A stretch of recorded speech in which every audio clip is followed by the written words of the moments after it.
So we are back here today for day 2. If you haven't been keeping up or read the title or clicked on the thing and you have no idea where you are, we're here. We're here. Myself, Brian from Stage 0, and Hayden. From Eggman Events, I guess. Can I fully convert there? You don't have this hat on. We're here for the Core TCG Los Angeles regional. Yep. Peace Park Game Regional. This is day 2 for top 32. We did 10 rounds of Swiss yesterday. Sure did. That was a lot of Swiss. And we ended up having a good amount of decks, a decent amount of variety, actually. And, Yeah. we have something very interesting today. But before we do that, you want to go through the top 32 real quick? Yeah, sure. I think we do have a graphic for you guys ready as well. As I click for it. As you click for it furiously. But yeah, we did have 10 rounds of Swiss, just over 1,000 players yesterday. And in our top 32 cut, we did have 14 Sakazuki, 5 copies of Gecko Moria, 3 copies of Enel, 3 Trafalgar Law, 2 Edward Newgate, 2 Monkey D. Luffy Star Deck 13, the black-yellow one, 1 of the Star Deck 10, the red and purple one, which I think one of each are playing each other. And then we also have singletons of Perona and Crocodile as well. Whoa, that's crazy. Guess what we're looking at? Yeah, it was pretty close between Perona and Crocodile. I think for this regional season, I think it's the first top for both of these decks, which is pretty exciting. Maybe not Perona for like OPO6 in general, but for EBO1, since that release, it's one of the first ones for that one. And then yeah, also the the purple-yellow Crocodile, which fan favorite of mine. Happy to see it, and we're gonna see a full match from that one too. Yeah, it's super interesting deck. We saw a full match technically yesterday, right? Yes, we did. And it was super interesting. Where we kind of it was against the same deck, and you know it was one of those things where we were talking about before about rogue decks and about understanding matchups and about understanding card pools. And Oh Come My Way is definitely part of that card pool. Yeah. So we definitely had like a knowledge check for that yesterday.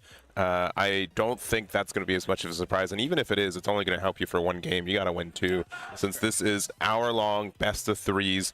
And I also say, like, Purple Yellow Croc is not the fastest deck. I mean, sometimes it loses pretty fast, but when it wins, it's a little bit slow compared to everything else. So we're going to have to get some pretty fast games if you need to get to that win on game 3. Well, it's interesting because we actually, when I went down there, Joel was actually talking about the Yellow Purple Croc player. Yeah. He was actually talking about how he literally told Dylan, he was like, all I want to do, well, one, I'm happy I'm here, and all I want to do is make sure that I'm playing as quickly as possible. Yeah. So, like, literally, he just, like, sat down and said, you know, I'm going to play as quickly as possible for you, and I'm going to make sure that we're going to have a good game. And I was like, that's awesome, you know, not only because it's just really good sportsmanship, but he understands what the deck does. He understands he's playing yellow. He understands that, you know, it has a bit of a late game and it can go a little long. So for sure. Really cool to see that. Also really cool to see the Perona. I would definitely say that, you know, we talked about it before earlier today that we're probably going to watch that if they pull through in this top 32. Yeah. So we do have Perona real quick. It's playing against a red purple Law, which that might be a little bit of a tough matchup, but if you're able, you have like some good like removal and pressure. It's just those Kid and Killer rush cards can just hurt you very quickly. Sure, yeah. I mean, there's plenty of removal in green and black for Perona. Plenty of cards that it does play in a typical deck as well, specifically for red purple Law. But thing is that can you get there? Yes. And can you keep up with their pace throughout the mid-game as well? So pretty cool to see that. Also pretty cool to see 2 of the starter deck 13 Luffys. Of course, the Red Purple Luffy is one of my favorites. Yeah. But, you know, it's gonna have a little bit of a tough time for all the decks that's here. But, hey, it got to top 32, so. Yeah, one of the other ones matches that was on my radar for our first round. We do have Tass, who's on one of the Star Deck 13 Luffys, who we did see yesterday, and playing against Aiden Thomas on the Star Deck 10 Luffy. So that would have been pretty cool to see 2 Star Deck Luffys clash against each other. There's a really interesting interaction too with the red-purple one, where if you restart your turn, the black-yellow Luffy's boost effect, still going, right? no, it turns off. It's Oh, until the end of your opponent's next turn. Opponent's next turn. So if you take another turn, it just becomes another 5K. So And that's going to be something that, if you are in the top 32, if you are, just going against that deck, you have to realize that. So yeah, super, super cool. But I think we just got the good to go. So. Yeah. I was going to say, we have plenty of the other decks that we kind of know of. And as far as the game itself, I think we're good to go. We're just going to jump into that. All right, so turn 1, nothing from Crocodile, nothing too surprising. Also, Dylan is the higher seed, so they do get to choose who goes first or second for this match. So choosing to go second, I think, was pretty clear. Yeah, going second here as Sakazuki, opening up a brand new is pretty cool.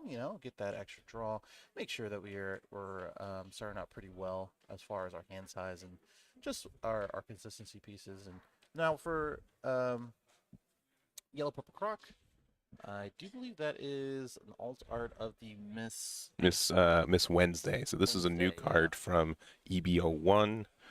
It does let you get some additional ramp. It is on opponent's attack, so against Sakazuki, if they have to like attack, reduce, and then Hound Blaze, you still get the ramp, which is really clean. Definitely your best second card going first.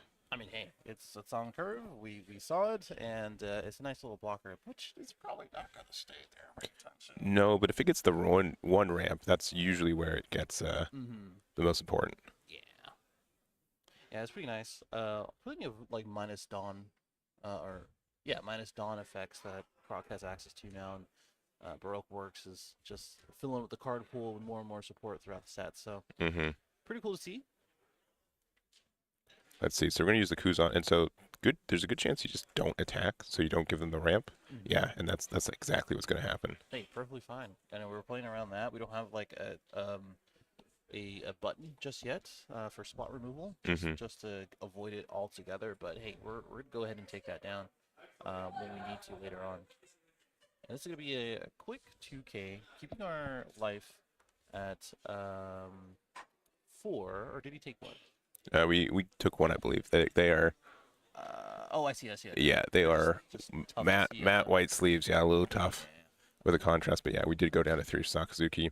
We are playing a Hiyori here. Okay, so that could mean anything, Yeah. It could mean a lot of different triggers. It could mean a Miss All Sunday, which could be okay here. I don't know if you really want to play that right now. Maybe a Kikunojo. Could be anything in yellow. Kikunojo's on my radar, but yeah, it could be a lot of things for this deck. Yeah, because we are meeting that requirement right now, as I believe, and we're gonna see if we can get that going. All right, so we've got, 6 Dawn to work with. Again, we really want to try to get rid of this Miss Wednesday before we attack, which just means we have to get some form of cost reduction in before, right? We could always use our leader attack, get the reduction, and then like Hound Blaze it, but it would already get its trigger, so... Yeah, that's the thing. We're gonna see if we can avoid attacking at all. And Dylan's definitely aware of the card. We're it's not like before where we're in a place where we had to pick up a card and really try to evaluate the turn, but we're really trying to get away from that. Not only because we're probably gonna get the ramp on the opponent's attack, but also whatever we had in the life as a trigger, we're trying to avoid that as well. So yeah, a little tough. And also, if we are a little quiet, there's not as many people in here starting out. I probably think by the time we get to like top 8, there's going to be a good amount of people in here doing side events. But until then, we're going to be a little quiet. Yeah, yeah, they're not close, but they're not far. It's early in the morning here on the West Coast, so but we have some side events. The room's going to get louder, but until then, we don't want to just. Yeah, I'm not gonna yell out and stand declare. up and say, "Yes, I have yours." Yeah. Okay, oh, okay. Don't dislike this. So we're using the Hina to get the reduction. These are 2 bodies. Yeah. These are 2 bodies. Brook can be used as removal later on. We avoided the on attack swing in effect, and now we ran into the Kikunojo. There's only, I mean, out of the one and the two, the two things, we avoided one of those things that we were talking about. And hey, we're talking about the Kikunojo, and here it is. Yeah, I will say that we do have like some removal in the deck, but we don't really have like mid-board removal traditionally. Which having these three bodies on here is a little bit scary. So Oh, you're talking about as purple yellow croc, yeah, sure, yeah, yeah. sure. Yeah, Sakazuki has enough removal for for two decks. Yeah. All right, gonna start off with big 7. Gonna go down to 2. Okay. And 4 for a Bond Clay, which will give us some ramp there. Sure. One of the better cards for Purple Yellow Croc, and you can tell a card is good because it goes outside of its archetype traditionally. And yeah, that Bond Clay definitely does that. Yeah, Bond Clay is such a cool card. Rightfully so, because now it's in a bunch of decks when you really think about it. And this is just one more to add to it, actually. All right, so we do have a good amount of cards on board. We're just gonna go. We're gonna attack, I think. Okay, into life. Okay, but we are reducing the Kikunojo. I see. So we're gonna be able to use that to again, like Houndblaze, Ama, whatever we feel like, to get that additional reduction. Yeah. I mean, we can use Brook to remove it, but obviously we don't want to give them the knife, so. Yeah, let me double check with Brook. Let me see what it reads. It might be mandatory if there's a card that costs 0. Oh, well, I have it here. It says give up to one of your opponent's characters -1 for a turn, and then KO up to 1. Okay, up to 1, yeah. Because if it's a mandatory to get rid of all 0 costs, that could be rough to give them the life with Kikunojo, because you definitely know they want to bottom deck that. Yeah, definitely.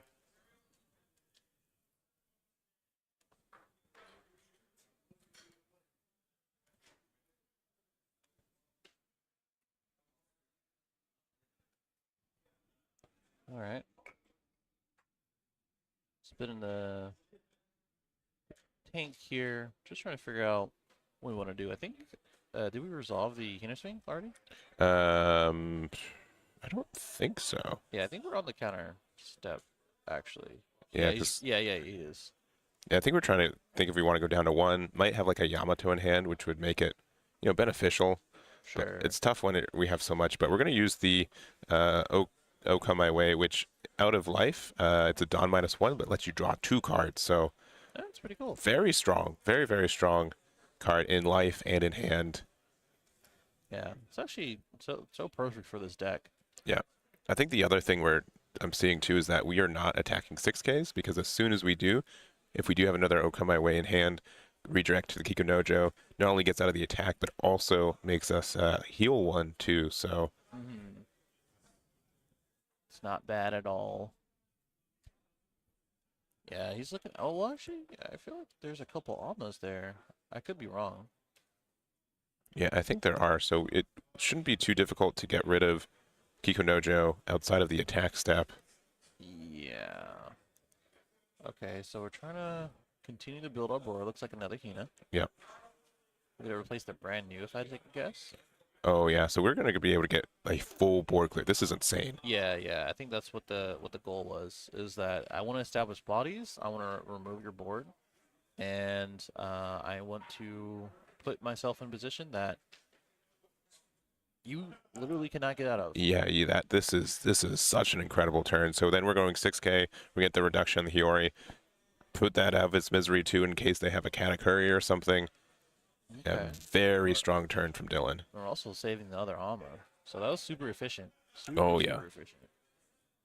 That was really good. Yeah, and Rebecca is such a good blocker when it not only protects the cards you play, but the cards you play get rid of all cards on board. So when you only have 1 attack, if you want to make sure that your Hinas or your whatever stay around, just very easy for that block. And no, he played the Brook last turn. Yeah. There was so much stuff this turn, so yes, it's a little a little hard to keep up. And we're gonna go ahead and use the Yamato, which I think that's pretty much the. I wouldn't say like super obvious, but it was definitely one of the things that influenced him to go down to 1. Yeah. If a yellow player's going down to 1, a little bit too easily, you know that Yamato's not too far behind. Sure. And this Kuzan on here, I don't know. That Kuzan is gonna make this super difficult for him. Yeah, and sometimes in like matchups like this, you gotta keep your Sakazukis at 3 life because then your Yamato could get rid of this Kuzan. Kuzan surviving just means you get so much value. Being able to keep that around, get there, anything can remove that now. And I want to say he got it off the brand new in the beginning of the turn, but I could be wrong. Either way, opening up a Kuzan and letting it, or having it just survive is really good. Yep.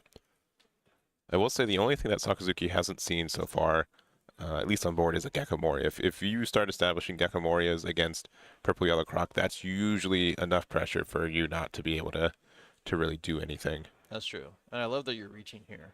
He he has like 5K bodies. Oh yeah, no, it's rough. Removed his entire board. He's like, you're like, I haven't seen a broken card. Yeah. I haven't seen the raid drop. But that's pretty funny. All right, another Kiko Nojo.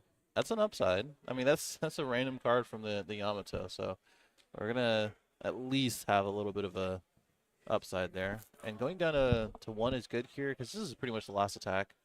We're not gonna see an attack from. Oh, whoa. Okay, never mind. We're not gonna see an attack from a mecha anytime soon. So I think what we're gonna do here is if we do have a Gecko, that's exactly where we're gonna be putting it down. We already reduced the Yamato, so if we can have a decent amount of reduction from our drop, or our trash, which is not going to happen, we're just going to go ahead and use a Kuzan, then that's what's going to be. I believe we have a Roblucci,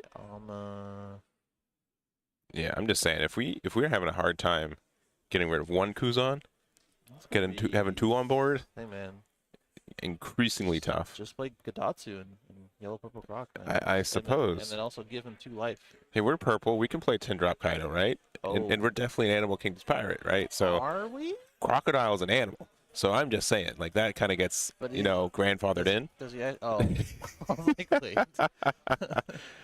Do not do that play. Okay.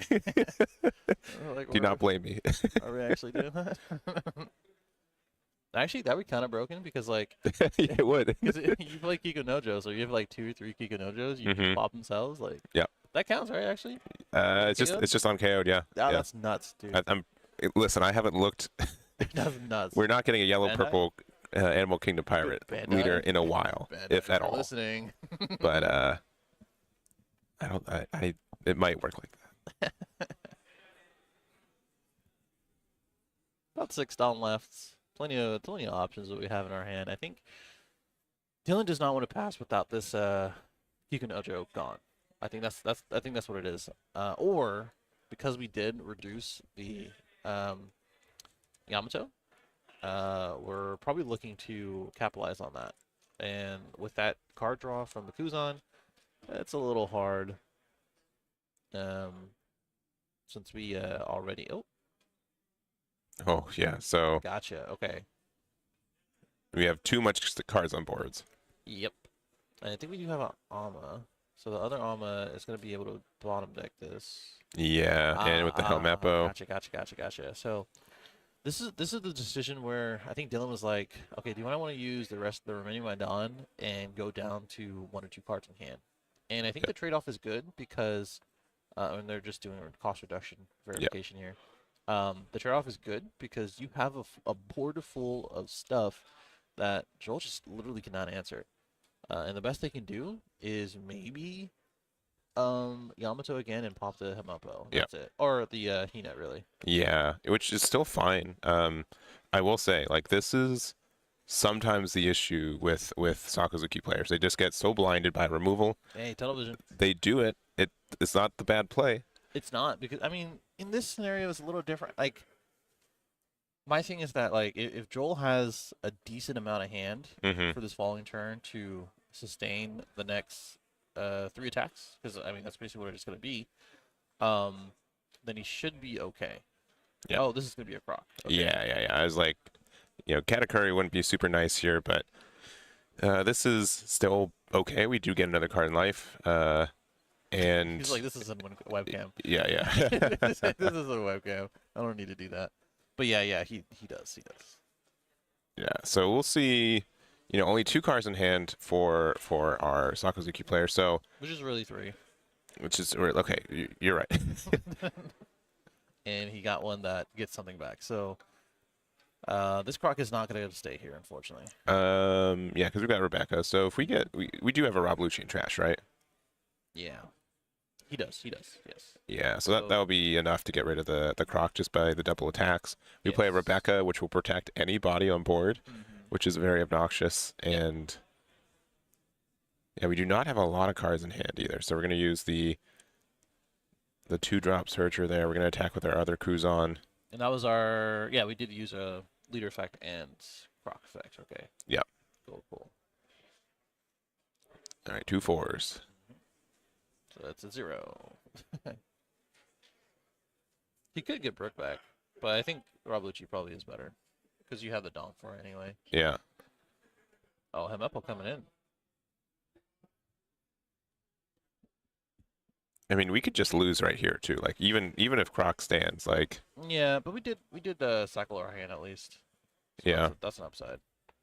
Because like the most we're going to be able to do, like if we get out of this attack, which we should be able to, right? The most we can be able to do is get him down to 0. So we're going to lose the Croc, which is unfortunate because going down to 0 just means we have to take game next, which we just don't have this is enough just way better than Rob Lucci. We get to Brook, which Yeah, will yeah. Right, that's what I was saying earlier. I was like, he can Brook, but I thought Rob Lucci was a little better. Unless he has... I mean, you get to play this off the Rebecca though. Rob Lucci, you'd have to pay another 4. That's what I'm saying. He has the Dawn for it. Yeah, but you might just also just be losing right here. Yeah, actually. Yeah, actually. Yeah, actually, all right. Yep, there goes game 1. That is game 1 to Dylan. I'm going to add that for us. So Sakazuki showing off a little bit when it comes down to it. Because at the end of the day, it's really just about removal and all of the options that Sakazuki had. But this is a best of 3. Joel can choose where to go. Yeah. But is only a little good because even if he does win this one, Dylan can choose to go second again. And if he has the same sort of opening and as well as curve throughout, because like he kept playing Tina's over and over. He kept playing bodies over and over. He kept having the cards to remove all the things that needed to be KO'd, like the Kiko Nojos. And yeah, it was pretty crazy. So we got what was it? We're going in game 2. As you said, Joel's probably going to want to go second. Yeah. I think that's going to be a big thing. I think Dylan recognizing that the ramp from Miss Wednesday would have been a little bit rough, though. Honestly, I think how the game went, I think you could have given it to them in some sense because you were like a little bit slow. I think Joel was like just narrowly, a turn away from stabilizing. So I think you could have been punished by being a little bit slow with that. But yeah, I think going second for Joel will help a lot. If you're able to find your pieces on curve, especially because you can ramp from even to odd, which means you can go to 9 Yamato a little bit quicker, or have your 8-drop Crocodile a little bit better. I mean, we're going to be able to go second. I think if we establish multiple 8-drop Crocs and they don't have the immediate answer for it, we should be in a good position. I mean, they can... the thing is that we did open almost the best card, I think, for the going first curve, right? Yeah. So we just didn't get the effect out of it to ramp. And because of that, it's just, I don't know, just being able to play around all the things that Joel needs just feels bad. Might be a little different for going second, though. Like I said, opening up multiple Crocs and being able to draw, things like that should be okay. Also, a Missile Sunday wouldn't hurt either, I guess. Get that draw and slight ramp. Yeah, so we'll see what the difference makes for this one. We do have what? That was a moderately paced game, right? We've got 40 minutes left of the round, so 20 minutes each for the next? Yeah, not unheard of for us to be able to go to game 3 and get pretty close to resolution, if not resolution, if we get there. But yeah, if Purple Yellow Croc stabilizes though, it does take an extra 5-10 minutes just to win, right? Like you can be ahead, but you can need to take like 3 or 4 turns just to confirm the win. You know what I mean? Right. Yeah. I get you. Yeah, that's the tough part. That's 100% the tough part. Just being able to do this in a timely manner, but also avoiding getting everything removed and all the bodies on the board getting removed. So I don't know. Like I said, opening well is going to be pretty important for Joel. I think we did mulligan here. Yeah. So that doesn't inspire confidence, but we'll see. All right, and we're actually deciding to go first as Joel though. Interesting. Wow, you must know something we don't.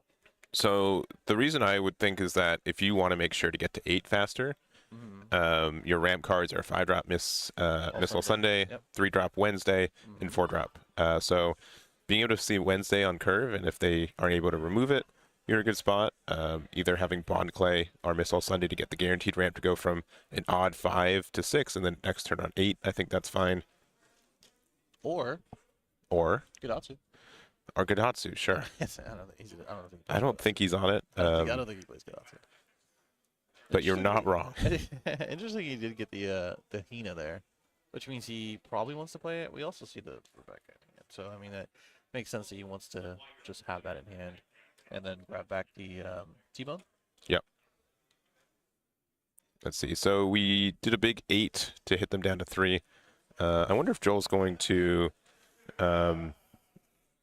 make it so that we can try to miss all Sunday next turn, and also make sure that we have 3 life for our Sakazuki, so our Yamatos can clear those pesky Kuzans from last game. Yes. Oh, okay. So we're actually going to use it. So we lose a Dawn, but we gain it back from our leader effect, and then we can discard a card to get the ramp. So this is actually a pretty nice hit. Okay.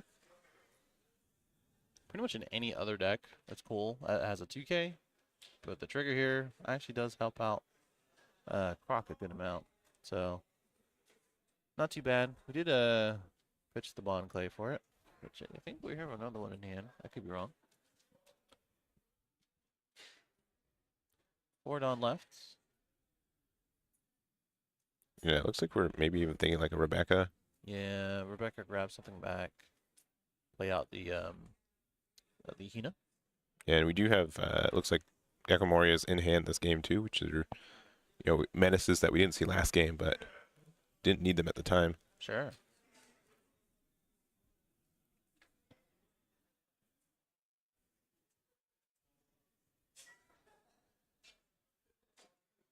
Oh, are we gonna? Oh. Why? Why? Yeah. I'm sorry. Yeah. I know that's a little rude, but why? Yeah, I'm a little confused there. This is a 7-key swing, so sure, but you're gonna run into a trigger if you aren't careful. Yeah, I feel like that was a little bit greedy. Yeah, a little bit, because we're losing a 2K, we're losing a Hound Blaze, which we have another one in hand. To get rid of a 4K body, so. Yeah. And then the 4K body doesn't have any on-swing effects either, so we'll see if this pays off later, though.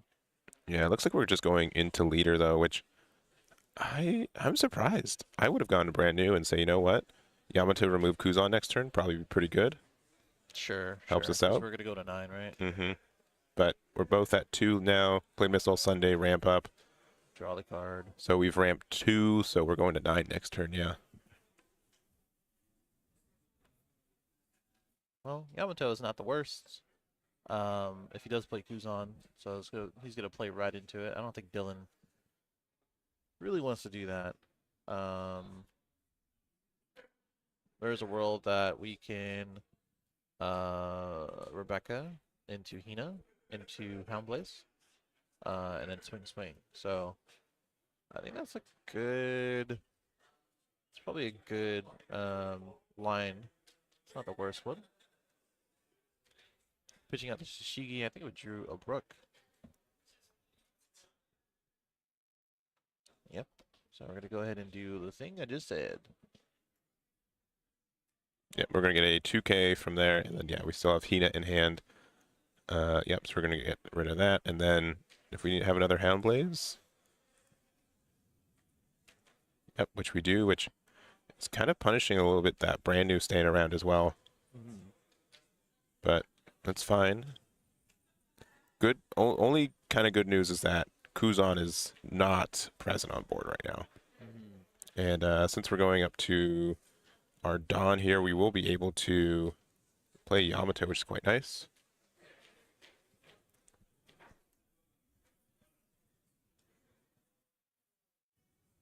Okay. And you don't want to use that Dawn if you... No, unless we're playing a Croc. Yeah. Oh, okay. All right. So going back up to 2. And then... Do you think we're going into brand new? Into...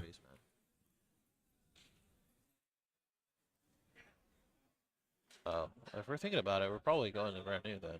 Wherever we're going, I think we're going to block with Rebecca so we can get back with Moria. Yeah. Yeah. Pretty much just getting the value where you can, because we know we don't have one in drop or trash. I think we are at 8 now. Yes. So it should be pretty obvious where we're going.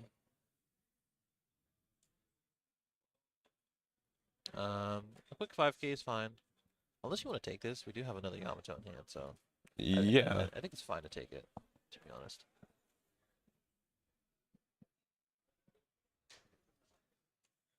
But we're not doing that. Honestly, yeah, I would have took it, right? Because it could be another body, and unless you think he's gonna get Kuzan instead of Rebecca, because I think like a Yamato this following turn can plop back Kuzan. Yeah, I didn't think that was gonna be the case, to be honest. Yeah, but we're gonna let this Yamato survive a turn, which is actually pretty big. We're just kind of going for more of the value play of finding with Tashigi. You can do back-to-back Yamatos still. Pop the Rebecca and then just get the value of the swings. Yeah, because then we kind of have to make it like you are careful on the defense. Okay, yeah, and just confirming, yeah. Just making sure we're doing all the triggers correctly. I think I think that is the play. I don't know. I'm not like a top-tier Croc player. I think we now have a top-tier Croc player. I think that is the play because you know, with Sakazuki, yeah, cool, we can remove stuff, but if we have two big things, it is generally harder to remove those two big things in one turn. So every turn you're going to be behind one, unless you have like a Kuzan or something. So I think that is the play. Dylan is definitely just trying to move his chess pieces and understand what his next 2 turns is going to look like. Yeah. And we're just going to pass from there. So just kind of going for, what looks like the value. Going to discard a 2K, draw another card, and pass from there. So 2 life apiece. This is one of the few times where Joel is able to keep a card on board. Yeah, it's a little breathing room. I think that is the important part here. Separating 2 Dawn means we might... I think we're playing a drop Croc, yeah. Yeah, we might Croc here. And we're just going face. Just going face. Plenty of 2Ks in hand, though. A lot of 2Ks. A lot of 2Ks in hand. Yeah, when my opponent cycles a 2K, I'm like, oh no. Oh, geez. Not the greatest. Yeah, Rebecca blocked pretty easy. And then, we're playing the Lin. Interesting. Wow. Okay, what's the 1-up for? I guess it's just for a Blast Breath or something. Yeah, Blast Breath. Any of our defensive events, including like a comment my way, right? Yeah, that is true. All right, going up to 3 life. Wow, okay. Yeah, this is where the long game comes in, I think. Just a little bit. Because the more that we play cards like this, the better it gets. It's just, another Croc might be a little complicated or complicate things. Yeah, I don't think it's going to be too outrageous to be able to remove the Lin just based off reduction and then really pressure this Yamato. Yeah, there's a world for that. Plenty of Dawn to use. But that's maybe one of the things that Joel was keeping in mind. Yeah. With having this one Dawn open. He just Great Eruption to another Great Eruption, and he has a 3rd copy in hand. Oh, that's cool. That's a lot of removal, especially with leader effect, and I think we have Brook in hand too, so there's just like a lot of cost reduction. I think we can get rid of both of these pretty easily now. There's a lot of band cards in hand. Yeah, not yet. A lot of band cards. Not yet. All right, -2 there. All right. Great Joel's eruption. laughing. Yeah. He's like, nice, man.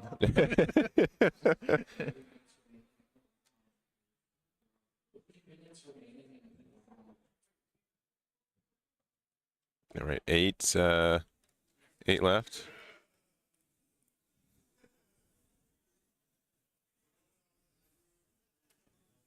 Okay, Yamato now cost 5.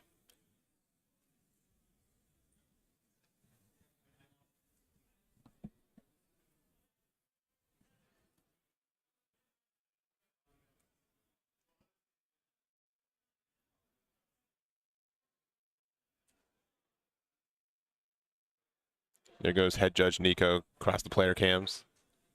Oh. Yeah, no. I was like, where? I just saw him. Okay, so we can, with the Hina, just a little 5K. We're going to take that. Ooh, it's a Missile Sunday, so It's pretty good. it's Dawn -2. We get 1 back from our leader effect, and then 1 from Missile Sunday, and then we get to draw. So this is really like the power of this deck, being able to establish bodies from our life and being able to heal. Just means that it makes it so they don't really want to attack us because you just give them so much value. Yeah.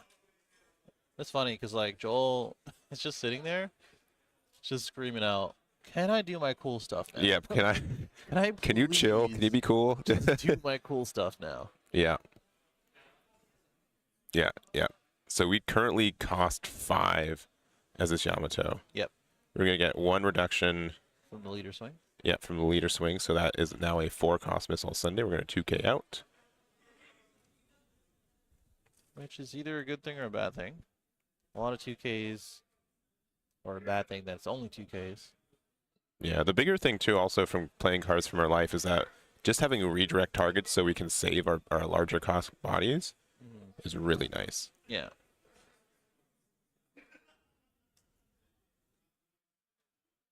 Going to the lead, yeah, quickly taking that one. No trigger, though. Just gotta remember we have 2 open. On my way is still a thing. Mm-hmm. Blast Breath, yep. Yeah, Blast Breath still a thing. Plenty of things, and I think Joel is just trying to build a hand and try to go through his triggers.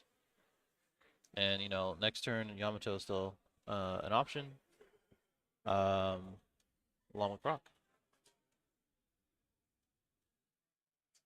Still plenty of time left in this game. I would say in the next 10 minutes is probably where, you know, we gotta have to rethink of like what are we really doing.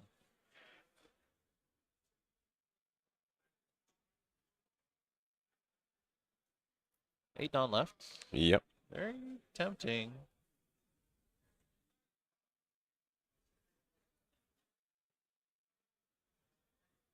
And there's some really exact math right now. I was literally gonna say. Yeah. I was telling you before. I was like, I've been playing a lot of, you know, Sakazuki in general, just because I think it's one of the decks that you really have to play to understand a lot of the reduction and the math for it, just like you're saying. Yeah. And also the combos. And after a while, you kind of get used to the combos. But you know, when you're presenting with cards on board like this and situations like this, the math has to be exact to get the Ama out, the 3 grid eruptions, and remove a Yamato and a 5 cost. They've been downgraded to good eruptions now. Is that right? Right. Is that what I'm hearing? Yeah.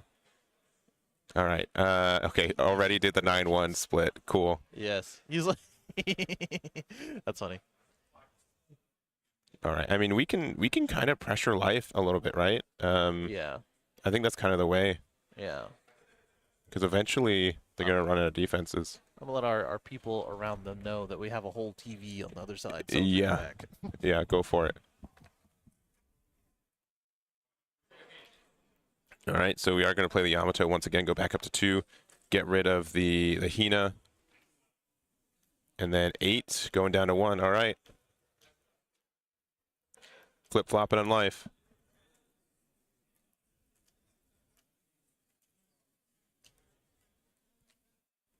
All right, but we're still in a, we have a lot of good bodies on the side of our Sakazuki player. We still have some good potential for removal. Just so much cost reduction available to us, right?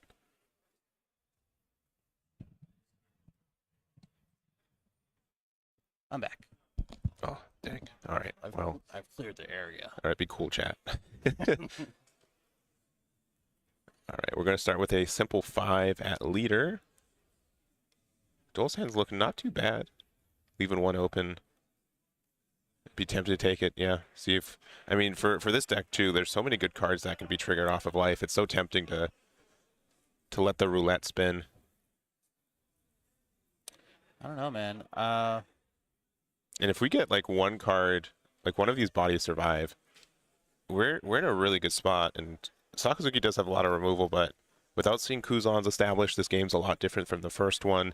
Being able to, like, since these are just hard, like large costed bodies too, they're just tough. That's what I was saying. Like, if you have multiple ones, it's like one is probably fine, right? But we took a good few minutes last turn just to remove the Yamato itself, and along with the Missile Sunday. So like staring down a Big Mom and as well as Yamato again doesn't feel great. All right, going down. Oh, decision time. Okay. What kind of triggers are we thinking about? I mean, if it's an Okam my way, right? Okay, yeah, just deciding. We do have one in hand. We have 2 in hand. Oh, we do? I think we have 3 in hand. Yeah, it was one of those. Yeah. Oh, wow. Okay. Unless it's like the 0 cost event, which it might have been. Yeah. They both just have kanji on. Interesting. No, he does not lose. He definitely just has Okam my way. Yeah. So, at the very least, he can redirect to Big Mom or Yamato, and then to protect that. Yeah. It just depends if we're able to remove both of these, then there's nothing to redirect to. Sure.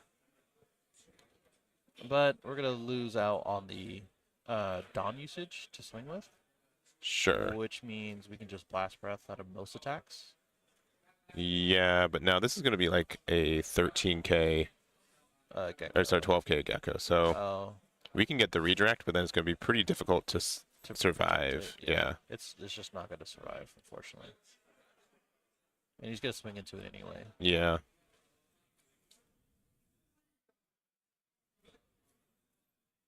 And if we lose this, then unfortunately, I don't think we can take game next turn. No. Oh, they're just swinging into the Linlin anyways. Yeah, that's what okay, I'm saying. yeah. He's just swinging into it. He knows. I mean, but you make them lose the card still, right? Like that's the. Yeah, but I mean,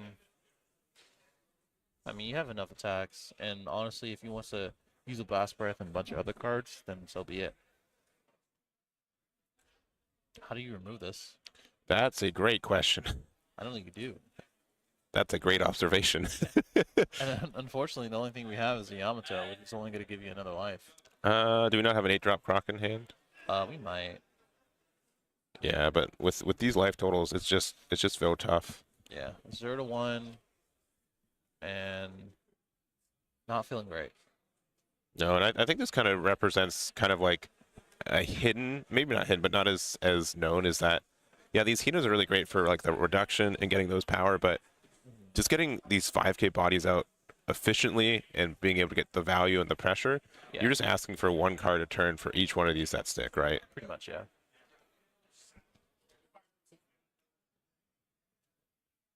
And so we're like, all right, what's our play? We can play 8-drop Croc.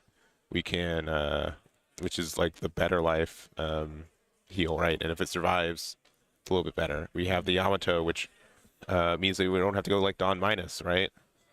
Yeah. I don't know. The bigger thing is that if we kind of need Kiko Nojo to be that top card in our life. If we heal and we get it there, we're in a really good spot. You're asking for a lot. I know. And we also have a Kiko Nojo. Yeah. So there, there's a world where he's kind of thinking, I'm like, well, if I just play it out, I can just heal myself, right? Yeah. So we played 8 there. I think we had to go 7, but with them having a blocker out, yeah, it's not very scary. So he's asking, basically what Joel's saying is like, if you have removal for the Croc, I lose. Yeah. Because I basically can get 2 Dawn open through the effect, which we're going to be able to do right now. Be able to draw, pitch a card that we don't need, which is probably going to be something that doesn't have counter. Yeah. And then I have 2 open for Call My Way for both of them. Yeah. Which basically says I can have 2 cards or 2 swings. Okay, that's good. Yeah. That are big. And it looks like we're just not going to worry about the removal, which is fair. I think asking for. Yeah. All right. So we're gonna take a I'll come my way. I was like, where are we going with this? Free redirect. Just gets out of it. Yes, which is cool for 7K swings for sure. Yes. We do have to lose a Dawn, so we're going up to 9 next turn. Which is not that big of a deal. I think what we're doing here, if we have another 0 cost, it might be pretty good. But I'm looking at the hand, it's just not looking amazing. No. I think we take the life here though. I think we do. Beige is still a card that exists in this card game, right? It is. Which means the next attack can only be a 7K, I believe. Yeah, which we can. 7K. I'll come my way. That out too. Yeah. I probably would wait here. Right. Yeah, get the redirect there, sure. And then this next swing is to be 7. Which I can't get out of. Oh, see, so this is the issue, right? Like, I think you should have taken the last one. yeah, I think you should have taken the last one. Because now. Yeah, 9K. Basically says no. Yeah, right. I mean, having another body, if you survive this, yeah, you could go for game. Yeah. Like, actually, right? Because you have enough bodies to do that. Yeah. So the Missile Sunday on board is nice, but. Yeah, I think you should have took it, man. Because you're playing yellow. Yeah. You got to run the roulette one time or another, man. Like that's just part of the game. So unfortunately, our only Croc has been taken down in top 32. Yeah. By Dylan. But still a fantastic game. I'm really glad we were able to cover that one. 100%. And just a huge accomplishment from Joel for getting a top 32 with Croc. 100%. Yeah. No, that was great. I think overall it was just really entertaining just to see the deck in action. Yeah. A lot of different things that he had to navigate around from one of the best decks in the format, Sakazuki, and we got to see the Swiss match yesterday. Yeah. In the way of, hey, I am Croc, and hear me roar.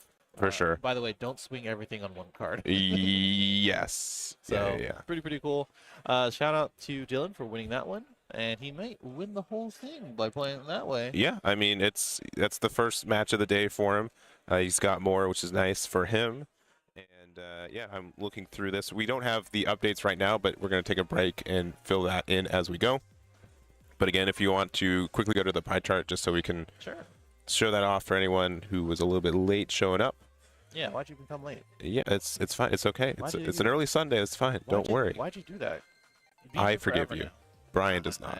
I don't know. We have 14 Sakazuki, 5 Gekamoria, 3 Enel, 3 Trafalgar Law. The starter deck 10 red purple one. 2 Edward Newgate. So hopefully one of them can come in and win, so that way we can watch one of those. 2 of the starter deck 13 Luffys. We saw one of them Tass yesterday. It was a great game. One of the starter deck 10 Luffy's, the red purple one, Corona, and Crocodile, which we just watched unfortunately lose. Yeah. So, plenty of decks, and we might be surprised on what the top 16 looks like. Who knows? Yeah, for sure. And we did know that the Star Deck 10 Luffy was playing against Star Deck 13 Luffy, so I'm okay with watching whoever wins that one. Yeah. We've got a Perona as well who could be on deck. We can see what their matchup looks like in a little bit. So, yeah, we're going to take this break to make sure to update what's winning. We'll have a bracket for you guys too. Yeah. So we'll update as we can. It's probably going to be a little bit of a longer break just because it is at best hour long plus round. Yeah, plus overtime. Plus overtime, which is 10 minutes instead of the standard 5. So yeah, and usually these things go a little bit quicker because it is top 32. So it's only a handful of players that we have to manage, and it gets quicker and quicker throughout the day. So Yeah. don't expect the breaks to be too long throughout the day. But until then, let us know what you want to see after we update this. Yeah. So yeah, we'll continually we'll have the top 16 updated as we get it. We'll make sure to have to keep you guys updated, and I'm gonna say 20-25 minutes until next round. Probably maybe 25-30. 25-30. We'll be back in 25. Okay. All right. Whatever. We'll see you very soon. All right. See you guys soon.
All right. I'm actually just cold. Yeah, it's a little chill in here. There are a couple less bodies compared to day one, but we do have our top 16. We have the bracket on the screen. We'll go back to that in a little bit, but we're getting down into it. We have, I think, eight Sakazukis left, approximately. 3 pairs of them are playing each other. So Have fun, yeah, nerds. they're immediately getting cut in half. We have a Moria versus Whitebeard. We have a Moria versus Sakazuki. I think we actually have maybe 2 of those. Moria versus Red Purple Law, and then probably the match we're going to, and by probably mean definitely. Yes. It's going to be the Star Deck 10 battle of Star Deck 10 Law versus Star Deck 10 Luffy. Yes, which is interesting. Yeah. As we look at the top 32 breakdown, is that we have 3 Law. And only one of them is alive right now, right? Sure. Oh, Yeah. wait, no, two. Yeah. Okay. Because I was saying, I was like, we have so much Sakazuki, so there's a higher chance, which of course we can take a look at the bracket if we wanted to, Yeah. that they're going to run into a Sakazuki, which is a pretty decent matchup. Yeah. Yeah, I mean, I'm very, very surprised that. No, I'm going to take that back. I was going to say I was very surprised there's 14 Sakazuki. Let me take that back. I'm not surprised that there's 14 Sakazuki. Obviously, it's gonna be on the ban list next month. This month, it's so close. I can taste it. End of this month, right? Yeah. Right. It's 3 weeks. Right. Line it up. Wow. Count them. You're. I'm ready. There. 14 Sakazuki, 5 Gecko Moria, 3 Enel, 3 Trafalgar Law, 2 Newgate, 2 Starter Deck 10 Luffy, or 13 Luffy. 10 Luffy, which we're going to take a look at right now. The Perona did lose, and then the Croc did lose as well. So, going to the bracket real quick, as we're gonna. The next match here, which is Red Purple Law, and as well as Red Purple Luffy. So, pretty cool that we have all of these things going through. This should be right. You're looking at it pretty hard. So. Yeah. Okay. All right. No, I think more so. I think the music is picking up the headset too. What happened? Look, the music port. Wait. Maybe not. Maybe just Okay. All right. We're fine. Anyways, we do have this is our bracket for top 16. So again, you guys, we're gonna update that as we can. But we do have top 16 starting right now, actually. So we're gonna go right over there. All right, let's just go right into it. We'll go back to the bracket and everything, and we'll just give them the okay to get it going. And I'll get the timer going. Don't worry. I got it. You're good. We've got Dylan over there on Trafalgar Law versus Aiden on the Star Deck 10 Luffy. We did see Aiden on Swiss yesterday. What was their matchup? I think they won, but it was pretty tight. Okay. I think it was against Newgate.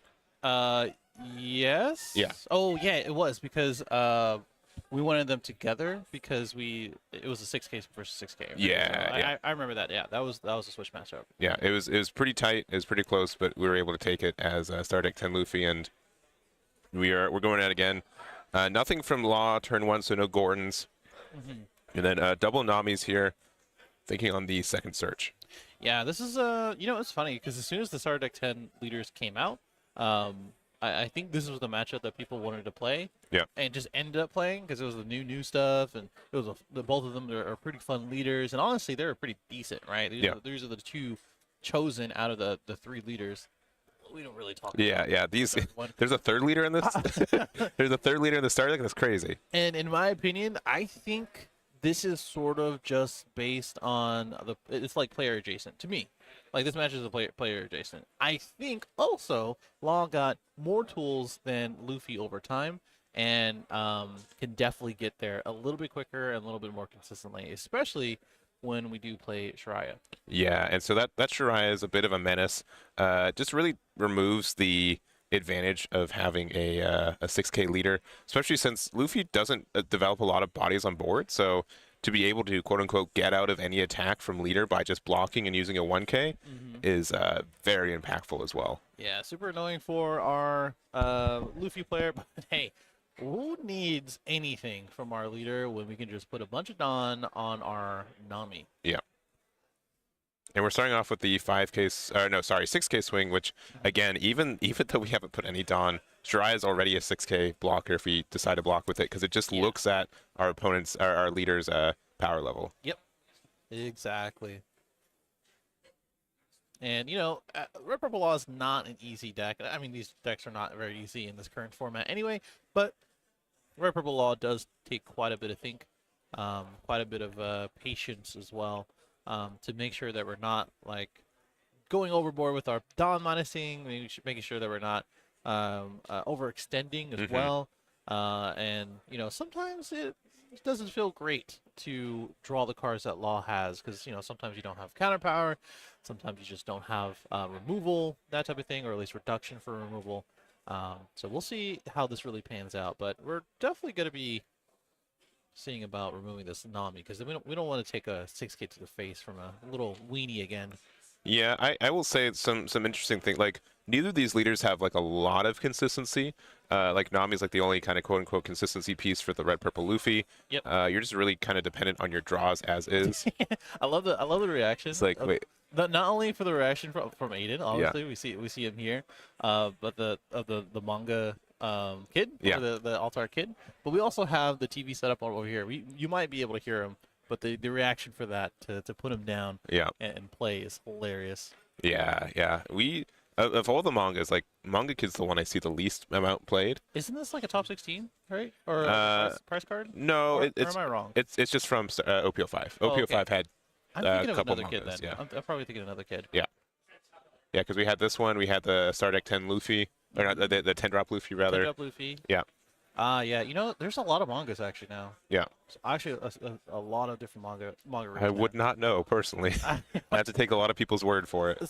Listen, I'm gonna open up TCG Player real quick. Yeah. Do a little research.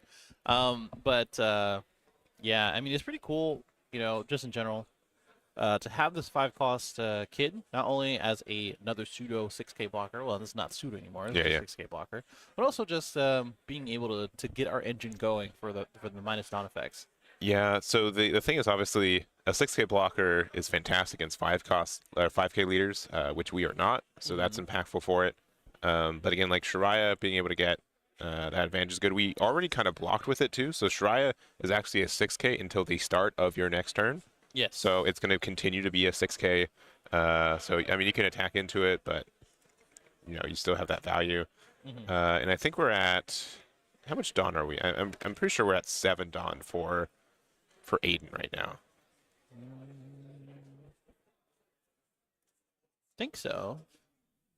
Did we use leader effect then? No, yeah, and that's the reason. Yeah, because we have to be at 8 Dawn to use its effect. Okay, yeah. So like being able to ramp and then go up to 10 next turn would be pretty impactful. It would let us do a 10 drop Luffy on the next turn. Or just be at 8 right now, go to 9, play Whitebeard. Yeah. But I'm pretty sure they're at 7. Yeah, I don't think we're quite there yet. Because this is a 6. Oh, okay. Yeah, it is king. So getting rid of that Shiraya, I think, is pretty impactful too. This is a oldie but a goodie, right? Yeah, it sure is. I've always liked King, man. The stats are great. It's just very specific removal for pretty much every deck in the format right now. Yeah. And it's not as impactful as it was back in the day. I mean, even then, it was a little whatever. But yeah. It's like I said, stat wise, and being able to go to 8 next turn to be able to ramp as well, have the 7K body to go along with it is not bad at all. No, I think the bigger issue is that like Poly would have been better in this scenario. I think a little bit more. Get rid of the card, get the ramp, and then you'd be able to be at 10 next turn. Sure. Now we're at 6, and we're going to 8. And yes, we can go from there up to 9 with leader effect to play something like Newgate. But the trade-off is that we're a 7K body, which is quite nice. So they can't cleanly remove this with Raise Max. They're going to have to use like another reduction to get there. Yeah. I mean, we do have Otama. We have a couple other options to get there. But Yeah. the more that we do invest in something bigger like this means that we can't really remove stuff like Whitebeard or Kaido, even if we do play that, right? Yeah. All right, so we're going to just play out the 4-cost Trafalgar Law promo. So that does mean we're going to be a 2K body, which means we will be able to use leader effect. Yep. Dawn -3. We're going to get 1 back from the useless kid, which is nice. And what are we playing now? I don't know. asking cards in hand. So these are open deck lists. So there is a you know, if you can know if your opponent's playing Star Deck 10 Law as well. Mm-hmm.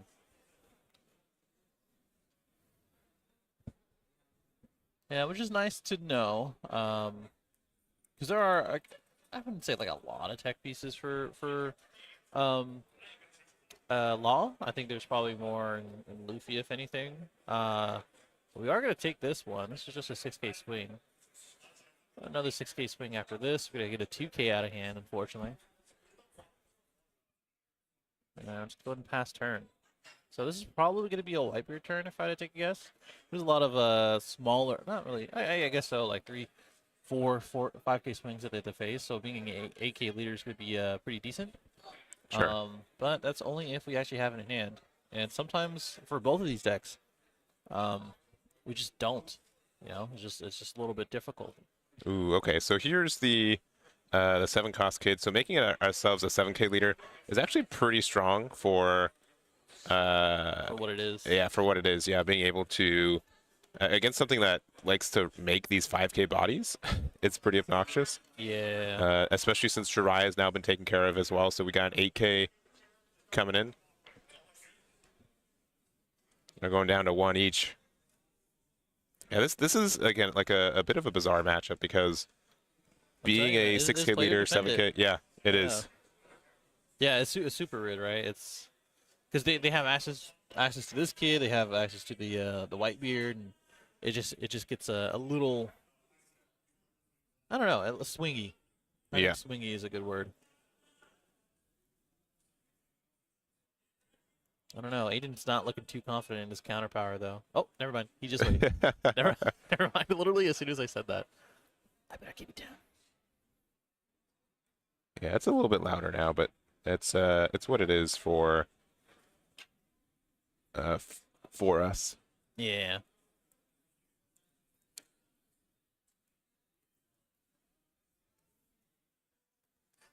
Yeah, I think one of the things to consider for both of these decks is that like sometimes when you do end up, oh, he's going to 0 too.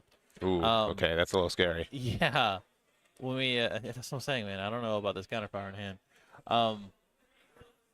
When we end up starting to use a deck like these two, like Red Purple Law and as well as Red Purple Luffy, they're both like very unique when you consider it comparative to like any other deck in the format, right? And because of that, I think people just like committing to those type of decks, right? Yeah. Just like how we saw the Yellow Purple Croc. I'm sure all three of these guys have been committed to these decks and the strategies for them. So, you know, that's why we do see them play pretty quickly, and as well as seeing the same cards that we've seen sets ago.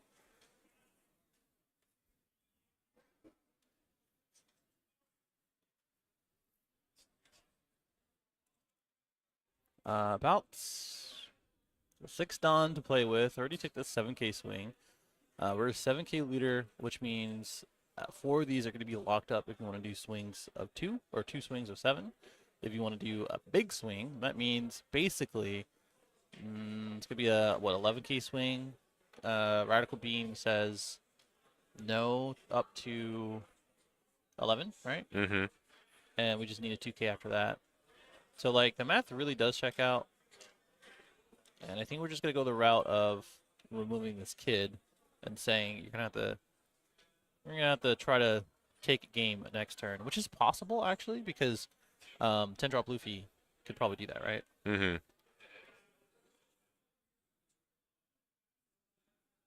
All right, so minus thing there. Yeah, pretty tough removal. Being able to have, like, these 4-drop laws have been really pivotal for us, and off the leader effect, we're going to play a Kid and Killer. So I was like, what is that? Yeah, so that's the alt art. It is the alt art, yeah. So we're going to have a 7K, quick 1K out, and then another 7K to get another number out. So I think Aiden wins. If we have 10-drop Luffy, 100%. No. You'll see why. Okay. It also depends on how many cards Dylan has. I mean, immediately, we do have 10-drop Luffy, by the way. I think we have every card that we need. Like, real talk. I actually think we have every card that we need. Yeah, I agree. Yeah. So we're going to use 10-drop Luffy's effect. We're gonna bomb deck there. If we need to win, we need one more copy of Jambé, though, right? Maybe. Yeah. So big 7 going in. If they can get out of it, they should. Oh, That's bad. That is it. That's it. Yeah. Calvin L in the YouTube chat, you'll see why.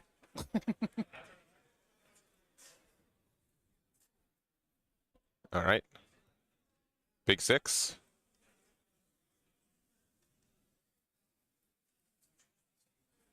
We saw Aiden yesterday, right? And all of his facial expressions. I was talking with the face cam the whole time, man. It was just like all the facial expressions basically said everything that you need to know about the match, and he is right back on it, staring down his opponent. Where Dylan is, or Dillian, sorry. He's rereading his card just to be. He's Yeah. All right, cool. I'm going to play this card from Starter Deck 1. Yep. It's called Diaby Jambé. It says, I choose a Straw Hat card. It becomes unblockable. So, There it is. 15K. There it is. Game two. Game 1 goes to Aiden. Yeah.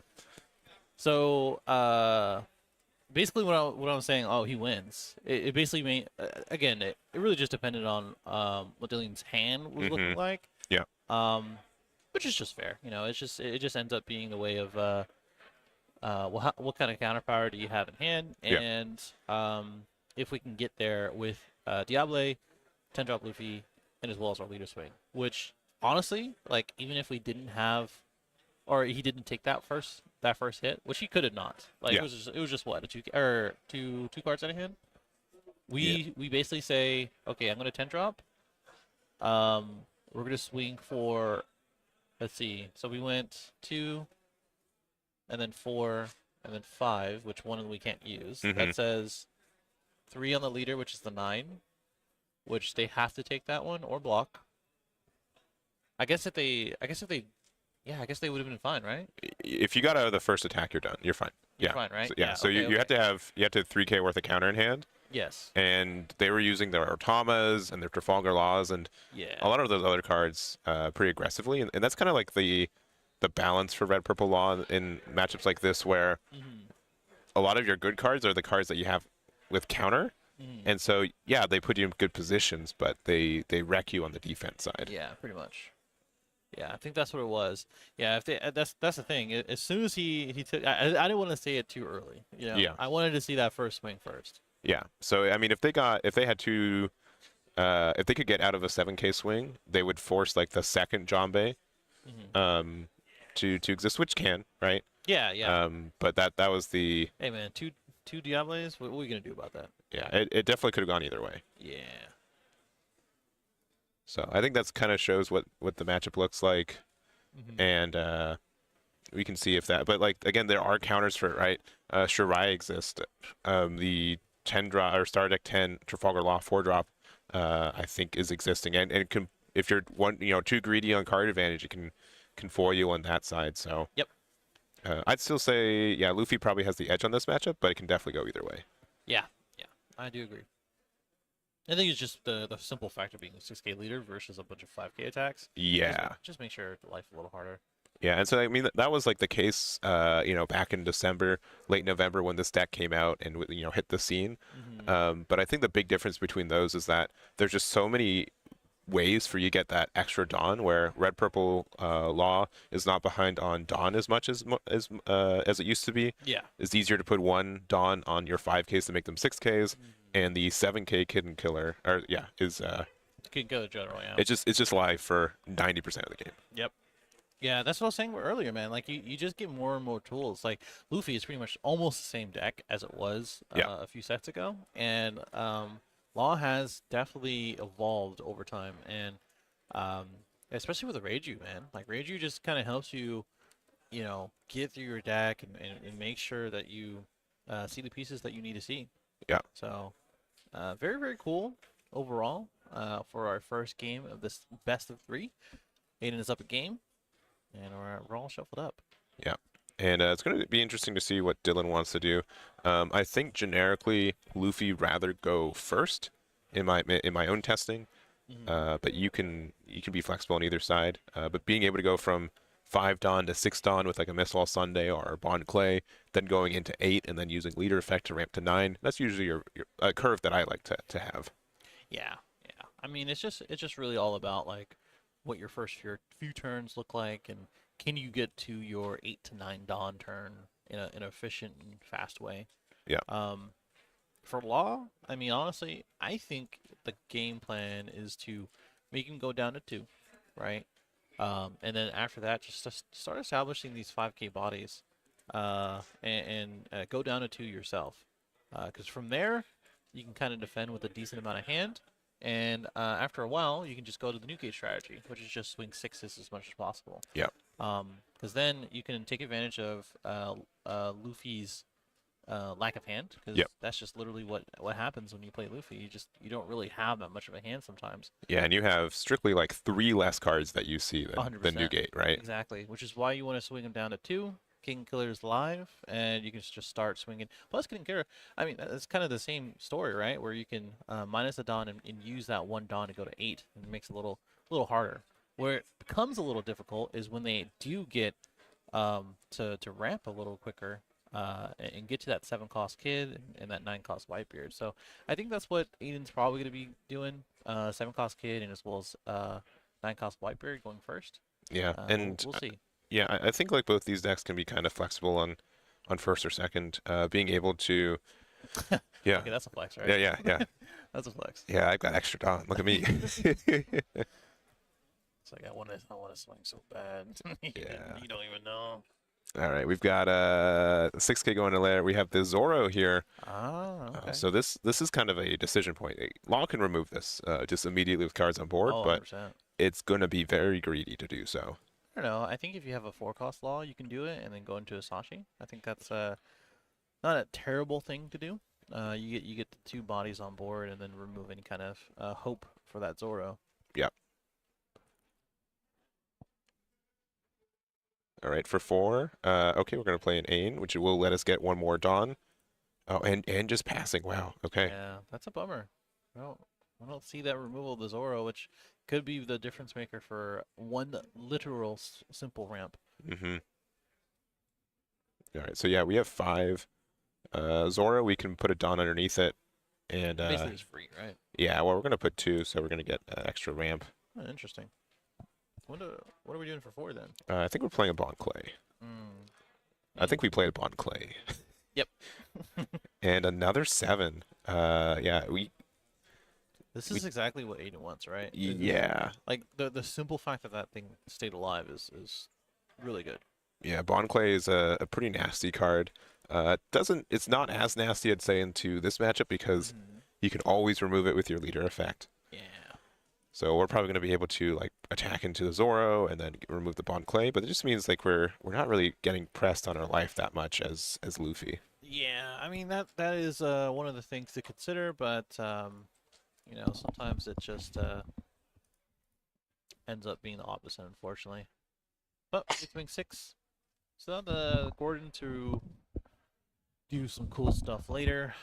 We might play a 5-cost kid and then remove this Bond Clay, which is probably what I would do. Yeah, that seems pretty solid. Yeah, let's just get rid of this. Don't worry, have to worry about it later. But if we were gonna do that though, I think we should have done that first, so that way we can have a 7K swing instead. Yeah, we took it either way, but yeah, so it didn't really matter. But yeah, sure, I agree. Sure. I think that is something that he's considering right now. I mean, there's not very many other efficient 5K card or 5-cost cards, right? I don't think. Yeah. All right, Queen. I'm wrong. I know Queen's been a popular ad and Missile Sunday to builds like this, so just to help us get some card advantage, Queen being another blocker, Missile Sunday being another way to ramp, so like it's kind of like a mini version of Kid sometimes. So, but yeah, we get the removal of the Raise Max, and then we're at 6 Dawn right now. Do we want to get down to 3 to be able to get rid of the Bond Clay? If you do, you have Sachi, right? Sachi would help. Yeah, Sachi would be good. We'll get you back there. We have our own Bond Clay. All right. And then we play race. Okay. I mean, I think we're playing our hand, right? yeah. There's so many cards that were difficult for us to remove just because of that. We are at 10 Dawn right now, but we use leader effect to get there, which means we can't really like do our greatest thing. Oh, but we're gonna play 7-drop. Yeah, Kid's fine. Kid is very good. Is gonna get removed immediately next turn, but With all of these Gordon impersonators and impersonators and Gordon himself. yeah. And additionally, the fact that we established a Bond Clay last turn is troublesome. So we're gonna be able to do like an 8K attack first, and to be able to pressure this Luffy and then get the removal on it. So. Yeah, I think this sets up for a really good turn for Dylan. Just to answer what we're seeing from Aiden.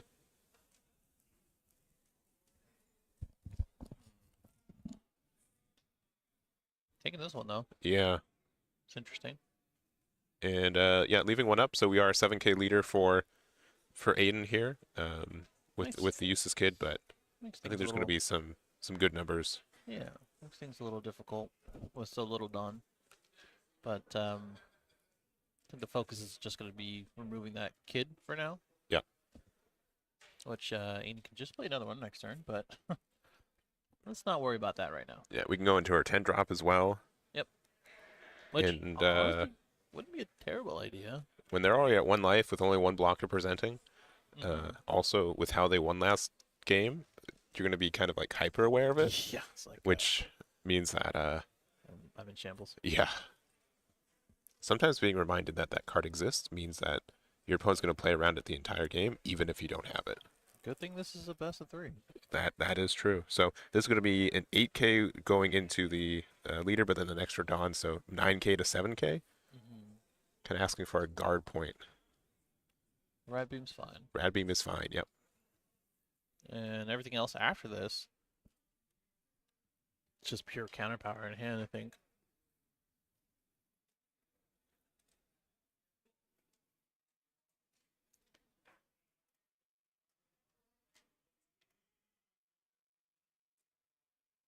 Okay. It's a 7K swing. Seems like we're committing to getting some cards out of hand, which is fine. And Aiden just trying to figure out what we want to do. And I think we have about 4 or 5 cards. I don't know if I can. Whoop, whoop, whoop, whoop, whoop, whoop, whoop. Oh, there it goes. There's a 1K, yeah. Can we look at his hand? Oh, Oh, there it goes. there it is. Sorry, it's a new tool. Whoa, whoa, whoa, whoa, whoa. It's new. Relax. There he goes. Double Gordon Raise Max. What do you want to call it? Yeah, we're gonna go ahead and get this out of here. Already laughing about it. It's all right. I know it's gone. He did his job.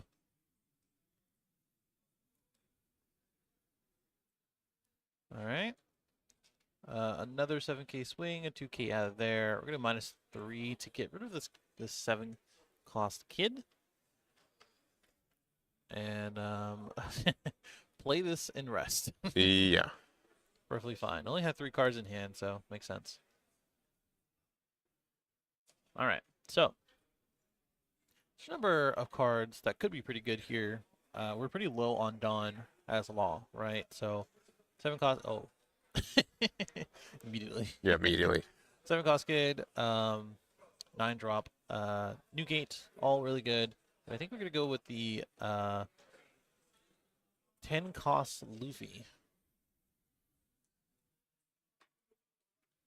All right, yeah. Gonna use the effect of leader to go to 2 or 1.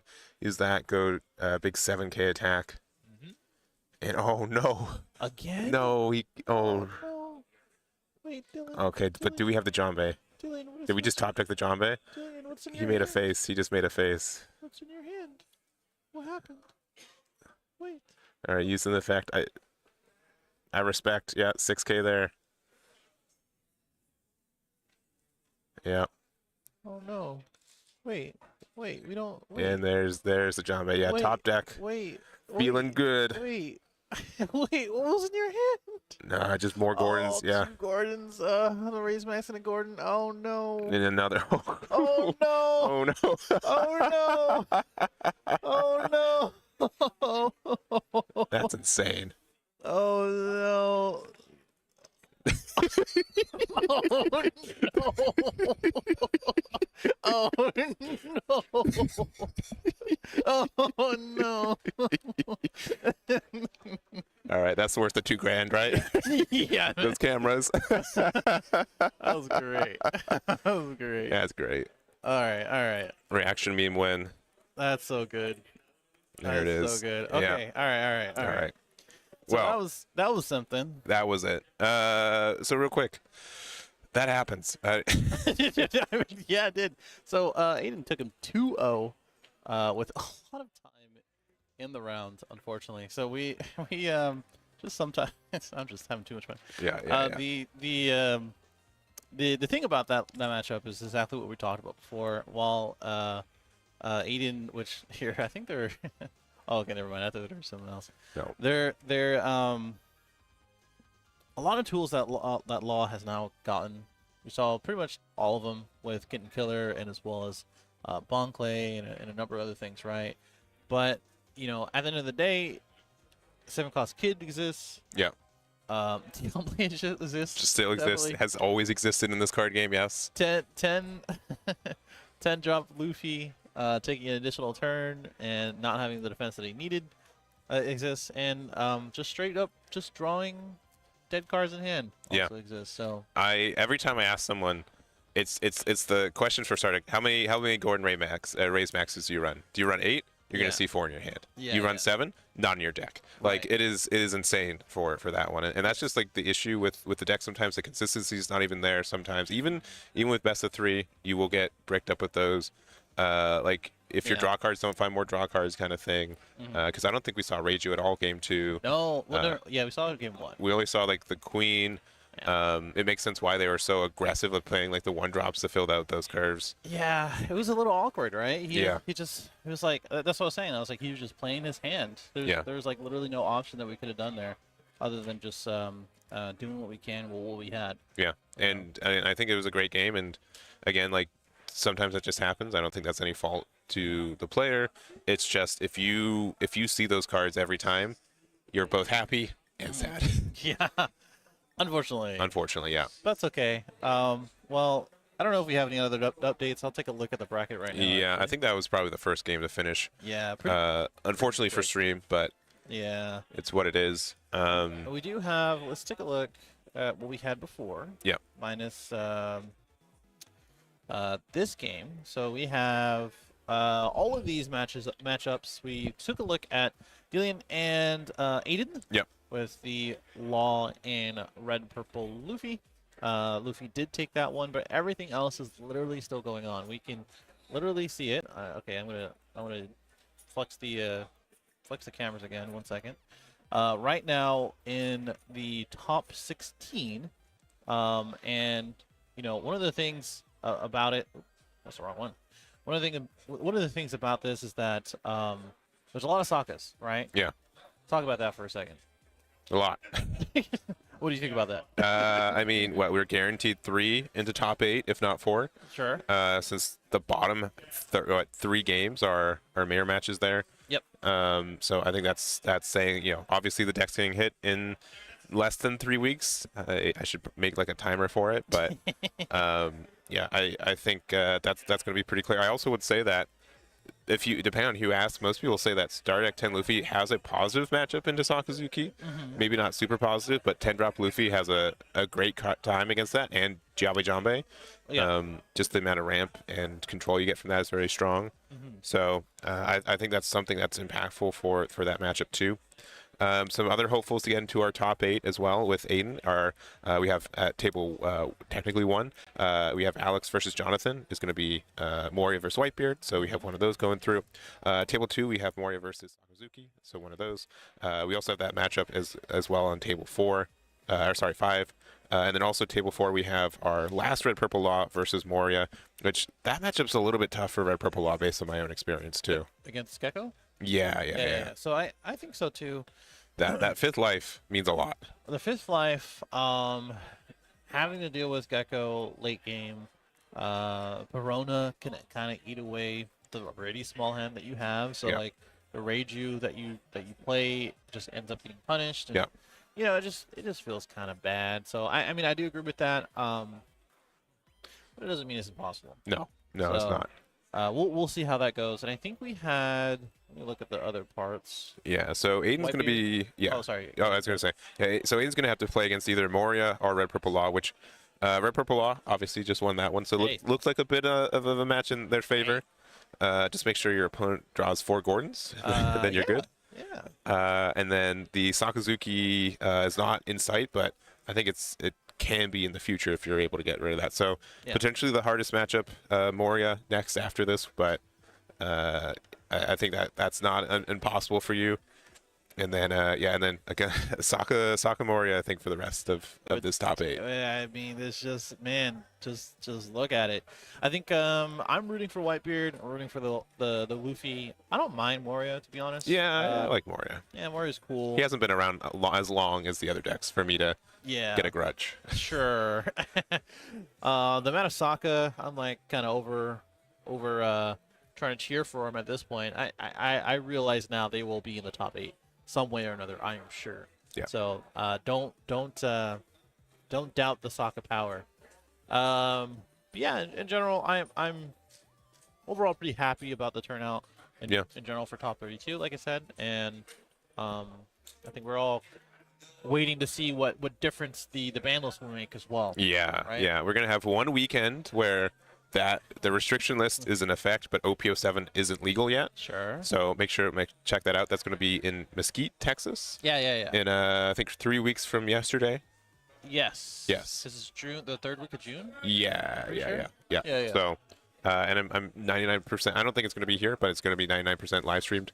So you guys can check that out. I'm sure. But yeah, we do have, because that was the first match to finish, a bit of an extended break, so sorry we can't do anything like that. We can't move people over from where they're playing to where our setup is. I don't think so anyway. Strictly just because of how the timing works. So I'll ask our head judge if there's a match that goes to game 3 they want to move and get like a little bit time extension for that. Sure. Or even better, team 2. Yeah, game 2. So with no promises, I'll ask. It's a possibility, but I'll also understand that, like, you want to keep the integrity, right? Integrity, and as well as just like, we don't want to like mess up any of the players' like mojo. Yeah. The way that they play or whatever it may be. Yeah, right? for We sure. don't want to be the reason why someone loses or have a bad time. Yeah, exactly. So. So we'll ask. I'm gonna say it's doubtful, but I'll see, and we'll see what that looks like. But worst case, we do have top 8 in about 3 minutes. Or sorry, about 30 minutes. 30 minutes. Where's my time? Yeah, about 30 minutes. 30-ish minutes. Yeah. Yeah, it's about 25 minutes plus overtime, so around there. I'll say 35. Okay. So Sounds good. we'll see what that looks like. We'll see. Probably try to get the top 2 tables. Maybe we'll see what's out there. I mean, obviously, bottom table is guaranteed Sakazuki mirror match. The other bottom table is like a 90 or 75% chance of Sakazuki, or a 50% chance of Sakazuki mirror match too. So maybe stay on this top half, but we'll see. Sounds good to me. So anything else, Brian? I think I'm good. I'm good. I know it's gonna be a bit of an extended break, so I apologize for that in advance. But in general, like I said, overall, I'm pretty happy about the matches. Yeah, that's it. Cool. All right, we'll take our little break. Make it a medium-sized break, and we'll see you guys in round top 8. Top 8 round. Round top 8. Round top 8. We'll see in a bit.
All right, we are back with our top 8.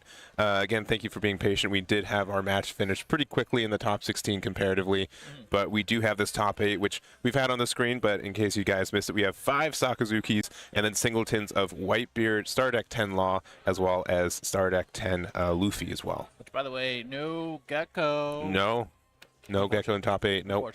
I think it's just by sheer numbers. Yeah. Sakazuki got the representation in this top 8, so...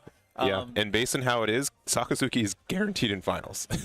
Guaranteed. We have I don't know why you 4 matchups in the bottom half, so it's going to be there. But we do have this this top 8, and then also since we have the time for it too, after this round, we're going to see both top 4 matches into the finals too. Yeah, so plenty of games that we can take a look at and watch and enjoy. This one, however, is a goodie. Only because we have the only Whitebeard on the match, now still undefeated, quote unquote, in the top cut.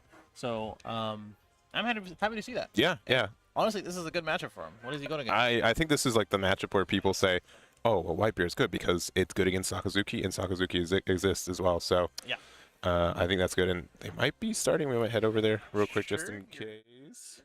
No, they're not. So not just yet, but that's fine because we do have Nikki Goldman. Yeah. All right. And Jonathan Chow. Yeah, and so a couple of quick facts as well. So Whitebeard did win the Peoria regionals last weekend. Yep. In the finals there. So it was against Red Purple Law in the finals, which will not exist for this one, but Sakazuki's pretty good. I also do want to mention Jonathan was supposed to be at that one, but he was in the same storm that caught me up in from getting out there last weekend, so wasn't able to make it, unfortunately. But Whitebeard's still able to make it, and Jonathan, probably one of the best Whitebeard players that I know on my short list of Whitebeard players. Even will to win. Yeah, it's a short list. He's on there. Never mind. Yeah, there's a couple on there. But Jonathan. Whenever I think of Whitebeard, I think of him. Yeah, I think of him. Also Garrett as well. So, yes. Yeah. Yes, for sure. But also, Nikki is definitely a prevalent player in the scene too, doing amazing work. Also, really good with the Red Green Law back in that day too. So, very strong player, and not surprised to see him in the top 8 either. Yeah, dude. These guys are the real deal. Like, if you want to watch some decent gameplay, and when I say decent, I mean good. This is what you want to do. And we're starting out pretty strong with a 5K swing, 6K swing. And along with Sakazuki back on going second, going on his 4 dawn curve. Yeah, 5 times fast. And so a couple other things. One, we played Buggy, which is a bit of an unusual card in Whitebeard. Not a staple. Doesn't have any counter, which stinks, but does let us technically draw an event. And Whitebeard plays a lot of events. Yep. Also prevents it. Or was a 6K attack, so that's pretty interesting. We play the Helmeppo on the other side, but that card has Slash. And you can't actually trade into the Buggy because of that, which is a little bit unfortunate. So right, and I think that's why Jonathan leaned over. Yeah. He's like, right. Yeah. Okay. I'm just making sure. So Nikki down to 3 life, to 5 on Jonathan from the leader ability. Yep. And we're gonna see what we want to do as far as these first few turns. It's gonna be pretty important as we craft the proper removal, which, by the way. It's not really too many things to remove in Whitebeard. There's only a handful of things like this Buggy, maybe 7-class Ace, Whitebeard, 9-drop, things like that. But, a lot of the things that they play, they get the immediate value, which is why this is such a good matchup for it. Yeah, so we ended up just attacking Sakazuki into it and then attacking with a 6K Helmeppo. So Helmeppo still was able to get some value. I was able to put some pressure in, so that is important for it, but... it would be an unusual play. I would say not many people would make that play, but it looks like it's working out for Nikki as well. Yeah, I think so. Well, just deciding what we want to do with our remaining Dawn. We're gonna see a Nami. Immediately gets the Nico Robin, which is such a good card in this matchup. Wait. Oh, double checking. Immediately. Do I already immediately thinking about it again. Okay. Yeah, Nico Robin it is. All right. Well, Nico Robin is, like I said, is immediately a good card to get. It is searchable. It pops quite a lot of things when you really think about it. If you combine yeah, Rebecca's the key one, right? Yes. Rebecca and a lot of other smaller weenies in other matchups. And I think this is this Fire Fist? I believe it's Rat Beam. Rad Beam. Okay. Yes. Okay. Okay.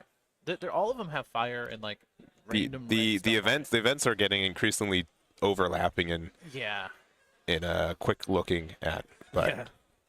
there it is. So we left 2 open. We are at 2 life already at Newgate. Back to 3 life for Sakazuki.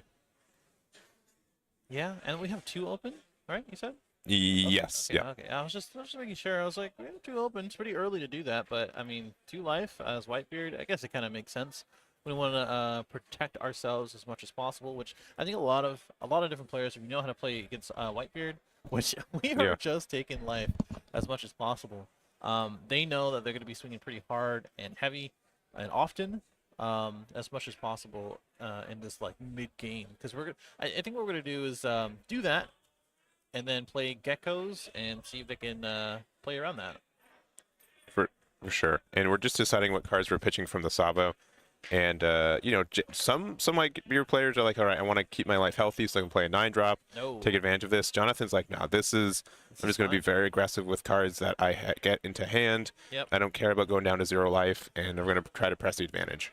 Yep, and that includes this Sanji that gains rush if you have 5k or more on your opponent's end. Yep. So thanks to that Sabo, we do have that. Yeah, yeah, and it meets that Sabo's power, so it's pretty nice. And we're going to block and 1k out. And now, where do we attack with Newgate? We can go into the Sabo. You probably just go face. Yeah. If you're committing to this, you may as well just go and go for that. Yeah, we're going to go straight into there. And yeah, Nicky's going to go down to 2. Yep, so nothing going down to 0. A little scary because, like I said, if you play the geckos, then you have a big body that Whitebeard can't really do anything about, and it's going to be a huge swing when it gets down to it. Sure, you can put a lot of Dawn on your Sabo or your leader here, but you know, 1 open, we already know that he has a Rad Beam. You know, it's just not very advantageous for Nikki to do that. So I think what we're going to do is maybe establish a multitude of 6k swings. Let's get down and dirty with that hand of like what, 12? Yeah. 10 to 12 cards that Jonathan has, and let's see if we can survive into the late game here. So we're swinging probably to the face for nothing, and we're gonna see if we can. We can go about playing this gecko. Just like I said before, because now it's gonna be a little difficult to defend. Yeah. With that gecko on board. Yeah, he's a bit of a rough go for us. He's a 9k, which attacks into a 6k leader pretty nice. Mm-hmm. I think the best card for probably Jonathan to play right now is probably an ace. To put down a lot of pressure, we'd be able to, you know, pressure down the Sabo as well, which is really nice with the Nami. Mm-hmm. And if they end up blocking with it. Plus, you have 3 open after that. You don't have to really commit to another 7k swing. Yeah. Plenty of cards in hand, along with event cards that can defend yourself against the gecko. But yeah, I think ace is a pretty good one. Let's take away that value from the Sabo. Maybe reduce that Helmeppo and have Nami swing as well. You know, get a little value from both. Yeah, so we're just going to go another big 6. And yep, there's the Sabo taking the block potentially. Mm-hmm. Block and save it with the Tashigi.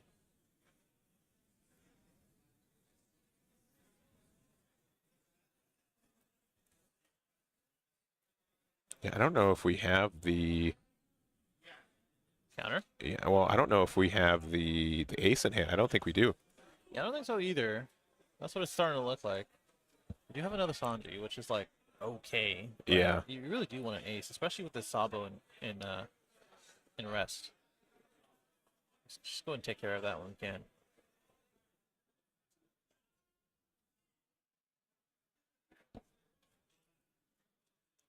So what do you think? How did we get here? Being at 0 and all. Yeah, I think we just took our life early. I think we decided that we weren't going to play the 9-drop? 9-drop. All right. Oh, this is either Ice Age or Doesn't matter. doesn't matter. Well, Ice Age could get rid of the Nami if we wanted to, which I'd be really tempted to do. Hmm. Yeah, I mean, King Killer is pretty good here. A really good addition to the Whitebeard deck, just because you're gonna be aggressive and you're Oh hey, man, it was Ice Age from that's Nikki. I would 4K. be, yeah, it is. Yeah, I'd be regretting not getting rid of that Nami at this point. Yeah, So this is an 8K. Yeah, we're taking it. Oh, that's rough. yeah, 8K swing, 4K out of hand. So that's pretty huge for Nikki, Hmm. to be honest. Because we have the Gecko on, we have a plenty of attacks, um, and we're both at 0 lives. So we're both pretty. We're playing close to the edge, right? We're both playing close to the edge, and it's getting a little, Yeah, getting a little scary. yeah. I don't think necessarily it's. I mean, I'm pretty sure Jonathan has the numbers in hand that he can't lose this next turn, unless there's like a good amount of Hound Blazes. But the Sabo blocker continuing to stay around is pretty good. Yeah. Being able to, have like Rush Luffy to get around it or something like that is pretty strong. Yeah.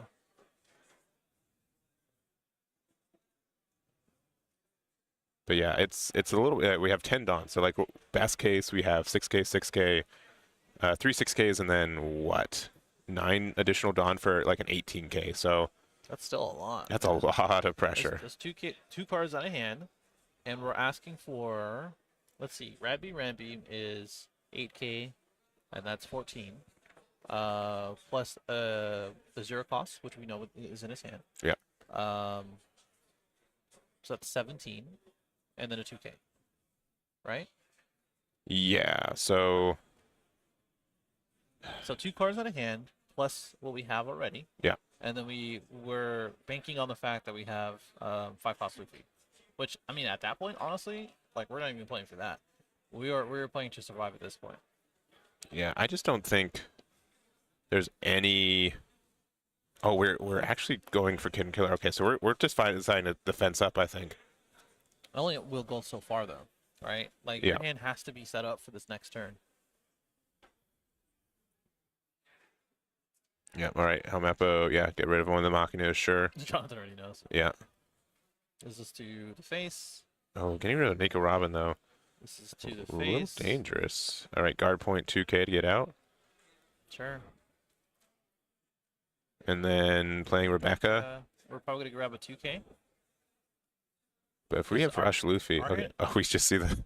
Yeah, our hand is not good, right? Like our hand is terrible for Nikki.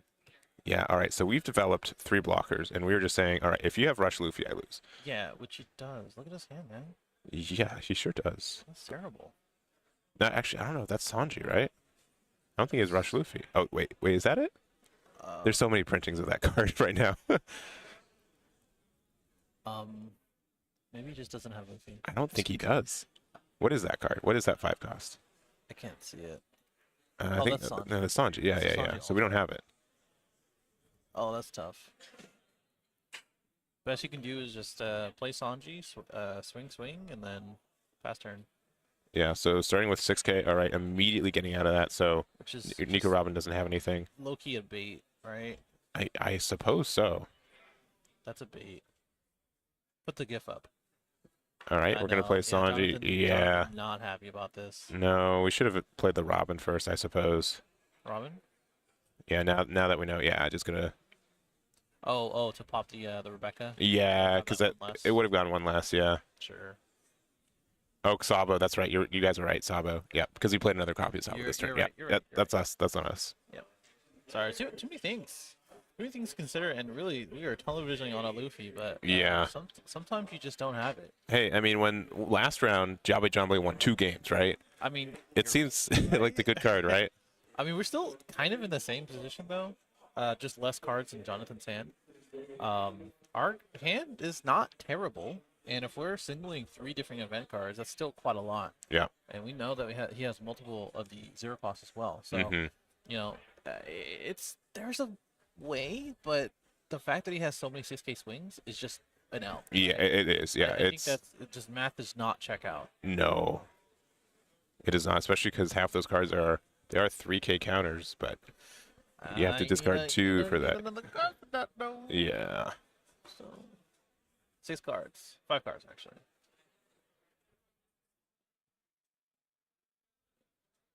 Just double checking. Double checking. Really tough.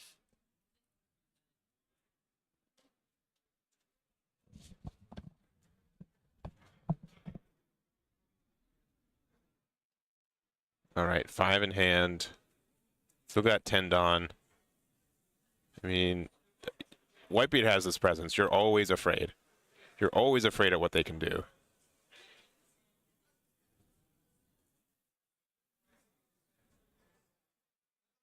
I think we just keep swinging 6s, so I think we can just hard commit.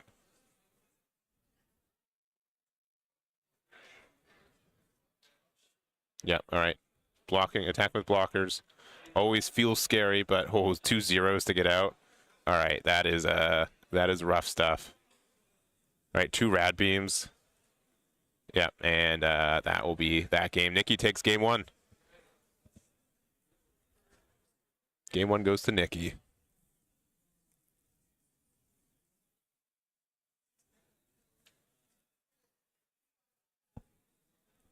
All right, so we're going to get into game number 2. Go see what changes. I mean, I think Rush Luffy, you know, Nikki pretty much said, I hope you have Rush Luffy. If you don't, I win. And that was the bet that he took, and that's the bet he won.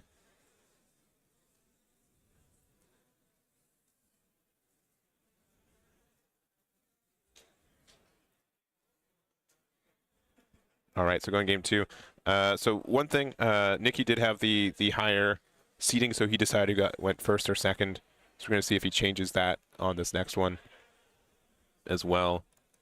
Is winning game number 1. We're going to go to game number 2 real shortly. Best of 3. I don't think this game's going to go to time in any universe. It could, but unlikely.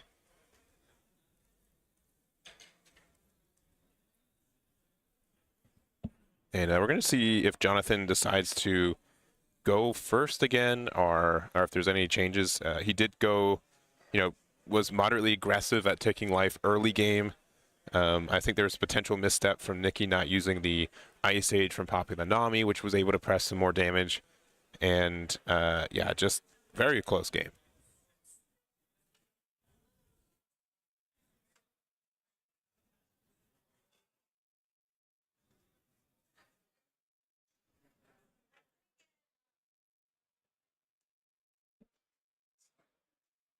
All right, there goes the cuts there. We're going to see our opening hands, see if we want to keep them. All right, and looks like Jonathan wants to go first and immediately put it away. Immediately. And looks like Nikki's keeping their 4, or their 5, putting 4 down.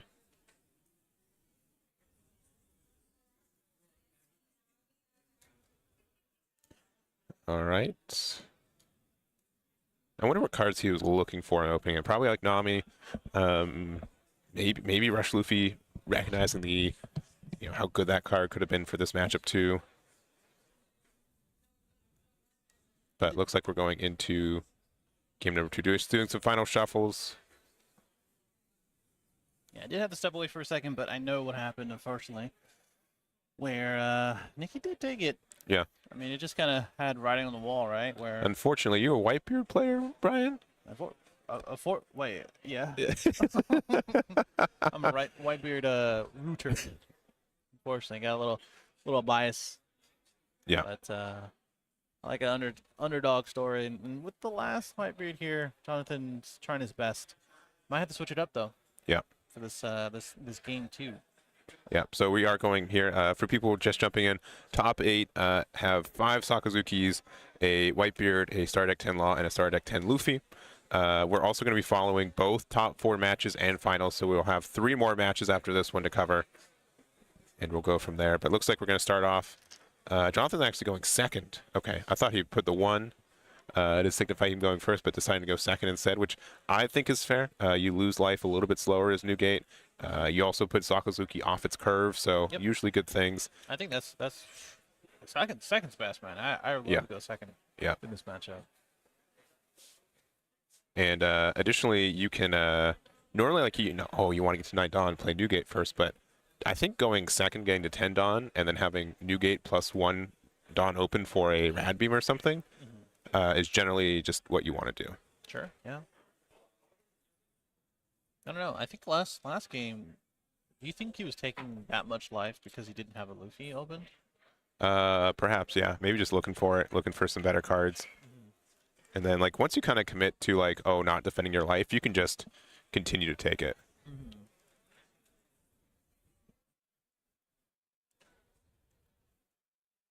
And also, I think, if I see right, I think our Star Deck 10 Luffy player might have gotten knocked out already. I haven't updated just yet, but we'll keep an eye. So we did Houndblaze that away, and going back to 5 Dawn turn for Sakazuki, which he can definitely use a lot of Dawn and keep swinging. We do have a Kuzan in hand, so we can swing 6 and then play that for 1, replace itself, and start setting up for other turns, which is exactly what happened here.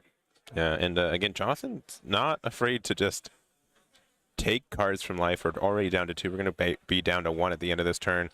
We're doing a quick 7K at life. She's probably going to be taken. I mean, plenty of cards in hand, so it's fine to protect. You have some T-bones. Yeah. Which we can get back. We're going to play Marco here, which is fine, but like with 4-drop Kuzan on the other side. You can get Houndblazed. Yeah, not great. 7 to work with. Could be 2 6K swings. Well, actually, no. 1 6K swing. Houndblaze Rebecca? Yeah. Would be... Oh, okay. Never mind. Yeah, and the thing is... brand new, maybe? Yeah, Houndblaze does get around the protection from Marco, too, so... Sure. Not really fantastic. Yeah.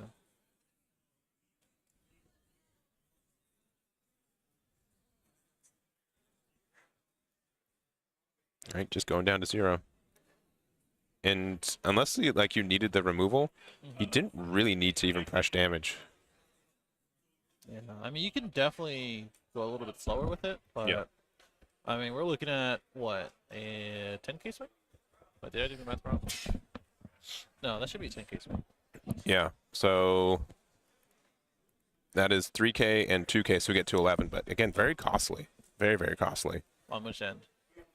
From Newgate, because we had no Dawn open, we had to do that the hard way, and I feel like we're just so behind already. Yeah.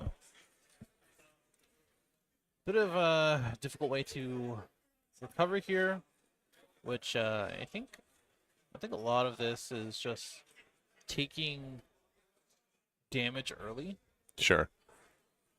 And we're just gonna swing with the 5-cost Luffy, which means this is just saying I have another one. Yeah, I think we might have made a mistake too of not maybe playing the Sanji first, but we are playing the Buggy, looking top 5 for an event card. Plenty of alt arts. Looking pretty good.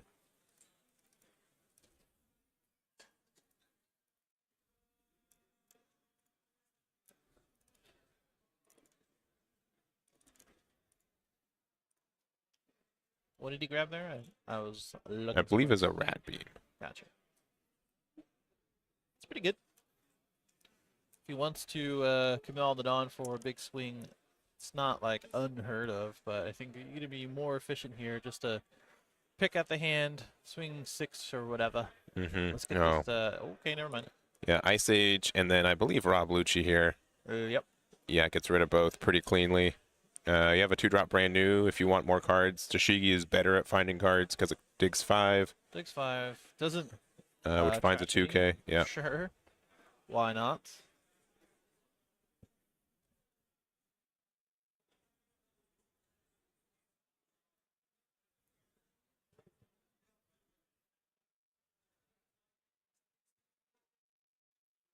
All right. Another tough position for Whitebeard.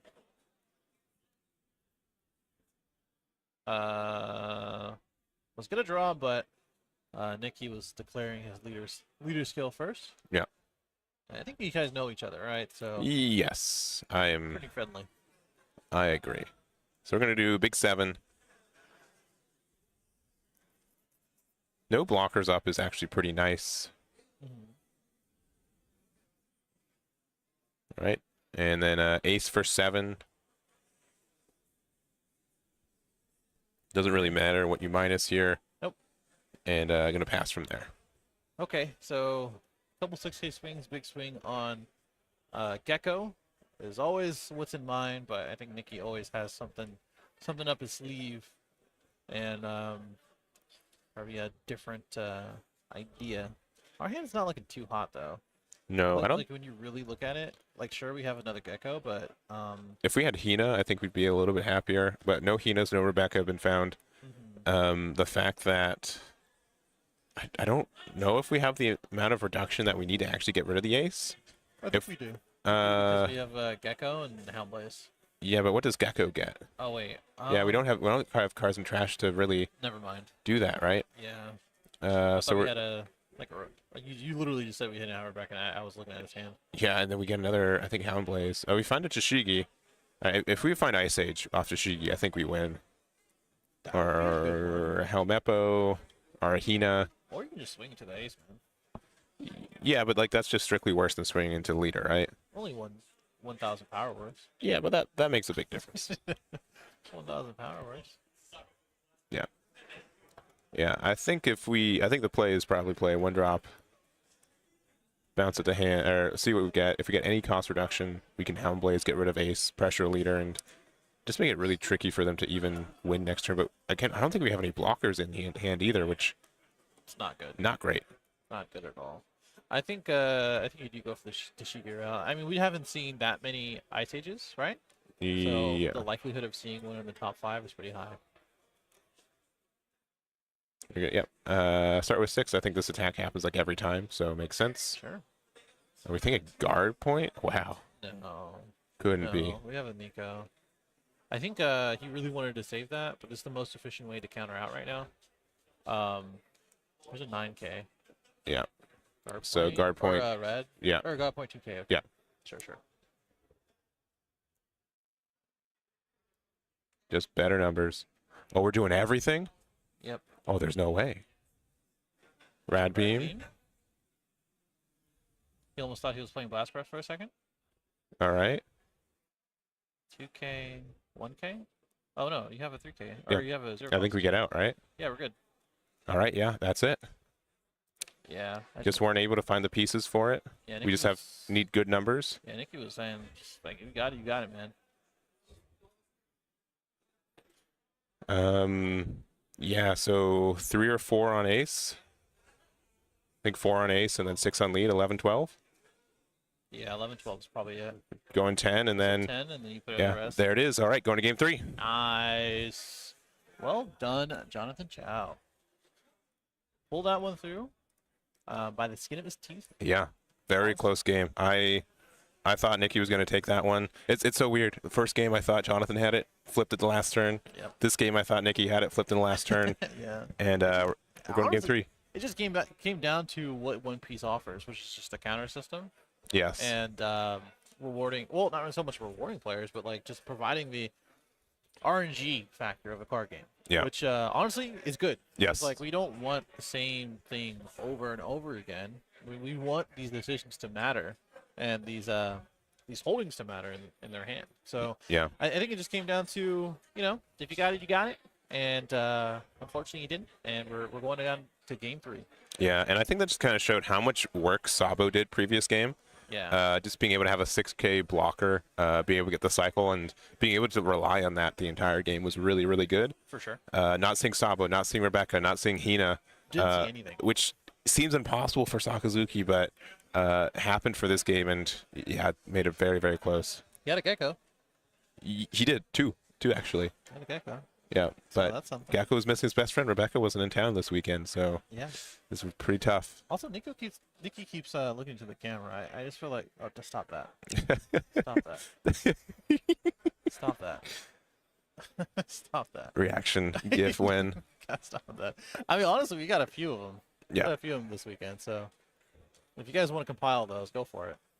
Yeah, and I think we finished. I think let me double check but I believe that Justin is guaranteed in top 4. I think he got there. Okay. Our red purple law player. Yeah, sure. I'll go confirm that real quick. Yeah, they haven't updated the bracket, so hopefully someone can tell us. Yeah, I'll be right back. Sure.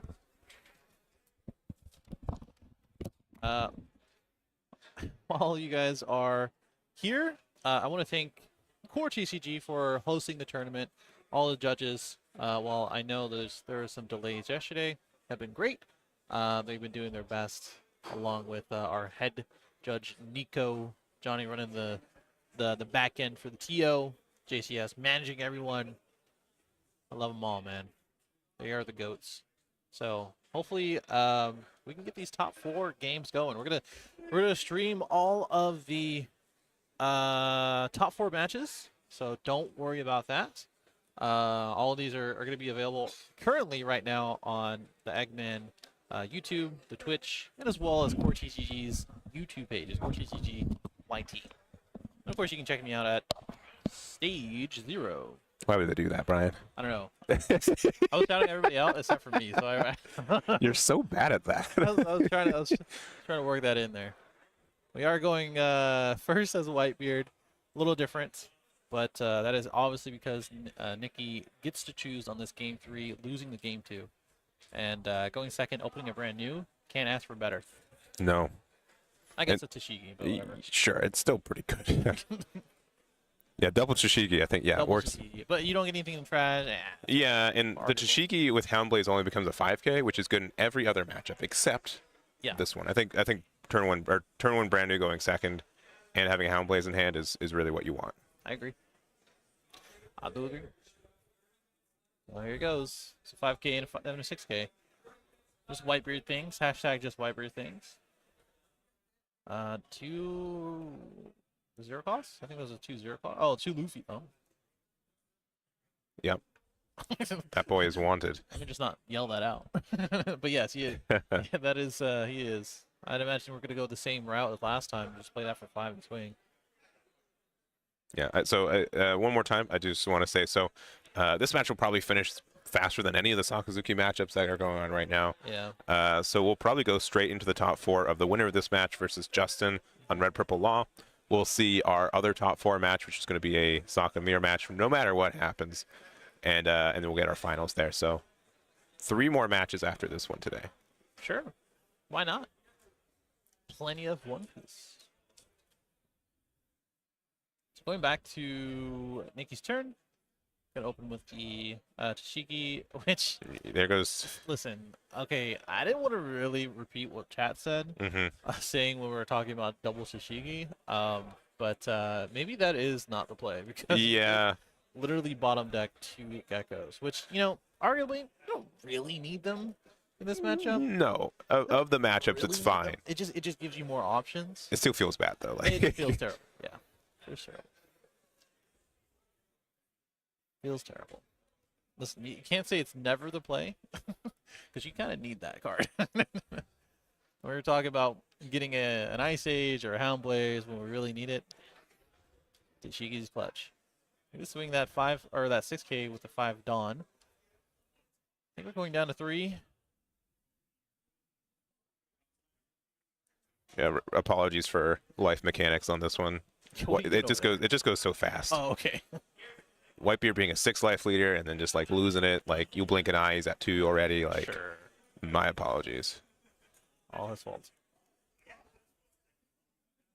You can blame it on me. All right, so somehow, Yes. look at this hand again. Oh, I just saw what you were talking about. That's Yeah. very, very funny. I mean, it's gonna be a while before we can utilize them. Yeah, I'm just saying. We do have The Great 4 in rotation already. Sure. We have Great Eruption, so we can. I think we have Alma as well. I could be wrong. You know, that's the awkward part about like having this type of hand.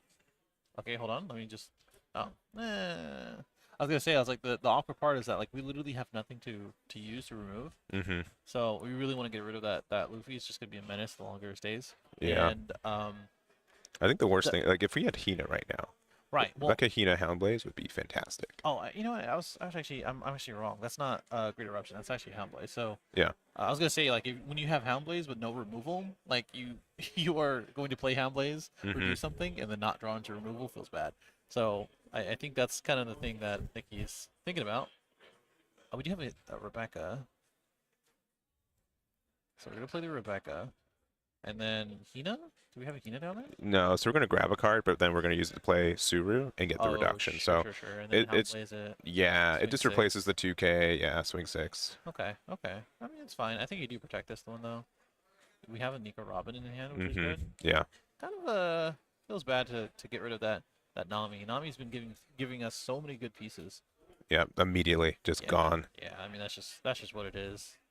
Nikki should be aware of that for sure. And then we have another 5-drop. I don't think you play it though, right? I don't think you play it though, right? I think he's playing it, Brian. Uh, I think he's just putting him on like so many. How many 2Ks do you have? And he is that's fine. close to out. You need Luffy to close it out, right? Like that's one of your best win cons. I I could be wrong, but I'm just saying like I think if Sabo hits the board for sure, but we've yet to see Sabo. I think Sabo would have been a better play last turn if we had it. I don't know, man. I just feel bad about that. But I do see Jonathan's hand. We have like 3 aces in hand. So, Yeah. sometimes it's just you don't have the best hand. All right, so we're gonna get the cycle with the Kuzan. All right, and this is kind of like the same position. Like we have either the value play or the removal play, but we can't do both. Which generally Sakazuki is known for being able to do both. Sure.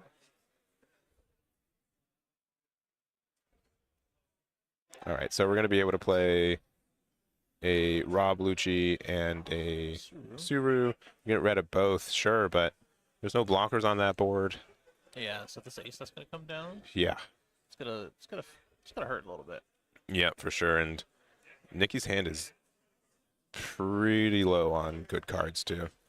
Jonathan's too, to be honest. Yep, big 6. So Do you have another 2K, Nikki? 2 1Ks? no, he doesn't. No, do like not. legitimately, he does not have. Yeah. Like almost anything in me. Oh. Great eruption? Sure. He's like, bro, I got 3. Yeah. Like we're good. All right, yeah, this is it. All right, both at 0 life very quickly. Yeah, this is tough. This is where the game changes. Yeah. And putting into, okay, do you have blockers? Do you think you can beat me up? Sure. Yeah, we both have bricks. Yep. That is. This is it. This is the turn. I'm looking at these hands. That's like, insane. There is no other turn. This is it. This is the game. Yeah. And it's funny that Whitebeard literally forces you to be in this turn. It does. Sure you can drag it out, but there's no point. You're at 0 life. He's at 0 life. We gotta get it going.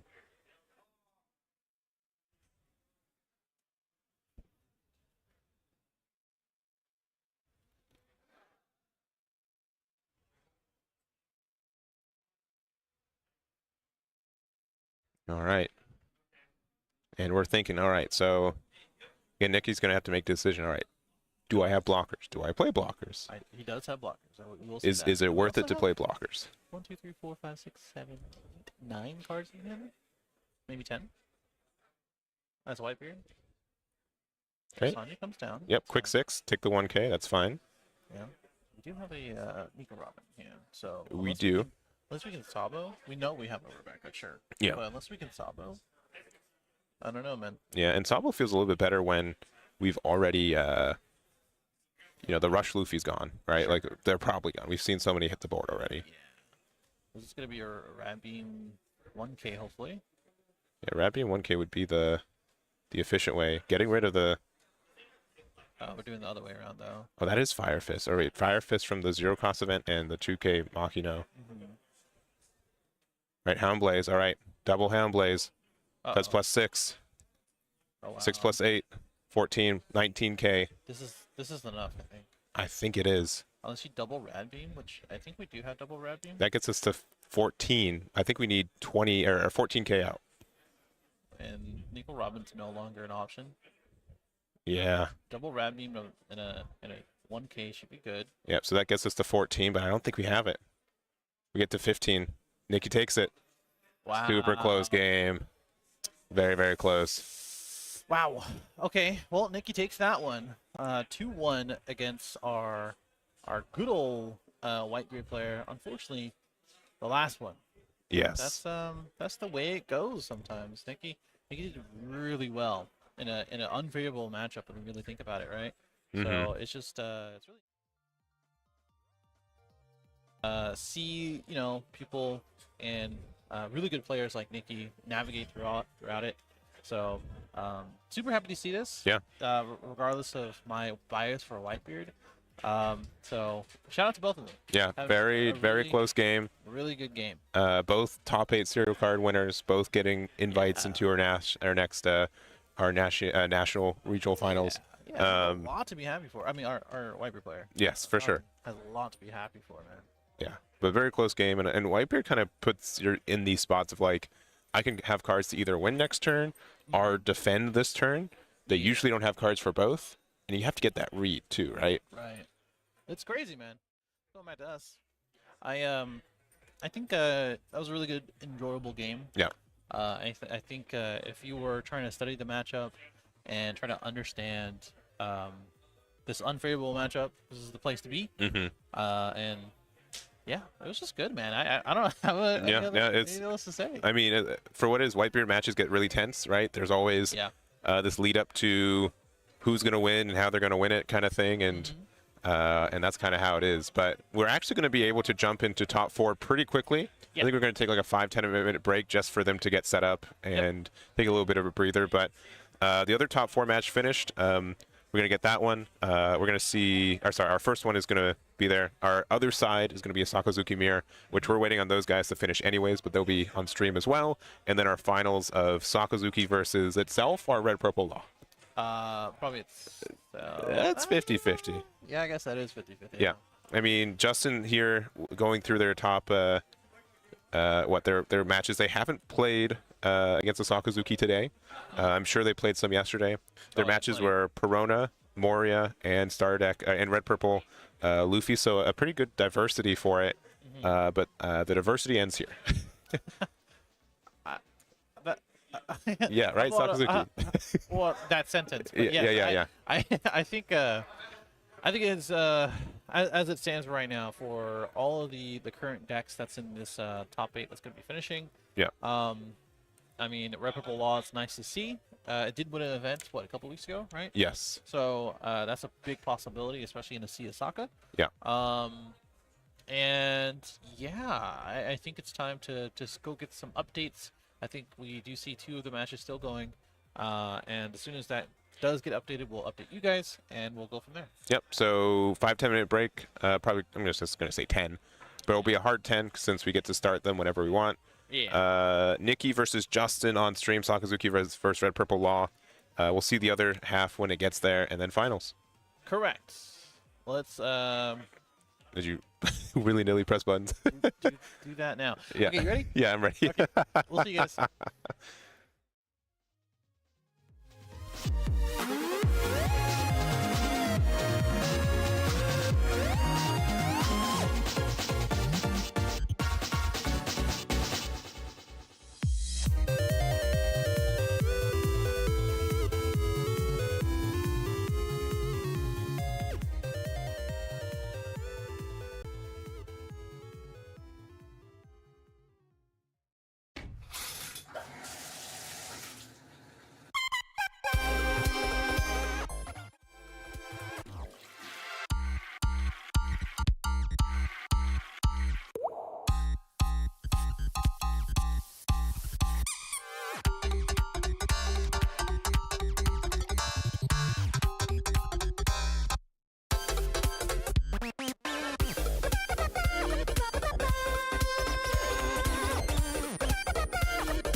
Dun dun dun. Okay.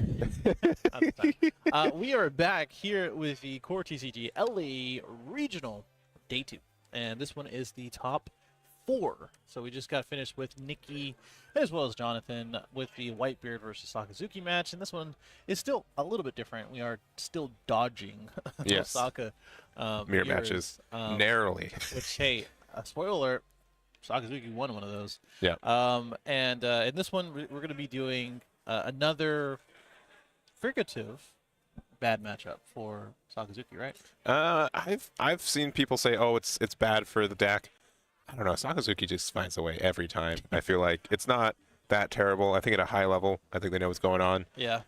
So that's something to take into for it. But we have Nikki, who we just saw win previously against Whitebeard narrowly, again in game 3, versus Justin, who's had a pretty good wide variety of matchups today. Beat a Perona, beat a Geckomoria, as well as the Star Deck 10 Luffy that we saw earlier. So playing, I'd say, more atypical list, but this is definitely going to be the most typical matchup that he's seen today. True. And you're talking about Red Purple Law has an atypical list? No, just he's seen a lot of atypical matchups so far. Oh, sure. Yeah. Yeah, and for those who haven't, I'm just updating the bracket right now. This is the current bracket for the top 4. I think they just finished the last match there, but we're planning to stream both of this match and as well as the other top 4 match, which is going to be a soccer mirror. Yeah. So back to back, and then the finals right after that. So Correct. 3 more matches.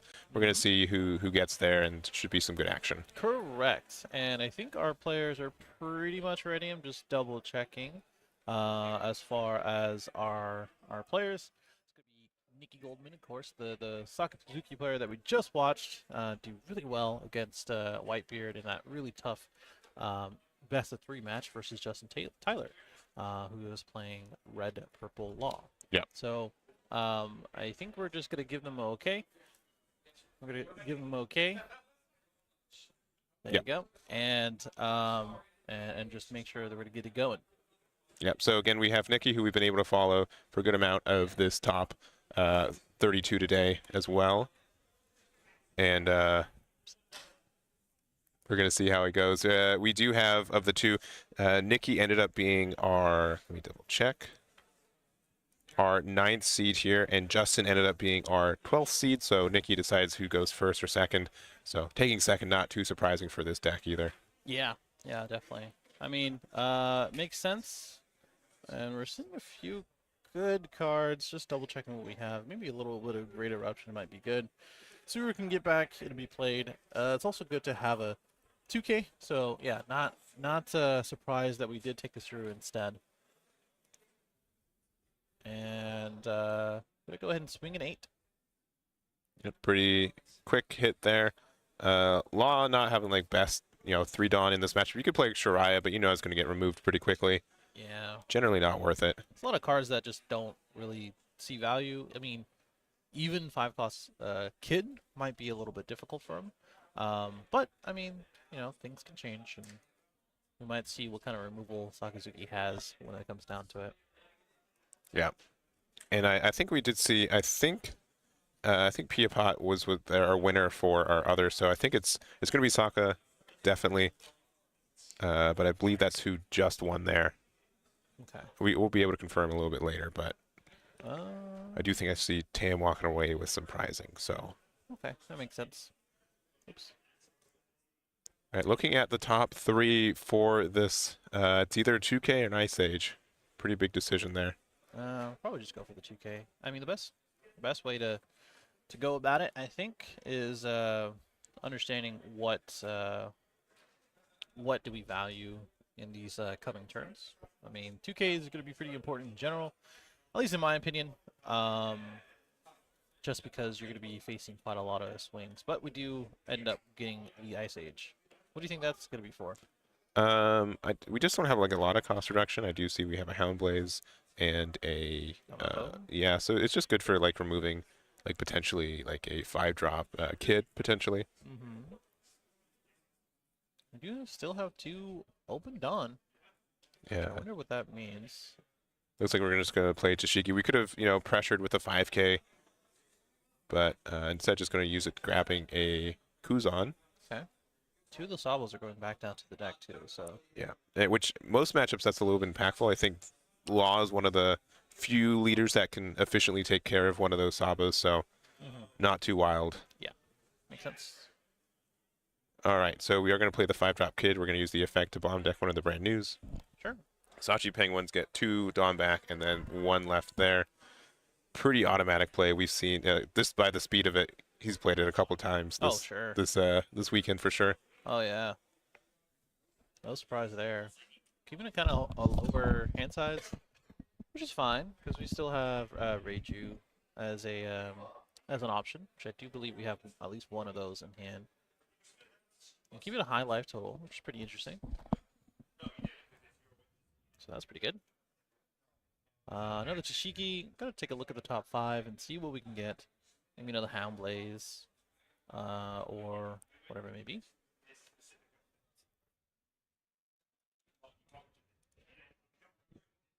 Yeah, we're getting obviously this is our 4th search. Right, Yeah. we've gone double brand news, double Tashigis. Really able to craft the cards we want. Yeah, that's just part of the game here for Sakazuki, I think. Yeah, I think the only issues that like are more impactful cards are not Navy, right? Like Moria's not, Rebecca's not, and also Rob Lucci. None of those cards you can find off any of these searchers. Yep. Yeah, I think it's one of the things to consider that like as soon as you do play Tashigi, all the things that you just mentioned can go to the bottom of the deck. So that could feel pretty bad. Yeah. But I mean we're seeing a lot of searchers getting the Ice Age now, and it's possible that we're gonna go ahead. I was like we're gonna reduce the Sachi as well, but nope, we're just gonna Hound Blaze with the Tashigi instead.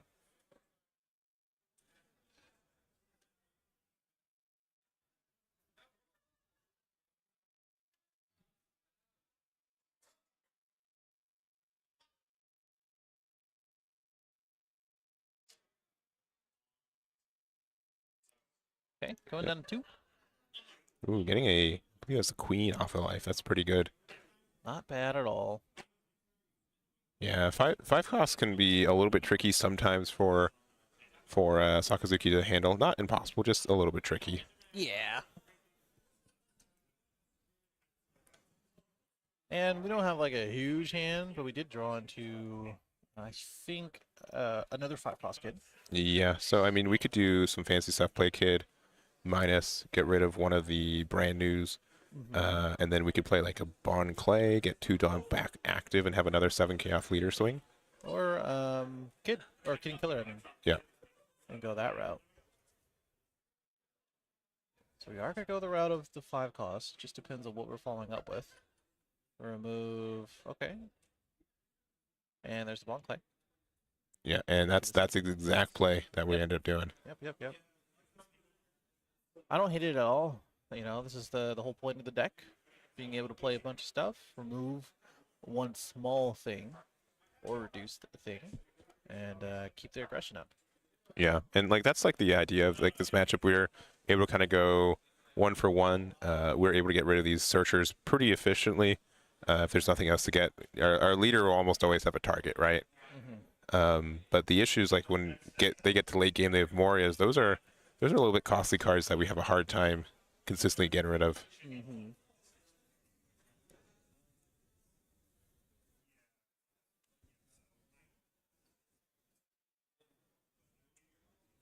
Well, just been to the tank. Got a blocker. And we literally just dealt with it last turn, so Yep. if it means doing another Ice Age and doing some ridiculousness, then that's doesn't feel great as Sakazuki. And ball play it's not the best either, because as soon as you play a Gecko, you're facing your own 8K swing, or 9K swing, sorry. I went back to the memories when we were talking about why is that a 9K swing? Yeah. And I wanted reality to be 8. 7's even fine. Now you're talking crazy. Yeah, okay, all right. So I'll calm down. I'm sorry. Now you're doing some real stuff. Yeah, definitely a tough turn. Only because I think what it is just like, is it worth playing Gecko right now? And when I do play Gecko, what do I get out of it? Because there's not very much reduction going on. There's 2 4 costs, and as well as a 5 cost Kid, which Rebecca opens up a little bit as far as our options go. I think personally, I think you just wait on the Gecko, man. Yeah. But I think Or if we didn't, like, there'd be some temptation to play the Rebecca instead too. But instead, we're just going to use the Helmeppo, use the effect, get rid of the Kid. But man, having a Gecko Moria out when that Bond Clay is still out, yeah, that is a scary attack next turn. Yeah, I think we can probably save this. Because like if we queen, I don't think this could be. Oh, it's 2K. Okay, so we are planning to queen. Yeah, or just try to win next turn. Oh yeah, that's the thing. Well, I mean, I meant like it's pitch the queen I get for you. counter and Yeah, stuff. yeah. 2K. All right, big 7. Sure, why not? And we can go 7, 9, 11, I believe.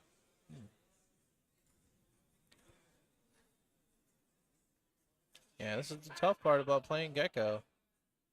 It's not that it was wrong. It's more of a, like I said, it's just more. I don't know if that was the right time. Right? And this might be a costly turn because of it.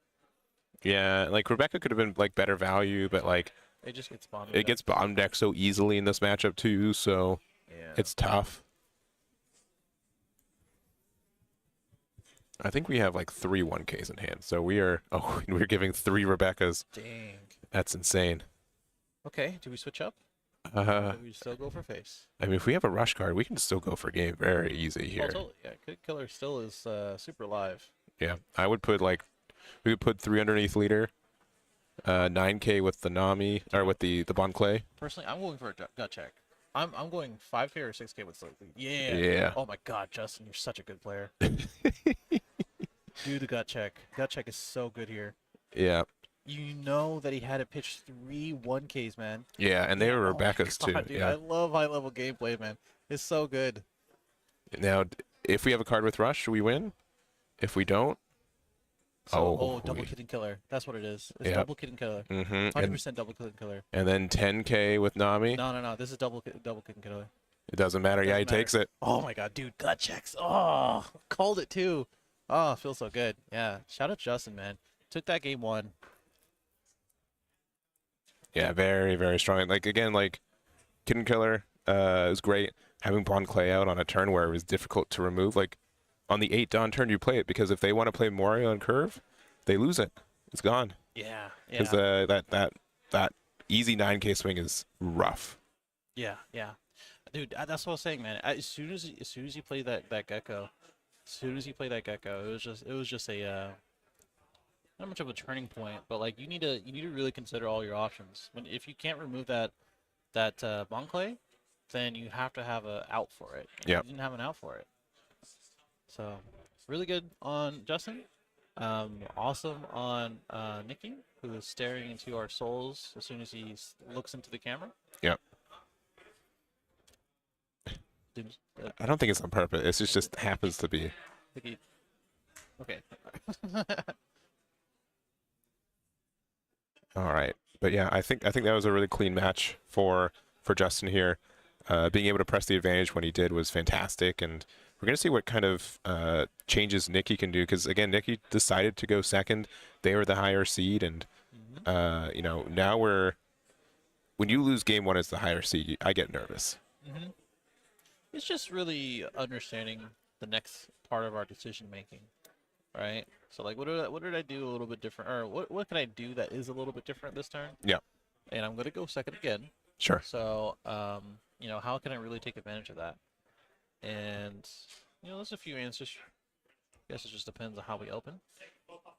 We did open Gecko, Rob Lucci, Helmeppo, Alma, Ice Age. Honestly, these are pretty good cards for this matchup. Yeah. Like, real talk, I think this is pretty good. I think we do pitch the Gecko though when we do use our leader effect. I could be wrong. I could be wrong. I don't know. Yeah, we're just seeing. Is this our opening hand? Do we keep it? And I think no is the answer. Okay. All right. Let's see. Let's see if we can get a little better. Justin's a little confident in what he got though, so that's an upside for him. Yeah.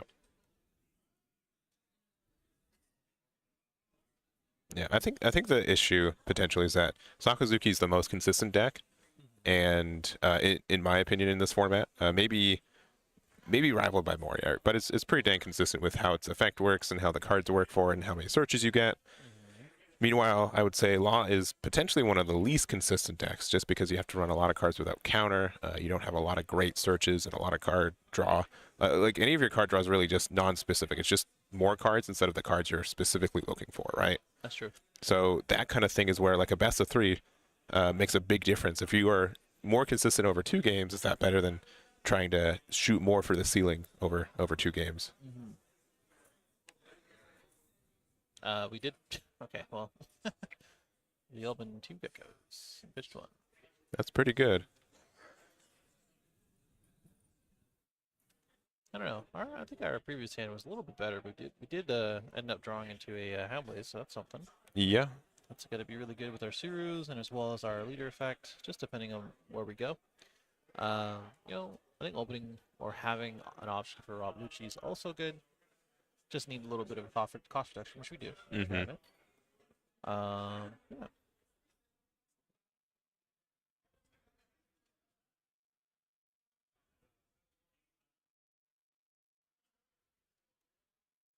Really just figured out how do we want to sculpt these next couple turns.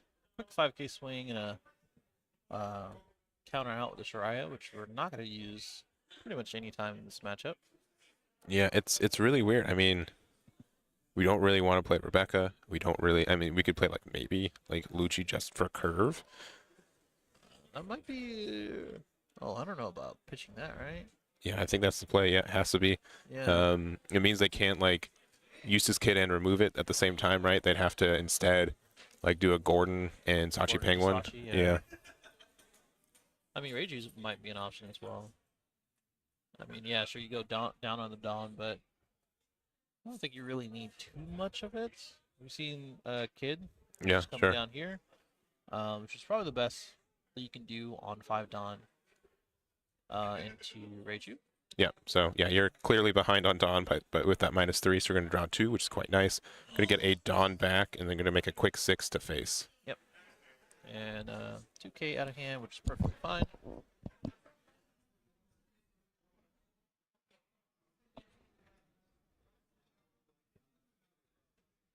And got 2 bodies on board, a 5k to 6k. Nice little blocker.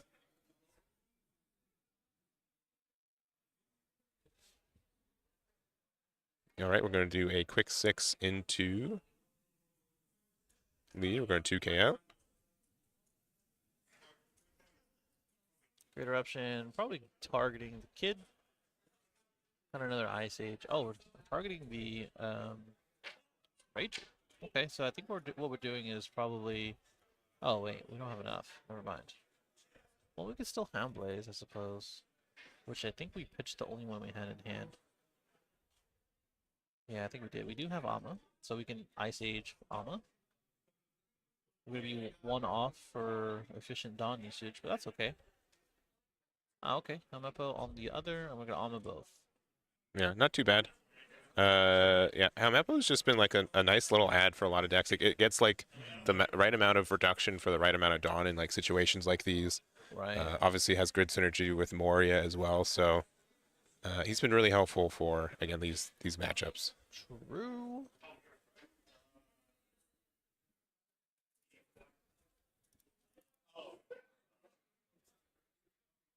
I think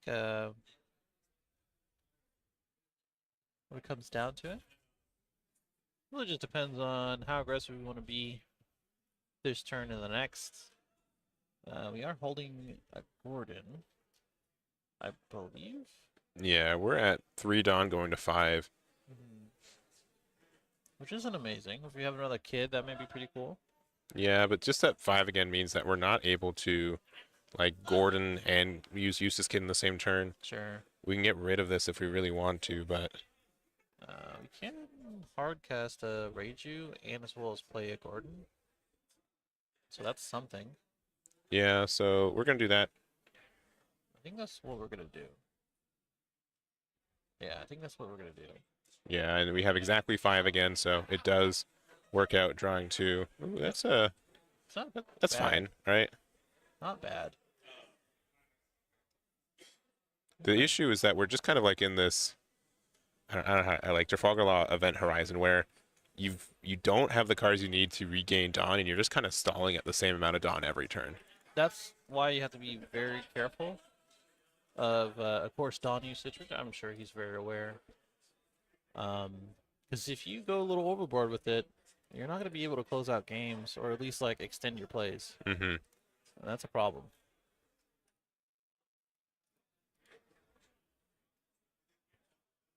All right, we're gonna go big 5 on lead. Still 3 life apiece, so a little bit slower this game. For sure.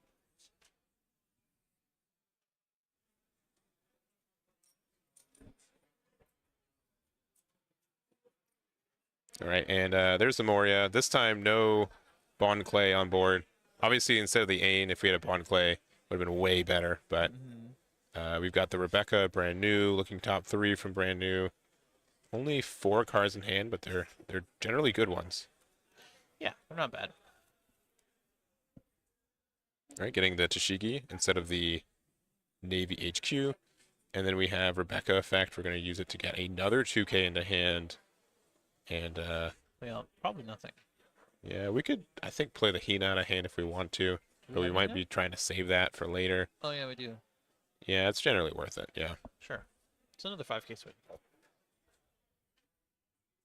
Justin's doing pretty well to defend himself, but it's only going to go so far. We now have a number of attacks on board and only a couple things that we can actually remove and swing into. Oh, there's the Bond Clay right on time. Monclay's really good. It's just going to be removed next turn, I think. If Yeah. we play it. I mean, if we want to get rid of this Rebecca and put pressure, we could, right? It wouldn't be too terrible. We could play a card and then -3 and then play another card. But I think this is definitely a matchup where, yeah, being at 6 Dawn would have been way better than being stuck at 5 Dawn like we have been. Yeah. I mean, I can't see all of his hand. I mean, I wouldn't be too mad at like, oh, is this Reiju? It is, okay. So we wanted to get the draw first, and we can still minus to get rid of the Rebecca, go into Monclay, get the additional Dawn.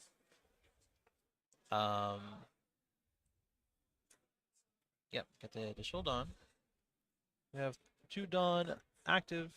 And yeah, so probably 5, 5, and 7. Yeah, 5, 5, 7 is probably fine. Let's get rid of the brand new. I mean, that's the one that we just played, but it's fine. Yeah, it's the same thing. Yeah.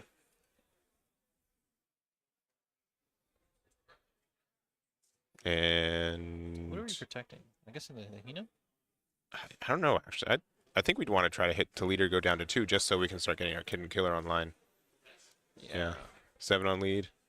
Good 2K, 2K. We might be swinging into the Hina again. Yeah.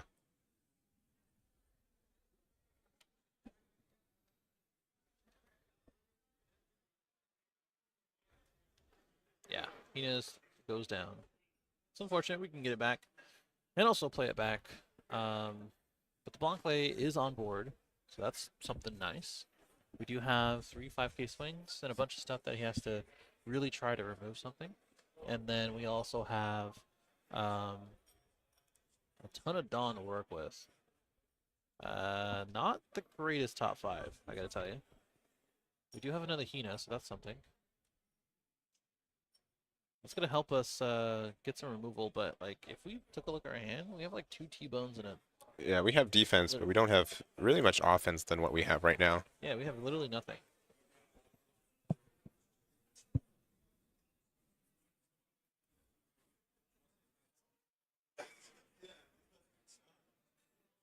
I mean, 3 life and 2 Reijus being resolved. 3 Reijus actually. Yeah.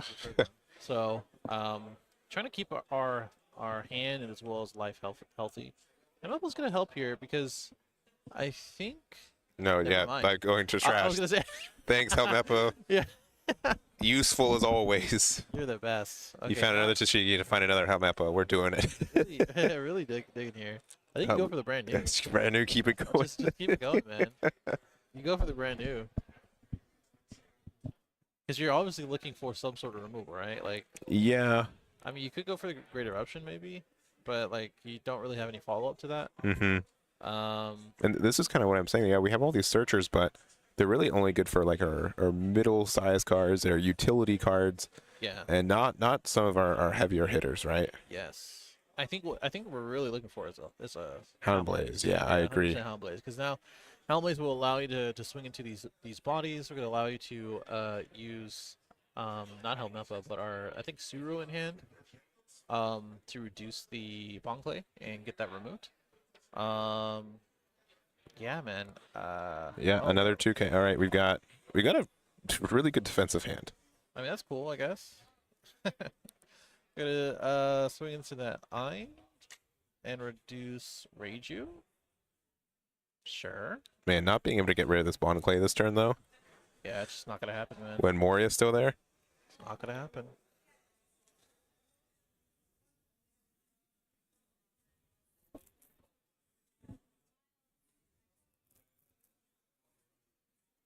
All right, yeah, still thinking. So 8 Dawn, but our cycling kind of ends on this. We've already used leader effect. Yeah.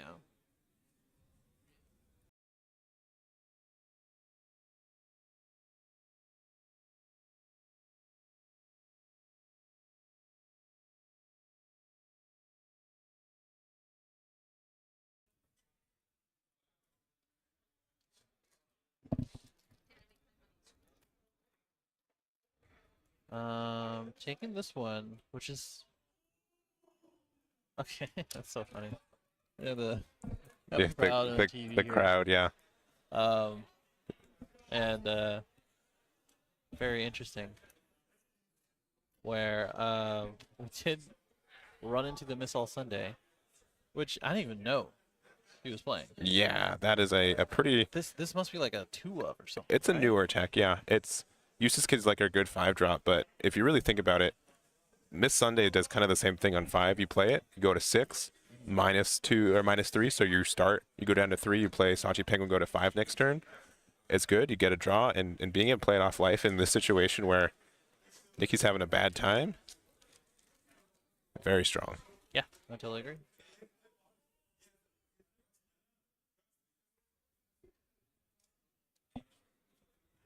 No, he's in the hoodie. In the thing.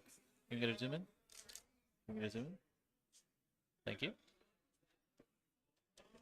Consulting his evil self. Do it. Wrong game. This is All right. 7? 7. Yep, you get the Reiju. 9 into face. Yeah, there's definitely a lot of contemplation here, cause I get it. I mean, you have a lot of swings as law. You do, but you don't have And a lot of Dawn to take advantage of those swings, right? sure. I mean, if you have like double Gordon, you can probably get rid of this Gecko. I don't think you care about getting like you're down to one. I think you're. Trying to go for game. I think you got the go ahead to try to do it. Yeah. I agree. I mean, it just depends on what your hand looks like, and we know that Nikki has quite a lot of 2Ks in hand. Oh, he's doing the 2K check, and he is losing those. Ah. Oh my goodness. You're going to 0 cards in hand. If you get out of this, you win. For sure. What's the follow up here? I think we should have made some 7s. I don't know. Well, I mean, just in general, what's the follow up here? If we're doing 2K checks, like, what are we doing after? Yeah, you're right. How do we? Yeah, he's like, yeah, sure, okay. I mean, this activates Kid Killer. I mean, the most we can do is like. Wait, yeah. What's the plan here? Man? Yeah, I don't know if I like this anymore.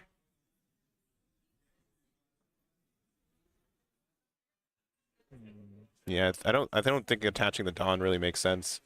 Okay. But it's Let 'em cook. fine. It's fine. I am Let 'em cook. respecting the cook. Let him cook. But at the same time, if we attached no Dawn, we would have had the same result, right?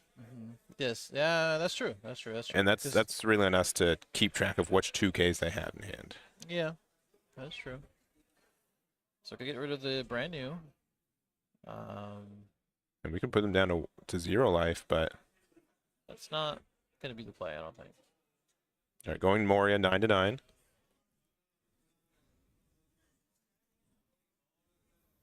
If we were trying to swing at Moria, Okay, scooping okay. it up. Yeah, I understand. Okay. I think he autopiloted a little bit too much there. I mean, yes, to an extent, right? Like, I think his game plan, no matter what that turn, was to just straight up win, right? So Yeah, like in order to win, you have to make sure you have to get through your hand.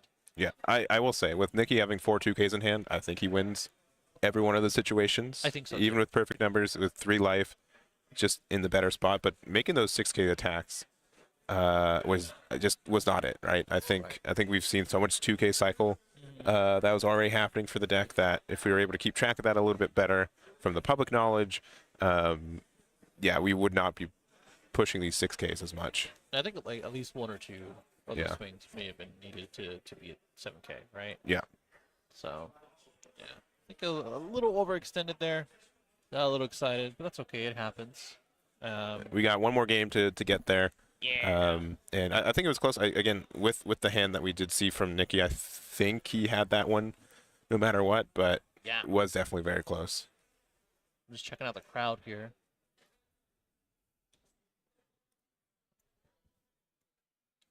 I forgot where everything was. Yeah. For a second there. Sorry. You just had like a reset. Yeah. I'm gonna have a little quick shot of the crowd. Yeah. Is everybody there? Everybody watching? They the can't match? see there on stream, but No, they can't. No, they can't. Someone wave. Wave. Start to the waving. camera. Wave to the camera. yeah, there we go. There you go. There you go. Wave. Now. No. Now. Yeah, but we're gonna go into game 3, one win apiece, and a finals match awaiting one of the winners. Yeah. I would like to see Red Purple Wall squeeze in there, right? Yeah. But he has to get this right, though. Like, this is the game to get it right, because you're going to be facing another Sakazuki very soon.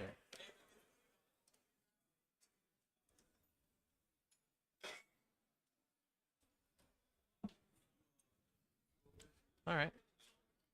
Mulligan up. Almost forgot our life. Yeah. That would have been tough. Wrong Bandai game. Got to do it that way. All right, so we're going second as law, which I think is, again, better in this matchup. It lets us do use his kid Gordon, get removal, get our good plays. And And we're is it- also taking it away from Saka. Yeah, because they generally like their even curve as well. All right, looking top 5 with this Tashigi.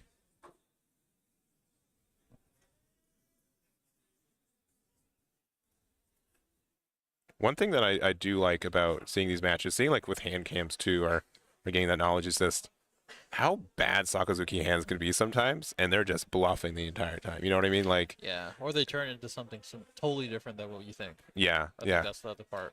So like I don't I don't need sympathy for Sakazuki as a leader, but it just kind of shows that there are decisions like it is a thin line that they have to ride sometimes. So it is pretty tight.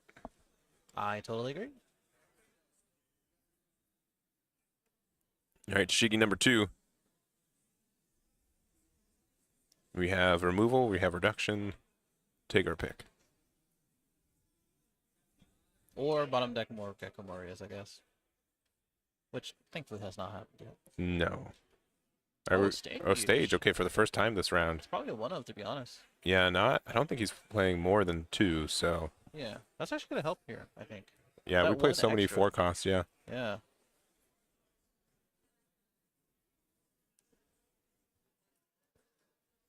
Yeah, we're actually going to save it too for, I'm guessing just some good numbers for 5K. Nah, never mind. We're just going to play it. All right, so we're going to 4 Dawn. We're just going to go quick 5. All right, going down to 3. And then Ain for 1, so we do get the ramp. Oh, and the reduction to play the Sachi Penguin. All right, cool. So 2 bodies. We don't lose any Dawn, and we got removal. It's pretty clean. Yeah.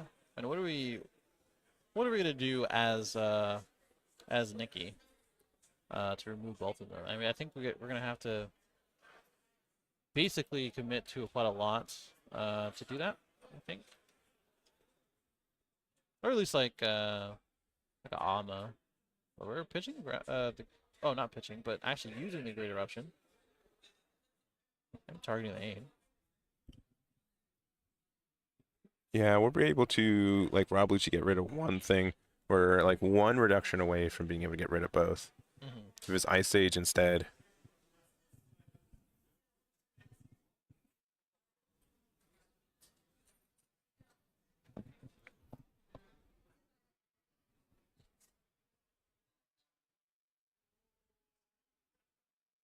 All right, discarding, or sorry, countering with the Trafalgar Law. Which could have came up here. I think we actually have a good amount of cards in hand. Yeah, if they remained at high life or high hand total into this next turn, yeah, for sure. Yeah, but I think we're gonna be able to use most of the cards in our hand, so I don't think that's gonna be a factor. That's one thing to know about Sokka. You know, they're just gonna keep using cards over and over again. So those hand destruction options outside of maybe like Verona are just not gonna happen. Yeah, bomb decking 3, and I also want to signify that we don't have a lot of cards in our trash for our Sakazuki players, so True. it is a resource eventually for this deck too. Yeah. All right, and all right, so there's no useless kid, but this blonde clay is pretty good. We got 3 Dawn to work with. We're going to start with a 6K, getting a 2K out of hand, and likely another 6K, which means to me Gordon and Leader Effect is coming next. Yep. All right, another 2K. Gordon, let's get rid of that. Again, looking Rambuchi. I think 5/7 is just better numbers, right? I mean, you're requiring a 2K, but I think 5/7 would have gotten more cards out of hand. It would have gone 1K, 2K, 1K instead of 2K. So sure, or he just takes it. Yeah. Which I think if it was a 7, ironically enough, he may have just taken it. Yeah, which means that your hidden killers are online. It just depends, I guess. What do you want to play? Do you want to play the hand game? Do you want to get down to, do you want to be more aggressive on their life? Let's get down to business. Oh, that's what you're gonna say. He didn't say that. All right. Well, Reiju's good on board. Bon Clay is great on board. We aren't playing Amoria this turn, so chances are that we're gonna have a good. Look at Nikki's hand, though. I mean, this is the tail. Unfortunately, it's kind of the tail of the Sakazuki for Nikki. Yeah, it sure is today. Just so many of our non-usable cards. Yeah. Is this a bait? I think it You, is. you It has never to be know. at this point, You right? never know with Sakazuki, unfortunately. Yeah. All right. So still have 4 remaining. Got 2 Hinas. Why not? And they're probably gonna. I mean, we have Hina in hand already, but We're just gonna Hound Blaze and put it on the Shi, swing into the Sachi, I think. yeah, because we. I'm surprised we're. I guess what Bonclay doesn't really matter when we don't have any big bodies on board. And then what? 7 in the Sachi Penguin, yeah. Sure, sure. This is kind of telling though for Justin, right? Mm-hmm. I think we are not gonna swing with the Bonclay, right? We're just gonna leave that there. I don't think there's any merit to swing with it. Especially since we only have like smaller attacks. Yep. We're gonna play the kid. Get rid of one of these smaller attacks that we're mentioning. Yep. Gonna -3. Get rid of the brand new. Maybe Reiju again. Yeah. Yep. We only have 3 cards in hand, so Nikki just giving us the sigh. All right, going to 7. I mean, this is like this is how this deck wins, I think, for a lot right now. Surely. That we have to find our Reijus, and the best way to find a Reiju is to have another Reiju draw into it. Why not? And without that kind of like chain of value, you get to a really low hand size. But that's not happening, Justin, for this game specifically. While it's not the best card, it might help our hand. That's going to be the Sabo here. We did have the Great Eruption, which we were thinking about the trigger. I don't think that's really going to be a super important trigger here. It was important when we were following up with the kill turn, but not this time. All right, so yeah, it looks like we have what 9 Dawn. We're gonna use leader effect to cycle. I think we're just digging for an 8-drop Moria, which we were not as fortunate to see. Not finding it, man. We're not finding anything that we need. Just like all these awkward cards in 2Ks. And sure, you can brand new, but you might just trash your geckos. Mm-hmm. So the thing that you were trying to find, it's just not gonna happen. Yeah, that's what I was saying, man. Like you literally have to just play that. Oh, there he is. Yeah, just into it. So super late. And we know that there's a raise max in Justin's hand, Mm-hmm. right? So like everything is just not working out on the timing for Nikki. Yeah, we need an Ama, we need a Hound Blaze, because if Eustace Kid's able to survive a turn, we're in trouble. Right. It just gives us so much more tempo back to Red Purple Law. We also have a 6K body now, so Bonclay doesn't feel bad at least attacking once. Yep. Minus there, making it cost 2. Maybe trying to get the bait block for it. Because obviously, like this posture's for Hound Blaze, right? Oh, but we're taking it. That's fine. I don't think we're really too scared about this. Yeah, all right. And you see Justin smile a little bit, like, yes, all right, that was the right read. Yep. And with all these searches, we haven't, Hound Blaze was not present, so Eustace Kid surviving a turn is fantastic. Yep. Being able to have all this potential pressure and looking very good. Bonclay now has a pretty decent target, which is going to be the Sabo. Yep. So like, I know this is going to be a little weird, where we can swing a Bonclay 6 or 7, force the block, get another card out of hand. We can still get rid of it with Gordon. Yeah. Start swinging 7s, and if we have a Kid Killer, I think that will probably help close the game out for the remaining attacks. Yeah, and to kind of explain it, yeah, there's weird math because it bases on the power. So if we get rid of the Sabo first, Bonclay just doesn't become that large. So correct. And I think a 7 would have been better here. I think. Yeah, maybe. That's just me. I think you're kind of forced to block as is and just let it go. Sure. It's just like such a weird, like, it's such a bad mindset. You're like, all right, well, I know it's going to get removed from Gordon, so I don't want them to do it. But then that just means that their Gordon is live for another one, right? Or for a future removal. Right, but he doesn't even need to have Gordon, right? Just like how we were thinking about Hound Blaze this last turn, we can say that we don't have Gordon. Yeah.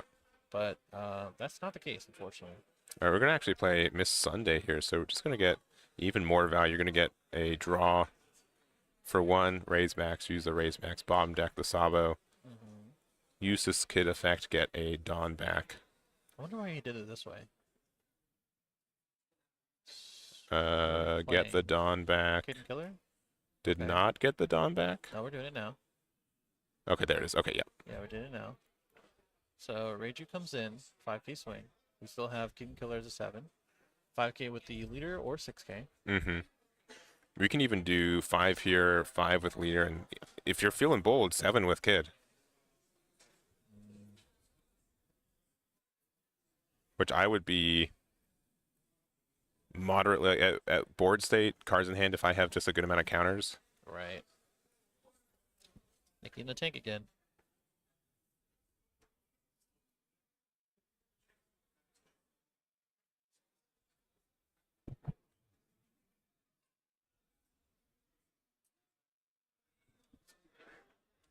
Oh, hoodie's back on. Oh boy. Hoodie's back on. All right, this made this helped me last time. Yeah. Honestly, it did. Can we get a zoom on him? It's not the time. Mm-hmm. Soon.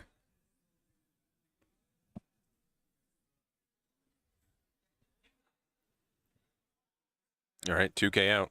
All right. All right, 6.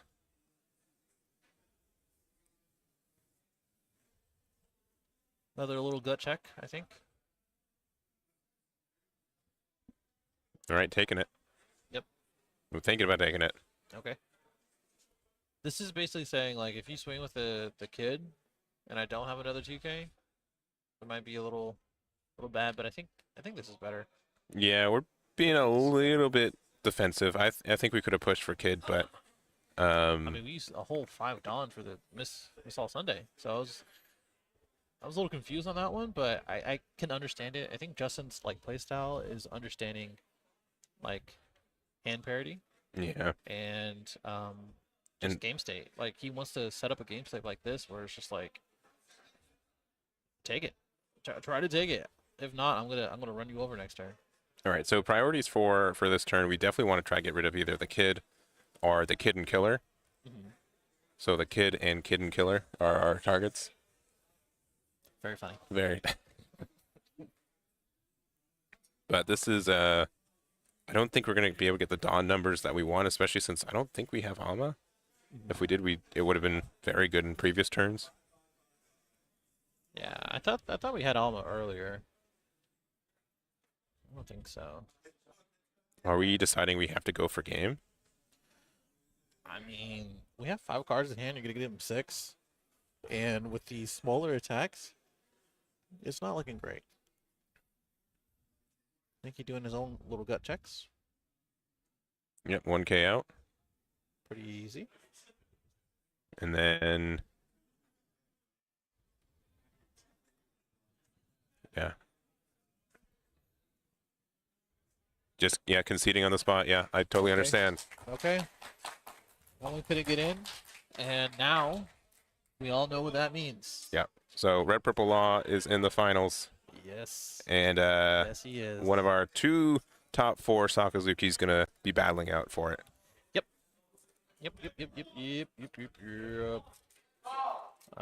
So finals. Let's go see our players. Yeah. Shout. So Justin in finals, first or second place is his. Shout out to that. To both players. Nicky did Yeah. very well. Honestly, I think it's just his deck was not agreeing with him at Yeah, the time. So yeah. it was just like it just happens. Unfortunately, it just happens. I think he played to his outs very well though. Yeah. Getting to game 3 in general with those hands, I don't know if I could get to game 2. You know what I mean? Like lose game 1, concede turn 1, game 2, right? Like I would have looked at his hand for myself and be like, okay, dude, you got it. Yeah. What am I supposed to do with this? 100%. So yeah, I think Reputable Law did show out and did pretty well for what it was, and I think just in general, like you know, yeah, I know. we got a finals. Yeah, we do. But before that, we need to see who's our other player in it. So we're going to take I'm going to say 5-10 minute break, not much longer. Yep. I know our 2 other top 4 finalists are ready to play, figure out how it goes. They are. So we're going to get that. I'm pretty sure it's Avi for sure versus Did they update the bracket? Let's go look. Yeah, it is. Piapot? Piapot, yeah. Yeah, Piapot. So it's gonna be a Sakamir.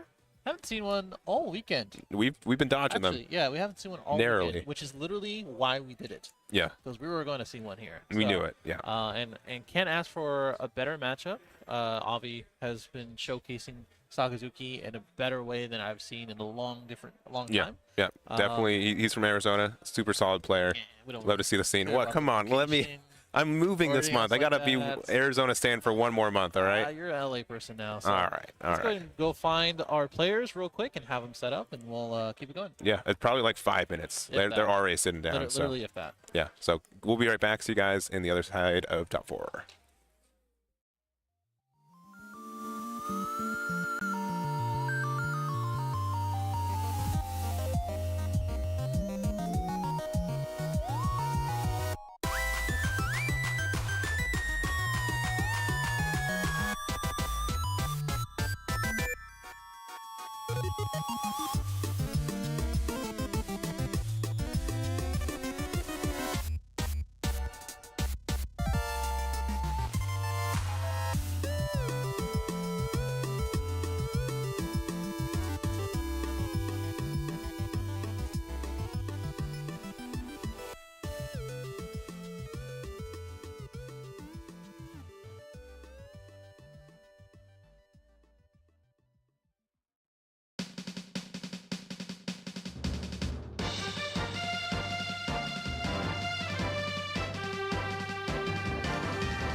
All right, we are back with the other half of our top 4. We've got Avi versus Piapot on Sakazuki.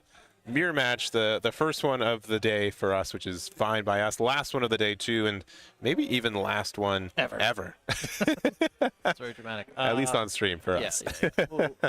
We'll see what happens. We'll see. Yeah, I mean, Sakazuki mirrors are interesting. You know, I think there's a saying, at least for me and people I talk to, more often than not, high-level decks, really good decks, competitive decks, mirror matches are always, always, always fun for the person playing it. Yes. Not so much fun for some spectators, so much fun for people who don't like higher-level decks or things that are really strong like Sakazuki, but I think there is a lot of I think there's a lot of strategy and a lot of like maneuverability that people have to learn in a mirror match. So. Yeah, and I get it. Like, if you know 99% of your opponent's cards, right, you know what the card is. It comes down to almost always skill or who can outmaneuver, right? And I will say on that, because you know all the cards. Yes. Usually, what happens is that like you do a play, and then the following turn they do the same play. Sure, right, like, right. It's like, oh, if the play is that good, yeah, probably. I mean, it's always yeah, it's always. But yeah, but it comes down to finding like little values, like little 1Ks and that kind of stuff. And from a player complexity standpoint, I can see where that gets really engaging as well. True. So try to think about that while we watch this match. Let's just get over there. Let's just go over there. Players are ready. It's going to be Avi versus Piapot. Yep. And like I said, it's going to be a Sakazuki mirror best of 3. Another hour to go. We're only probably 2.5 hours away from finding out who our champion is for this Core TCG LA Regionals in June. Yep, and the winner of this will be able to get the honor of playing Justin in the finals. One last match today for all of the marbles. Yep. But let's get to this one as is. So we're going to go into it. And Avi versus Piapot. Avi from Arizona, Piapot from California. Go California. Go California. I gotta rep Arizona. I'm moving to California in the next couple weeks, so I got that AZ crowd. Just AZ in general, though. I'm gonna say it. They showed up in this top 32. Yeah. A lot of great players, and Avi continuing that in this top 4 is fantastic. Hey man, when I go to my Discords for Vegas, yeah, I don't want to hear anything from any of you. Okay. There was 1,000 people here, and like we had like a good 18th of that. Here come the excuses. All right, okay. No excuses. You know what? I'm not even gonna say I'm disappointed. I don't go to locals enough, so they're gonna brag back on me. So hey, Vegas, get your stuff together. That's all I'm saying. All right. Well, we're getting our stuff together here for this match. We're able to play a Tashiki turn 1 for Piapot. Nothing for Avi, no searchers. Sending it right back. Hey, I mean, this is fine. We're swing 2 5s. Hopefully 2 cards out of hand or life. Yeah, I mean, you take one and then you get it out of the other. Yeah, I think could be pretty fine. You want stuff in your trash anyway. Maybe a Helmeppo in hand. No, we're just going to go and take it. Oh, dang. Going down to 2 already. It's a little telling. A little telling. I don't know. Or he just doesn't care. Could be the star route here, but I think this is actually 5 to a face. Could play our own Kuzan, keep our hand up, make it up for our, or not even make it up, but continuing our hand advantage by going second. And yeah, we do play Kuzan. This is actually something that we've seen with Avi quite a lot. I don't know if you noticed, but he almost always, like the last 2 or 3 games that we played, he almost always opens Kuzan and just plays it. So it's pretty funny. All right, so we can... Ooh, I think we have Hina Houndblaze. That's real tempting right now.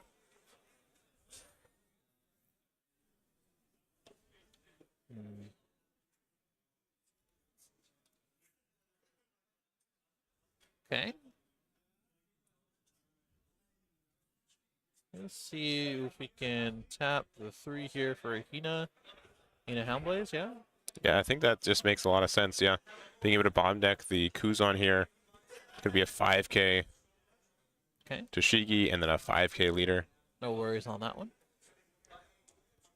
Gets a Brook out of hand. And thinking on this other one, probably take another 1K. Yeah. Yep, another Brook.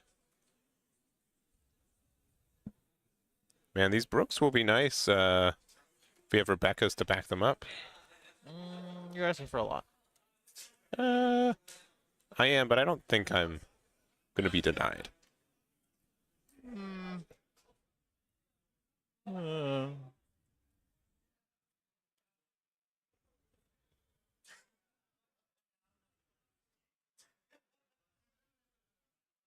All right, so yeah, finishing the attack. Yep, always good. Are we swinging the leader? Wait. Yeah, we did swing with leader. Yeah. Oh, okay. He's just not rested. Yeah, you needed to finish the attack. Yeah. All right, Brook. Oh, we Great Eruption. Sorry, yeah. Sorry, I thought that was Great Eruption off leader effect. I was like, he's not rested. I was like, wait a second.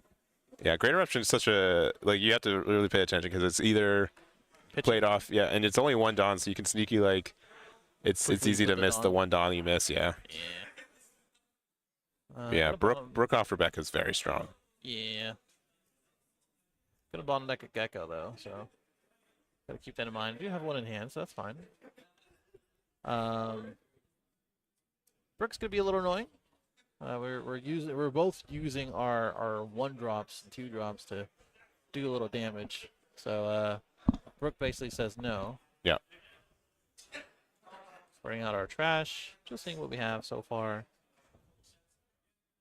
Basically knowing our both respective Gecko plays are going to be coming up.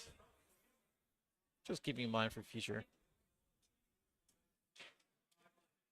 All right, Borsalino there.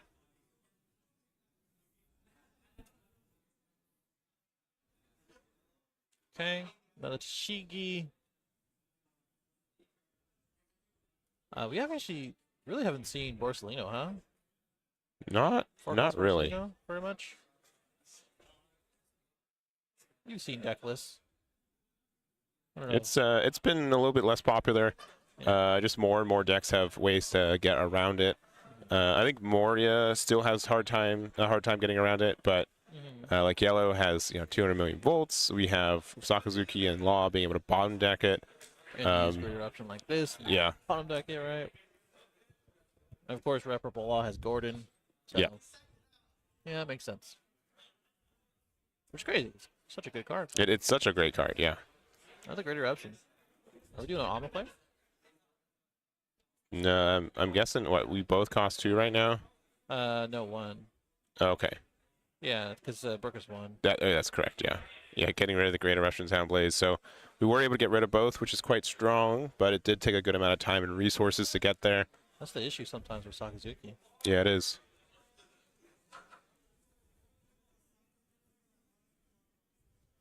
All right. 2K for the 5. Not the best, but gotta do what we gotta do. Yep, I believe we're going to 8 Dawn now for Avi, so I mean, even if it's just for value, a Moria player would be nice. Be a little bit tricky for them to answer, but not impossible. Sure. I think that's exactly what we're gonna do. And we have Hina in hand. So, not Hina, Rebecca in hand. So I'm surprised we didn't pitch that. Unless we have another Rebecca and drop. Trash. Yeah, okay, if we have a Helmeppo, if we can Rebecca play something like Helmeppo, Rob Lucci, and then Rebecca gets the Brook and plays the Brook, we can get rid of it and establish a blocker and a Brook. Sure. Yeah. All right, let's see if that happens. You never know with Gecko sometimes. It's just so flexible. But yeah, I think Suru, Rebecca, Brook is maybe the better play. I guess, I mean, Suru, Rob Lucci's not terrible. Yeah. I think that's what's happening here. No draws, no blocker, but we do have, and I think this is why he did it this way, was we have a 6K attacker, right? Sure, that's fair. 6K attacker. All Rebecca is really doing, and what Brook is doing, is just waiting to be removed or blocked. So I think going a slightly aggressive route, knowing that he's at 3, is probably the way. And Yeah. also, Peter has what? Okay, never mind. It looked like he had 2 cards in I was hand gonna for a tell second. you, I was Yeah, like, yeah. yeah, I thought he had like no cards in hand, so you know. All right, getting rid of the 7-cost Borso. That card's not seen as often right now, but still a good option into some matchups. Yep. And we're thinking about playing our own Moria.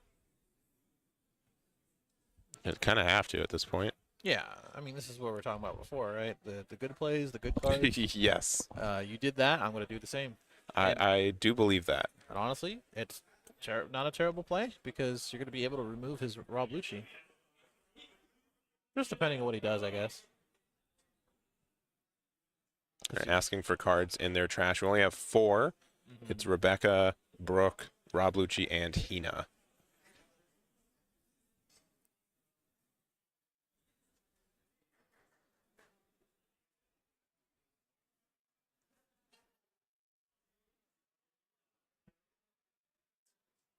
And what do we have? Do we even have like super good cards in trash? I don't think we do. I don't think so either. We have Rob Lucci, so we can Suru Rob Lucci off the Moria. But at that point, I think it would have just been better to... No, we're fine. This is better because we can play brand new with the Rob Lucci from the Moria.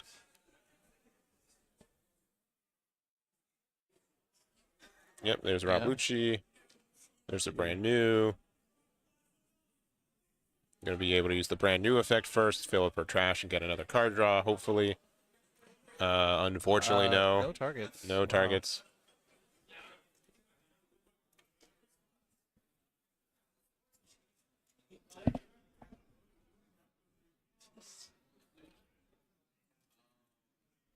Cards that we can't get back. Well, I guess we can get back the... We can get back some of them, yeah.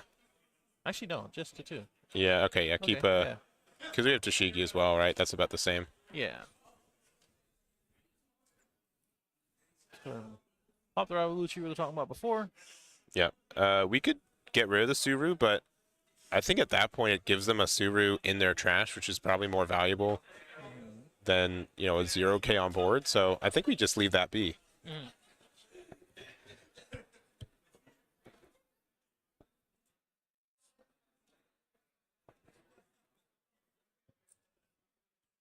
All right, and passing from there. Okay. Sure, why not? Going back to Lobby's turn. Still have a Gecko up, which is good. Yeah, we just don't have a great play, I think, after this. I think there's a way from what I can see in his hand that we can remove the Gecko. It's not going to be super efficient, but unless I am not seeing an Ice Age. I don't think that's... It could be nice. I do not think it is, though. Yeah, never mind. If they don't have Ice Age, they just can't do it. Yeah, but we discarded T-Bone, and we were rewarded with an Ama, which is quite nice. A second Alma, actually. Yeah. So it's not, like, amazing. We can't get rid of some of these smaller bodies, but... Yeah, I think we do that no matter what, though, because, again, if we get to go into Gecko, we're feeling amazing. Sure. We're going to start with a simple 6 to lead.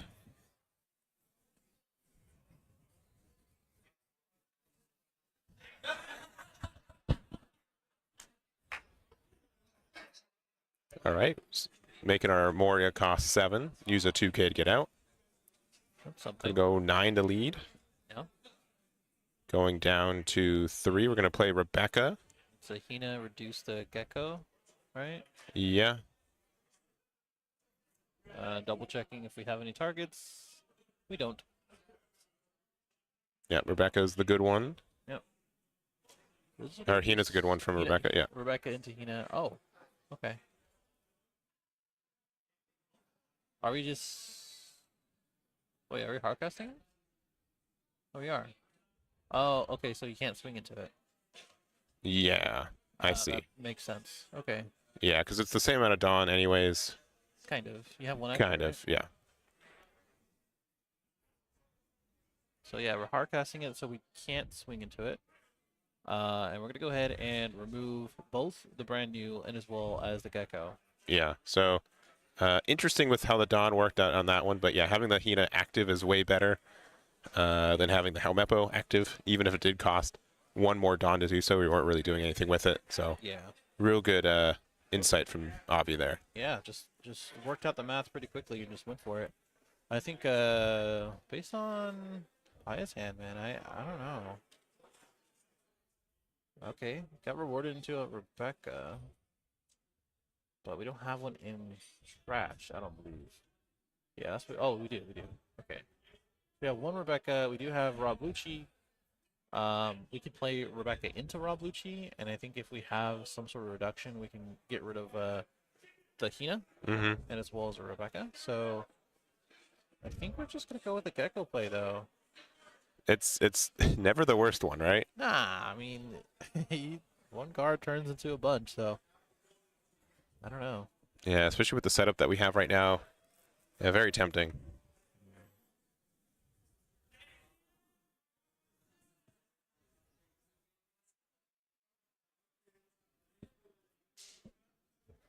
Okay, just going through it.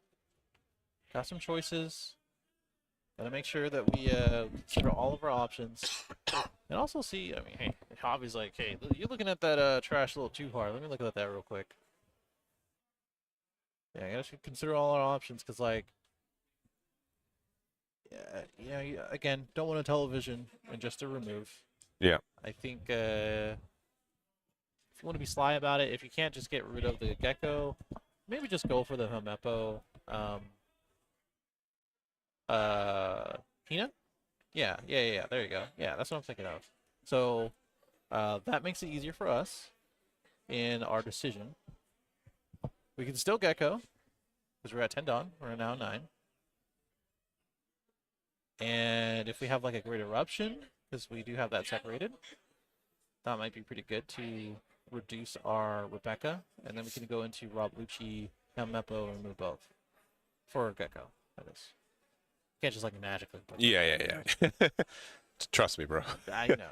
I removed your guy. Yeah. That's how it goes. We also have a Rebecca just in hand, so we can play Rebecca and grab Rob Lucci. But I mean, unless we have a Hina in hand, I don't think it really just works out there. All right, we're going 6 in the lead, and we're going to get the reduction on the Hina. Perfectly fine. It's 2 costs now. All right, there's 2K. We might be ignoring the Rebecca now. Yeah, we're ignoring the Rebecca because I think we're like, it's either gonna block or it's just not gonna do much else. Yeah, so we're going to be playing the Moria here. Yeah, Tashigi and Rob Lucci, I believe. Yeah. Okay, I don't hate this at all. No, it gets rid of both bodies. Yeah. And then bottom decking 3 from here. 2, 3. Yeah, these are some weird numbers because you got to figure out.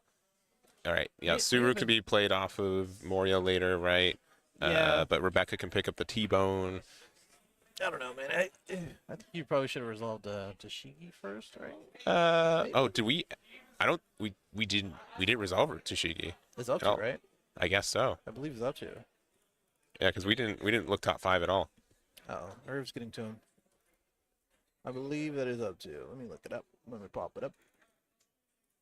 It's not mandatory. So the judge cannot say anything about it before anybody goes crazy. It is up to. So if you forgot, you forgot. Sure. There is no sure. That is only do and do not. So how it goes? Yeah, but the up to is if you add a card. The look at is mandatory. Does it say look at top? It does top say 5? look at top 5, yeah.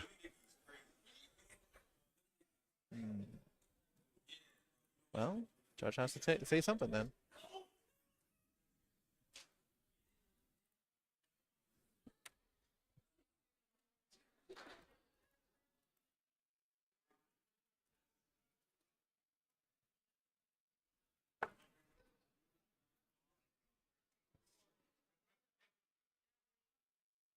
So don't remove the Don.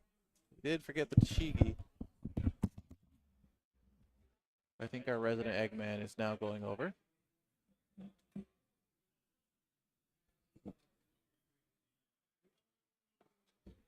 Yeah, the mandatory part is to look at 5. It's just optional to choose one. So I think that's what we're resolving right now. Nothing has changed for Paya's end, so they can easily do it. And we're just going to get a clarification from our resident head judge, Nico. And they're just discussing it right now.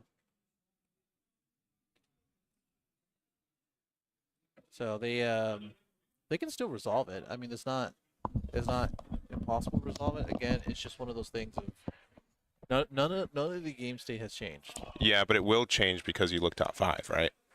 So because that's mandatory. I'm saying none of the game state has changed, as in his draws. Mm-hmm. So he can still look at the top 5. Yeah. Otherwise, I think it would be a warning.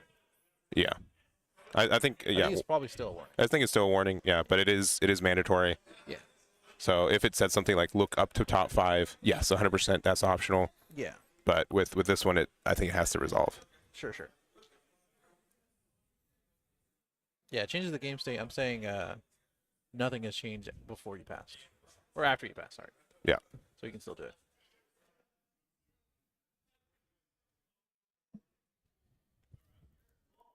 It says look. It says look, guys. Yeah. So we did straighten it out with our head judge. Now we're going to move on. Obviously, going to go ahead and start out. After reducing with Helmeppo and a couple other things. And bottlenecking that.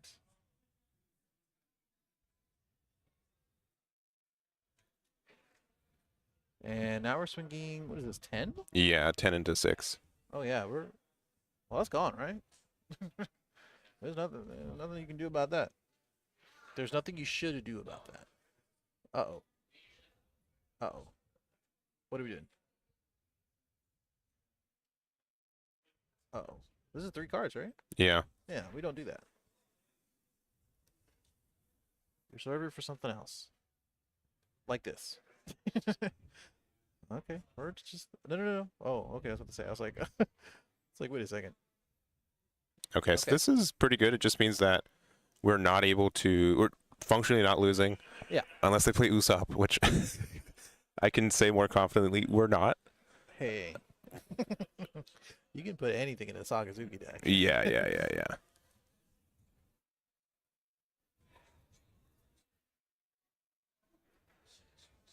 Okay. So we did see him draw another Gecko. So that's pretty annoying, right? That's a play for sure if you want to block her up just a little bit, which is why we're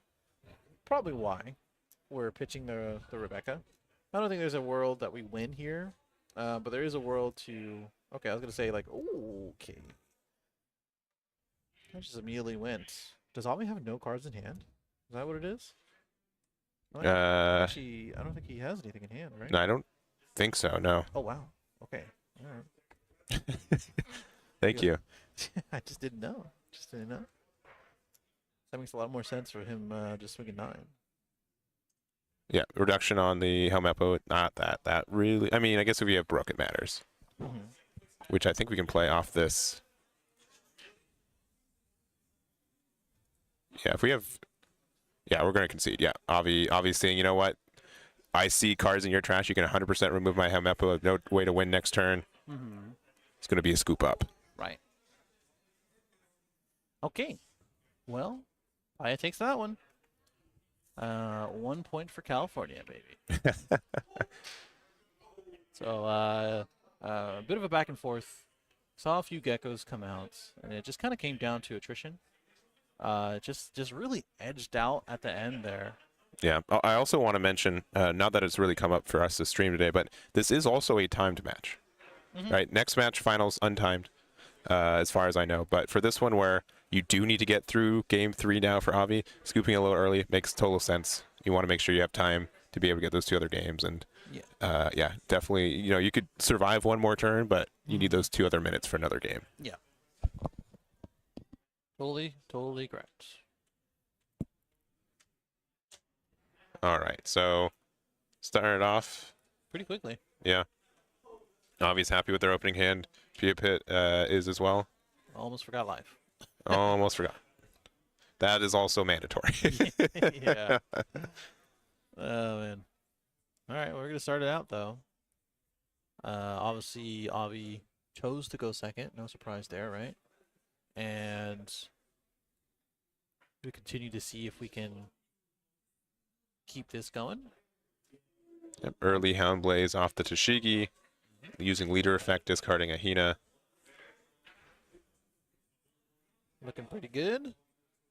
See if we can open a brand new or something similar. Avi has another Kuzan, so Yeah, it's pretty funny. it's looking pretty similar to how game one went, but we do have at least a Tashigi to help us out. Which was very nice to draw into the Gecko because we would have bottomed decked otherwise. Ooh, so all right, so we have some options here. We have A lot of good just a bunch of good options. We're deciding Great Eruption's the one. I think that's a good pick. I think that's a good pick. I mean, Hina and as well as Alma was great, but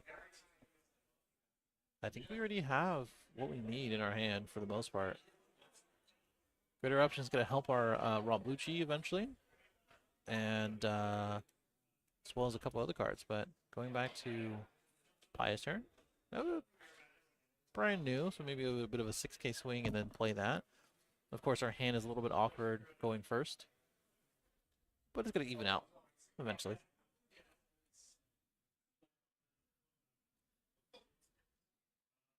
Interesting to cycle the brand new instead of playing it. True.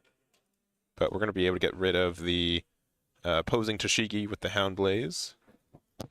We can do a 5 and 6K swing, which might be the case. Okay. And I don't. There's not a lot of counter in Avi's hand. I'm not trying to be loud on that one, but that is tough. We all know.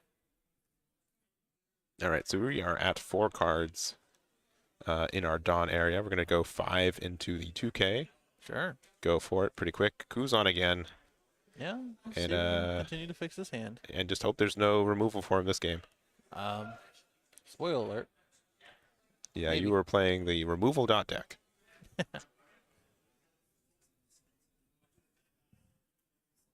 All right. Into a 5 Dawn turn. Drew into a Borso, which honestly might come in handy later on, but I wouldn't be surprised if you did pitch it. A lot of people don't like committing so much to a Borso. Yep. And it comes down. Got an Ice Age. A lot of reduction, actually. Yeah, a lot of reduction. But what's removal looking like? I think we have one Rob Lucci. I think so, yeah. But he can So- shaking his head like it seems so rough. So it's super neg, unfortunately. And I don't think you have a choice, man. I think you. If you ever, I thought he had a brand new. Did he really use? Brand new? No, we discard it. Yeah. Okay, never mind. Yeah, we use it for leader effect. So I'm surprised. that's what I was saying. You're here. No, I don't remember that. Yeah, I think we're gonna do that. Unfortunately. I mean, Yeah. we can bottom Oh, deck Ice the- Age Houndblaze instead, just pushing our advantage. Okay. Well, that's a guarantee. Okay, yeah, you got it, Right. buddy. Yeah, man. Appreciate that. 11K on turn 3. Yeah. Okay. All right. Really showcasing the awkwardness of going first, I think. Yeah, it could be kind of awkward. I don't think Rob Lucci was a terrible play. I mean, we don't have a lot of cards in trash, but So I I'm don't gonna know. return back the Ice Age you just used. And, yeah, that's at least one target for it. We're going yeah. to Great Eruption for nothing here, which I think is fine. It's fine because like our hand is just like awkward. It is. Well, both of our players just have awkward hands. It's another great eruption. So, okay, yeah, sure, dude. Is that a brook? I think that's a brook. It is Brook, yeah. I think that's a brook. We still have 4 open. Probably using Rebecca. Yeah, Rebecca or another Kuzan if we have it would be nice, but looks like we're just going to add a 2K to hand, and do we have like a Hina perhaps, just for value? Brook just for value, that's fine. Yeah, sure. Okay, passing it back. Going to 7 Dawn, I believe. Yep, and I was going to 8 next turn, so that's the first good number for us. Yeah. and really trying to be 2 or 3 steps ahead by playing the Rebecca and knowing that I can just block with it if you go a little too crazy with it. And if you bottom deck it, hey, that's fine. I'll just pivot. But if I do block with it, I have a Heenan in hand, and I'll just Gecko everything back. Yeah, and that's why this combo is just so good against decks that don't have removal, where you could have, we could have played Borso this turn. We just decided to not to. It's a little interesting, a little wild. That's what I'm saying. I think more often than not, players like to pitch it because we're just committing too much. Honestly, in this particular matchup, I think Borso's great. I thought it was going to be good. Yeah, we could attack with leader, bottom deck the Brook, or get rid of the bottom deck the Rebecca, so it's not a rotation. Either would have been fine. Yeah, not a rotation. It's gonna go back into the deck, not to the trash. We establish a body that's gonna be a little harder to remove. So, I don't know, man. I think our plan is just to go a little more wide, and I mean both of our players has been wanting to do that this match too. So yeah, I think that's just the consensus for us. But I wouldn't hate like Borso into Gecko, but I'm gonna let that idea go. I'm sorry. All right, we're attaching another Dawn here. We're thinking about attaching another Dawn here. Big maybe. 7K swing. We're just gonna get immediately blocked. Yeah, 7K swing, we're gonna immediately blocked. Yeah, no matter where it's going, right? Yeah. We had the reduction on the Brook, which I think is a non-factor unless we try to use. Maybe we should have just let it go then, unless it was at face. I guess it was probably at face, right? Face. Yeah. Getting them down to 1 is pretty important, I think. Got a bottom deck our event cards, which is gonna be the right play. Yeah, those are the ones we do. But yeah, if we're able to establish a stellar Gecko Moria right here, if we have like a Rob Lucci and Suru stuff, like removing this board, establishing our own, very strong, especially if Pia Pet does not have a Gecko of their own, and I don't think they immediately do. I don't think so either.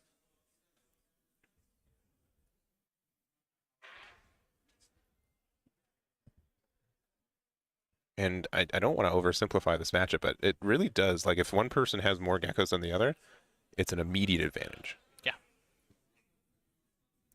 Totally.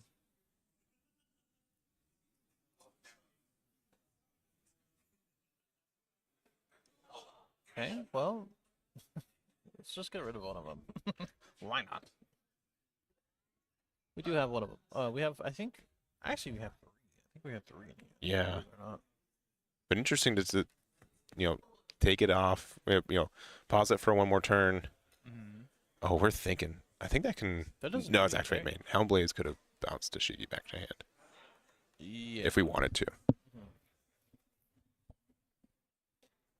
All right, Hina there. Okay, so we're not doing the Gecko play, which is fine, I guess. Yeah, but we can do Rebecca here, and then we can use Rebecca to get, again, 3 cross Brook. Yeah. Hey, do you remember me? Yeah, and that's like, not a standard card. It's a newer card from EBO1. Not every deck is running it, but if you're able to get consistent advantage of it, it looks really tempting and works really well with this Rebecca, too. Yeah, totally.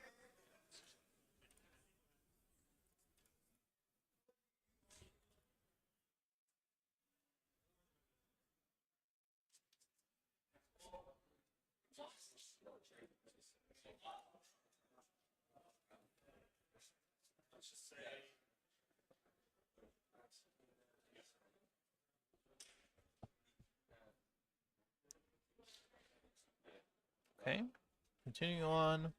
Yeah, shaking the head, yeah. Look at the hand, I understand why. It's crazy, man. I'm telling you, like, these Saka games that we've been watching throughout the weekend, it just seems like a roller coaster with the type of hands that we've been getting.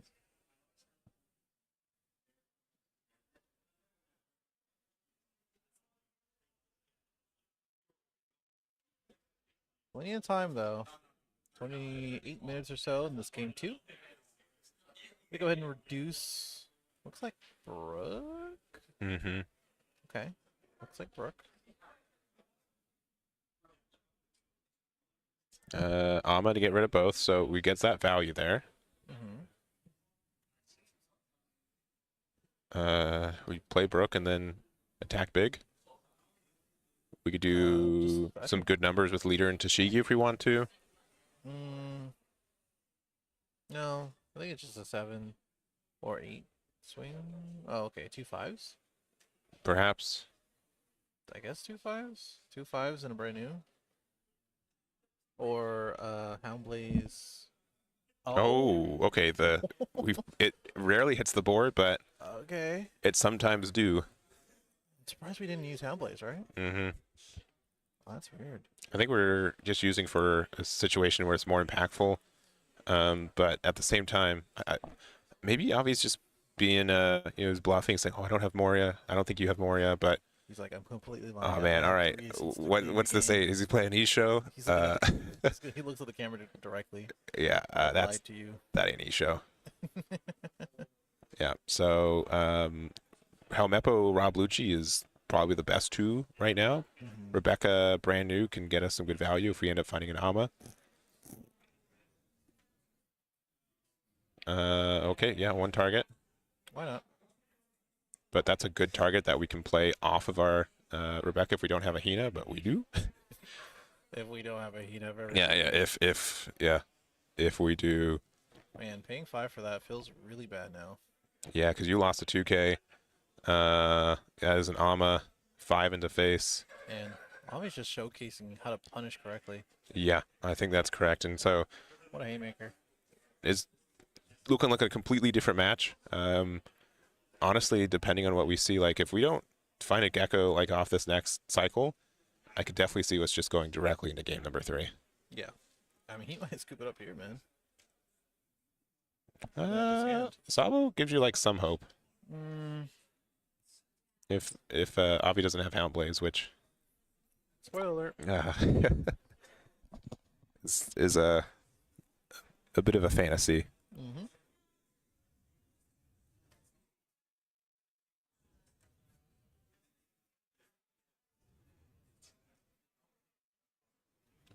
Yeah, I mean, like, scooping up here is not, like, too terrible as soon as you understand this next turn. I mean, hey, we drew into a 2K, I guess. Drew into a Gecko that we just didn't start with, which feels bad. And pitching 2 2Ks? Oh, wow.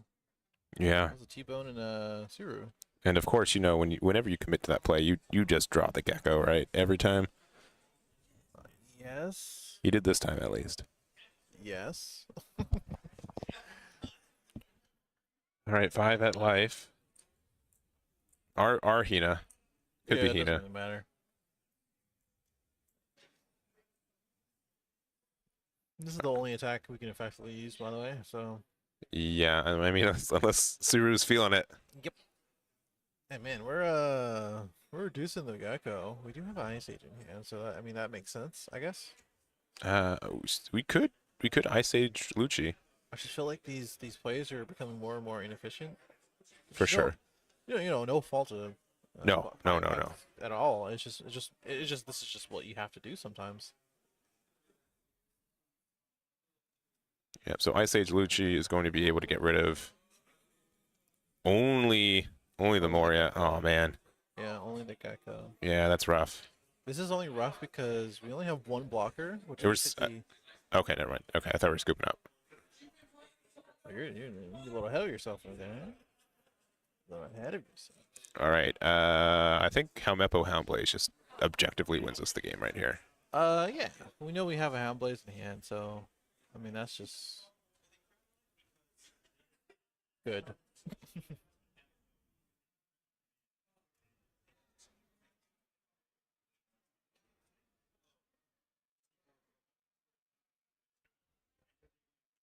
Oh, okay. Or just another Moria. We still will probably remove this Sabo, right? Yeah. And we should be able to get rid of 2 things pretty quickly. Yeah. I think Kamepo or oh wait. What did we play with for Gecko? Nothing? Yeah, nothing on the other side because I don't think we had anything impactful. Hmm. That's interesting because I would have removed the brand new in a heartbeat. But I guess this still gets there.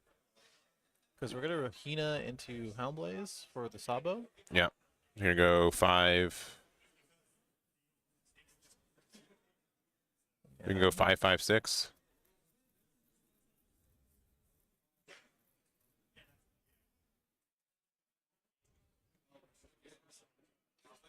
We just played them more. Yeah. We just played Alvi.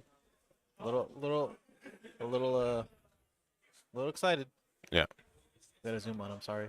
Yeah. Okay. We must have Houndblaze something. Sorry, we gotta zoom on. Something there. Sorry.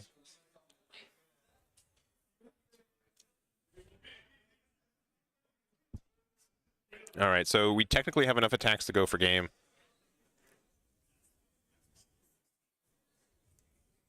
Technically. Yeah. I still think Avi's I think he's fine. in a fine spot. I'm surprised he just didn't go for game last time though.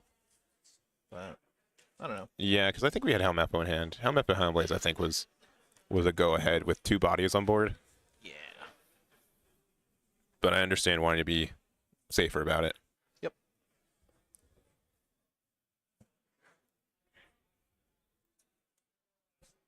Because with the blocker, only 3 attacks technically. Nothing really feels that great, and we've bumped up our hand using Rebecca and others. So yeah, I mean we're sitting pretty comfortable as Avi. And I think because of that, we're just not gonna be able to take game as Biopod. All right, reduction on there. 9 Dawn to work with. We could Rebecca Moria, but or Moria Rebecca get some removal, but I don't think we're getting there. Mm-hmm.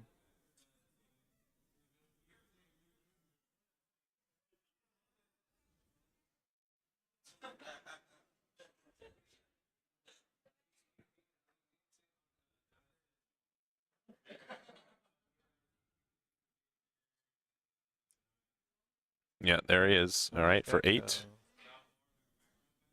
I guess the hope is to remove something here, right? Yeah, I mean, Well, 2 Helmeppo, things, actually. Lucci, sure. Yeah. We get rid of 2 things, but does that really matter? I don't think so at this point, because we have no blockers. I think we just go next, man. Yeah. Yeah, we're just going next. Just Yeah. go next. You need the extra time. Both players, right? Like, Yes. both players. Yes. So that's going to be game number 2. Avi's able to get that one, and we'll see what game number 3 looks like. Yep. Got about 20 minutes left, about 19 minutes left. We do have overtime, and we do have, I think it's 2 turns apiece, I think, for overtime. We'll probably just like maybe 30 seconds over because of our judge having their own timer, but I think this is going to be pretty good in the way of showcasing again. What does it look like going first? What does it look like going second? And can we get it going?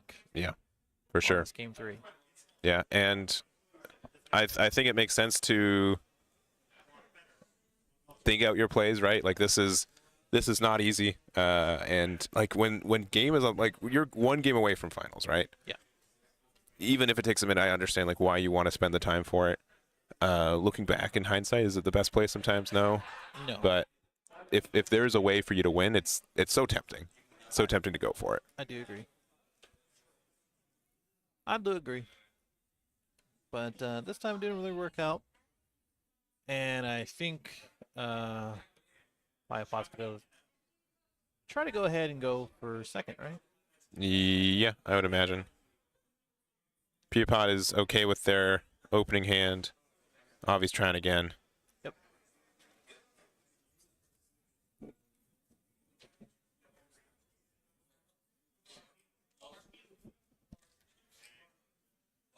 All right.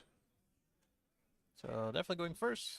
Whoa. Whoa. This is not a great hand.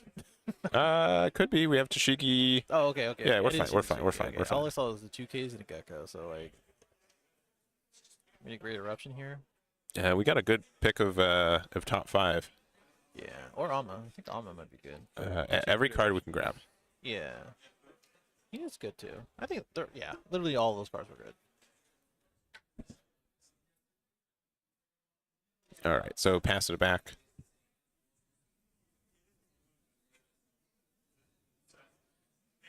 All right, for 2.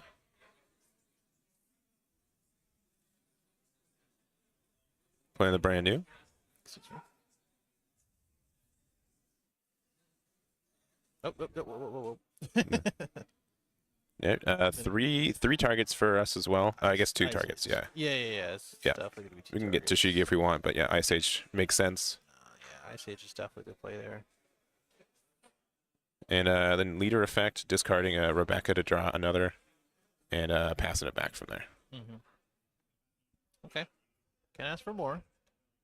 Brand new got you an Ice Age. You're going second, and looking pretty good on that part.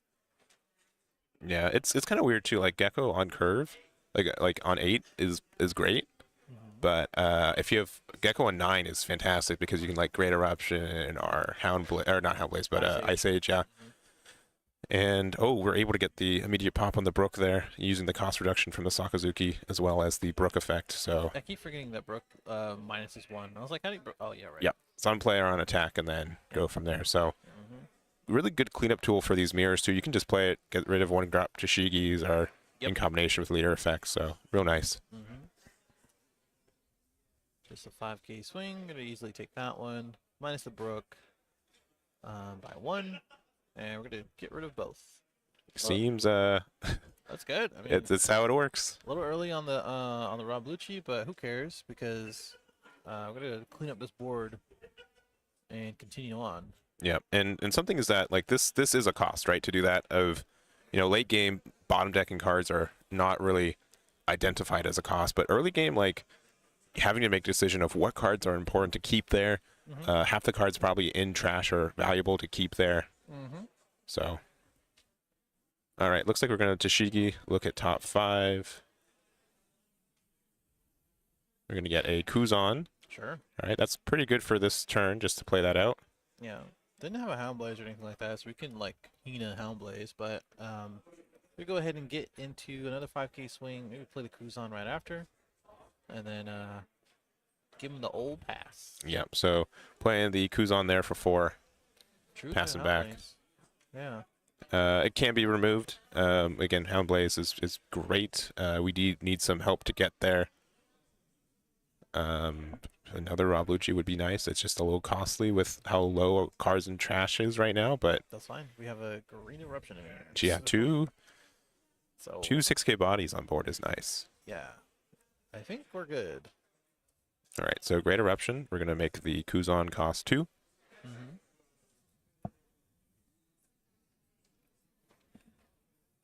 I think at this point, Kuzan is just a cantrip, man. Yeah, for a lot of matchups, yeah, like the mirror, sure. But like against like yellow, it is terrifying. It stares you down. You're like, either give me a reject to get rid of it, or like it's just terrifying. Not to all that. 6k swing. Kuzan's like, what is my purpose? Yeah. You're gonna get a 2K out. Sure. Another Uchi, yeah, not too shabby. Definitely gonna be a Lucci. Good bottom deck. Some of the cards that we've seen, probably keep that back in there. Yeah, but that's like the tricky part, right? Like, yes, we do get the double removal on cards, but we're going down to 1 card left in our trash. Yeah. I mean, I don't hate keeping the brand new too, so that way we can refill. Or it looks like we're gonna keep the Rob Lucci. All right, you got to keep your brothers. Interesting. Well, I mean, I feel like that's counterproductive only because you don't have any cards in life and trash to use another one. Yeah. So keeping the brand new for our upcoming Gecko play, which we're on curve for it. Yeah. Seems a little bit better. And you can just pitch a card that you can use for the Gecko. Yeah. So we're gonna discard the Hina off leader effect. Yep.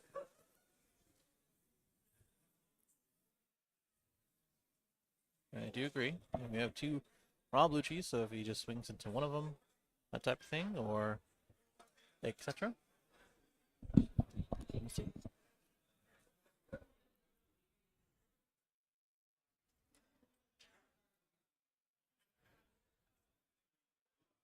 All right, so we're gonna use the Houndblaze, get rid of one of the Rob Luccis, and so we're currently at 8K. Can pressure 8 into 6 right now. Yeah, I don't. I would say In Big Ten, yeah. that's probably okay.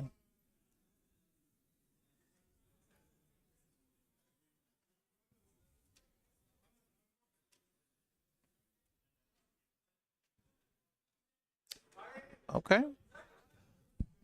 So we're on 8 Dawn now, right? Yeah, so we could do a Sakazuki right or a Gekomori right now. We just don't have cards set up. I mean, we can't even. We'd have to like what discard, play Rob Lucci. And no, we still wouldn't have enough cards in our trash for the effect. Yeah, I don't think so. Um, that's what makes this a little awkward. I mean, we could play Orso into brand new. Yeah, Ah, okay. just Borsalino finally hitting the board after being cycled so much this game, this match, right? Yeah.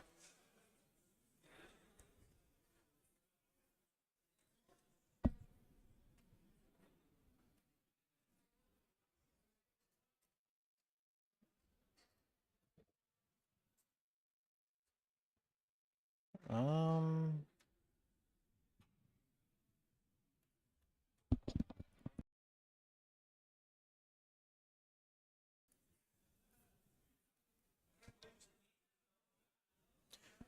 so on Avi's side, we're just trying to understand what we want to do with our 9 Dawn. We talked about it before, right? 8 cost Gecko with the Great Eruption or Ice Age, that type of thing. Might be a good. I don't know if this is probably not bait, right? I think it's just having a higher costed card finally. This the 7 cost Borso. Oh, we see. There's Rob Lucci #4. Why not? Why not? All right, discarding the Hina. All right, if we have like, are we able to get rid of that? If we have like Ice Age, Gekomoria, and Don't say Rob Lucci. Rob Lucci are Moria. Hmm. Yeah, no, not Moria. Moria into a Brook. If you have Ice Age, gets the job done. Sounds very intricate to me. Has to be. Oh, we're just Never using mind. Suru though. Okay, so we cost 4 now. Which is a Gecko into still. Wait, no, you can't It's do that. Helmeppo and Rob Lucci. Yeah. So the more traditional route. Oh, do we not have? Oh, did we misplay? Did we not have Rob Lucci in there? No way we misplay, right? Oh no, we're fine. Yeah, Okay. this is just narrowly getting there. Gotcha. So So- Helmeppo for 3 and then Brook for 1. It reduces -1, Yeah, and then takes it down to 0, which is why we're explaining it here. Yeah. All right, narrowly getting there. Very, very close. But good eye from Avi. Oh, I think we drew Rob Lucci after our cycle, which is rough. a little tough, man. A little tough. Little But we're going to 10. It's Pia Pat, and I don't think we have a Moria of our own to play. We don't. Wait, what's that card? No, we don't. That's a Sabo, I think. Wait, what is that card? Is that a Brook? That might be a Brook, right? I think it is. Yeah, I believe you're correct. Yeah, I think it's a Brook.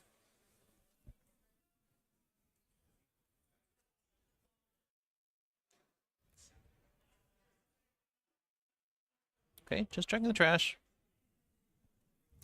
Let's keep up with what we've used so far as 2Ks go. What could you use with a next Gecko if you do that? What are we going to be doing as Pia Pat? I mean, it's just the issue is that we literally don't have anything in our trash, right? Like, we're just not doing anything too crazy. Rebecca can. Never mind. I was going to say, Rebecca can get something back, but that's just not the case. No.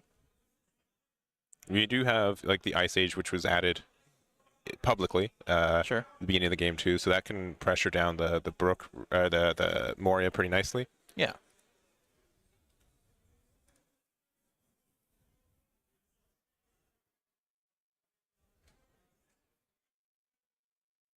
All right, so currently for a reduction of 5, so we cost 3. Mm-hmm. That Ice Age there to remind me. What are we? Yeah, what are we doing? Wait, what are we doing?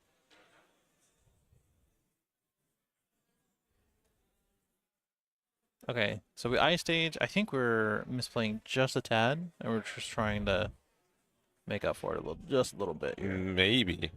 I think that's what it is, because we're one dawn off from Hound Blazing and as well as Rob Lucci. Yeah. And we're saying like, okay, well, I think I misplayed just a little bit because I want to swing with Hound Blaze. So I think the only alternative here is just to put 7 on your leader, swing, minus the Gecko, and then just bottom deck Suru. No.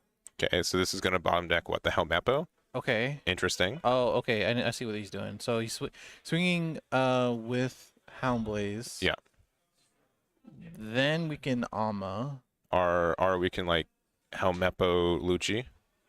Well, I think we're just gonna reduce. Let's make sure we reduce though. Uh-oh. Uh-oh, yeah. Uh-oh. That was no. You forgot to reduce. You forgot to reduce. Is Sakazuki up to? Yeah, it is up to. That one I can say.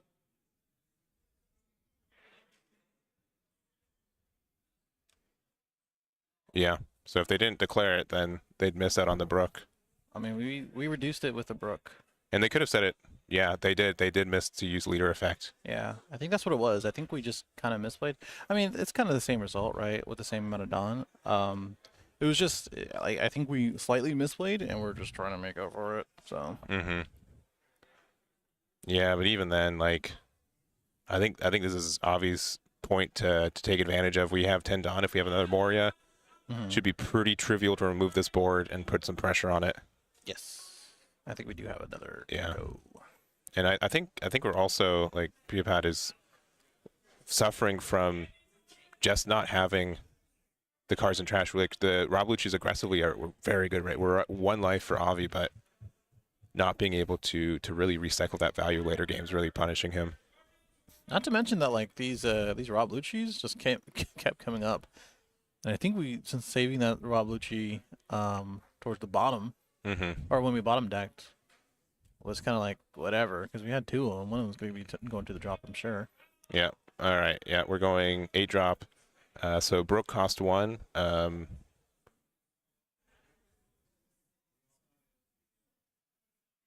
Oh, Avi, did we not cycle the Rob Lucci in there? If we check one more time, we might have. I don't think we did. That is punishing. Both players. Yeah. Playing. It's been a long weekend. Yeah. Yep. Oh yep. no. Yep. This is rough. Yep. Oh, all right, draw from Kuzan, draw with Tashigi, but yeah, this is not what you'd like to see. Yeah, if Rob Lucci was on board, Helmeppo Rob Lucci would have got there, but dang, we did not get there. Dang. All right, That's so a tough one to see. It is tough. We got a pretty wide hand for Avi.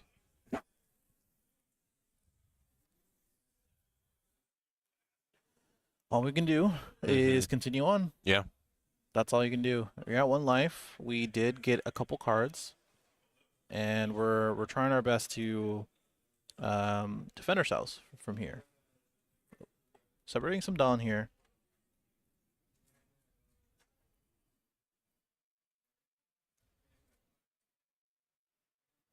Bobby's not out here.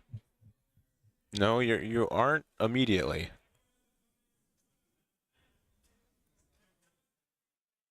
And I mean, again, both players' nerves are high. Been playing all day. Definitely. Everyone wants to be in the top.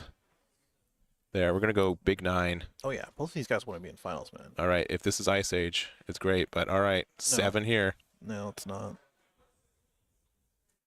Do we get there? 2K, 1K, 1K. 2K doesn't get there. Oh, very close game. Yeah, Avi feeling it. Yeah, I think he had the Rob Lucci in hand, right? Yeah, there it is.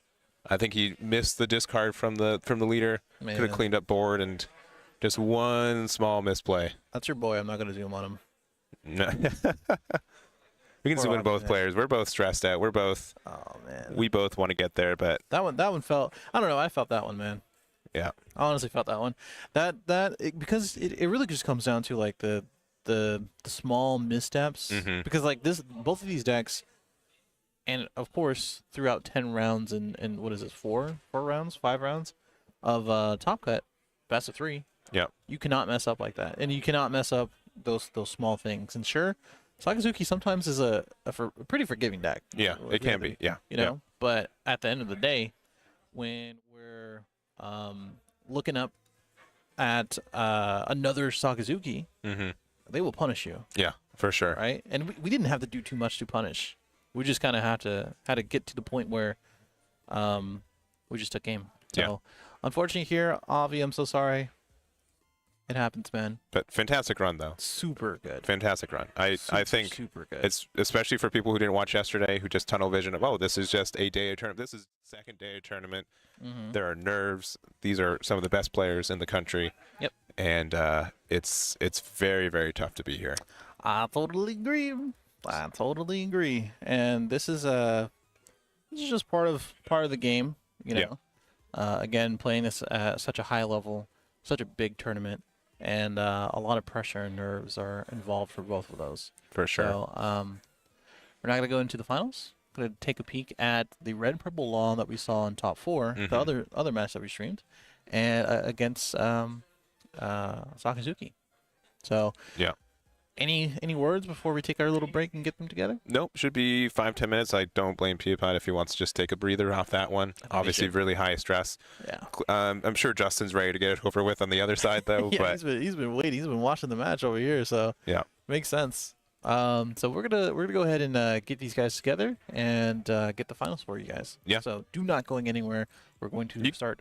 You can go somewhere. Just be back in 10 minutes, all right? That's all I ask. You can go. I'm not going to hold you prisoner. Just be right back. All right, Brian here. We'll see you guys.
Okay, so we are right back where we started, literally less than 15 minutes ago. Yep. And it's a little different this time.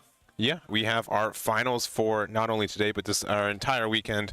We have Justin on Red Purple Law versus Piapot on the Sakazuki. Yeah, so it's going to be an interesting one only because it's not a Saka mirror. It is not. It is not. It was just pretty saw it. dang close.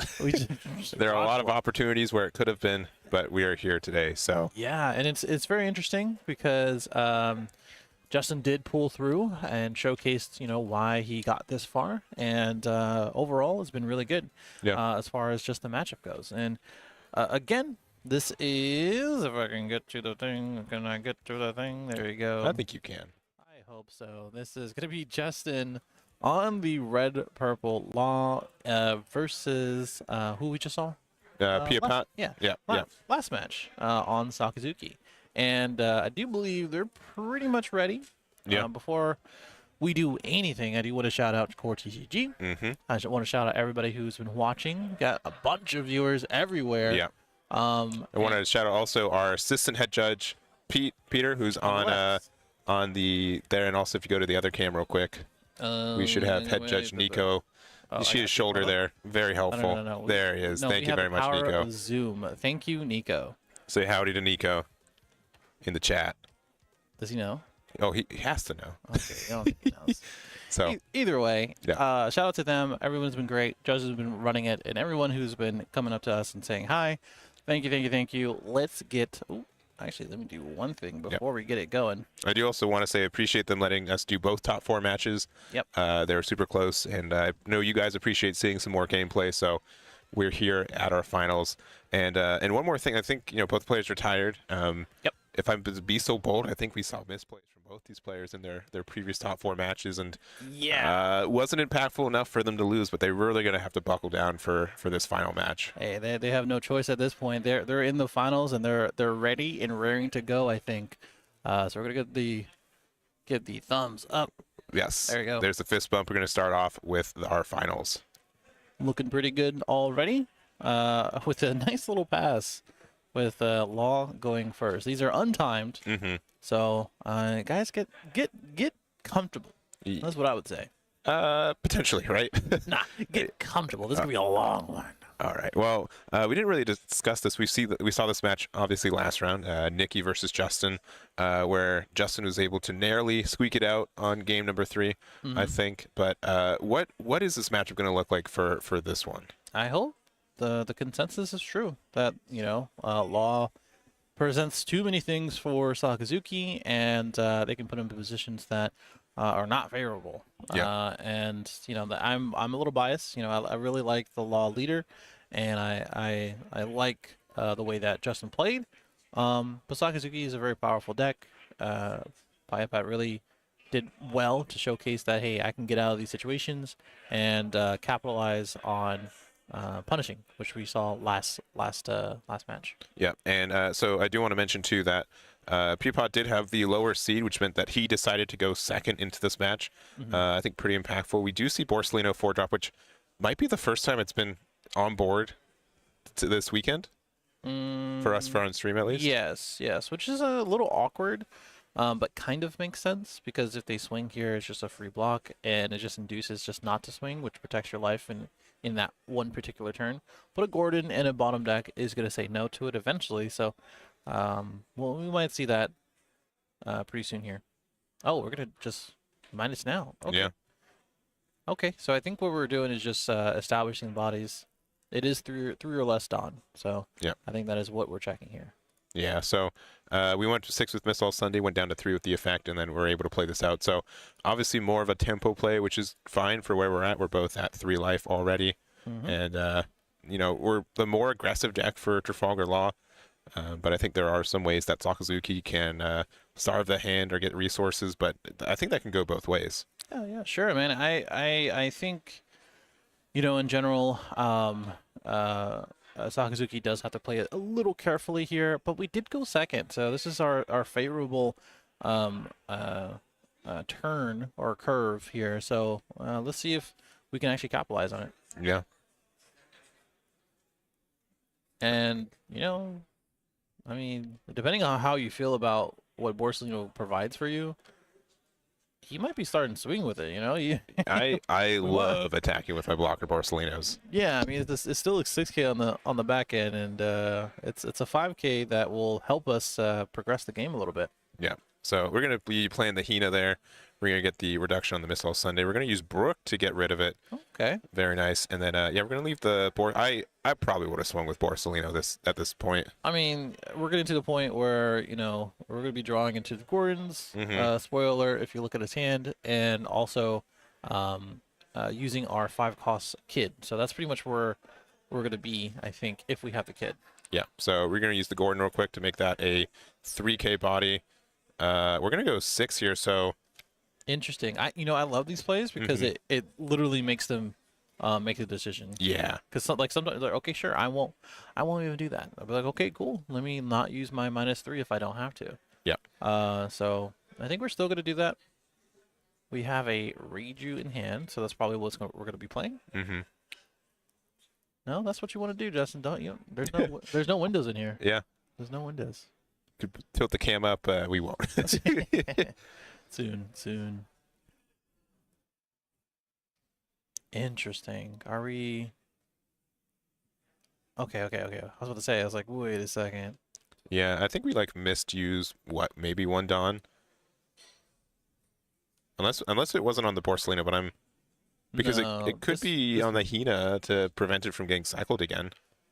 So what is this doing then? Hold on. Oh, it was on the Brook. Interesting. Okay. Okay, didn't we... Okay. So, I think the idea was, before everybody gets kind of crazy, let's realize that Justin is in the finals with Red Purple Law after 10 rounds, and as well as a bunch of best of 3s. What he's doing right now is probably what he did these last couple of days. So until you guys get to this point, I don't want to hear it.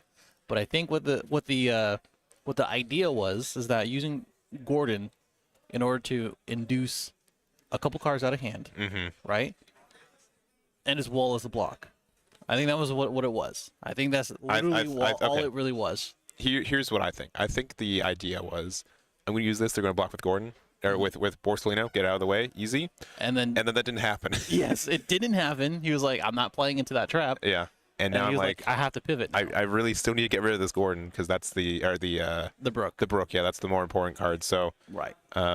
It was an interesting play. I definitely think if someone it is very interesting, but I can see why that was the path we end up taking. Yes, I think the real big downside is that we just did not capitalize on our Gordon, and that's just like such a huge key piece. Raise Max Gordon, key piece in Law, and we just wasted it.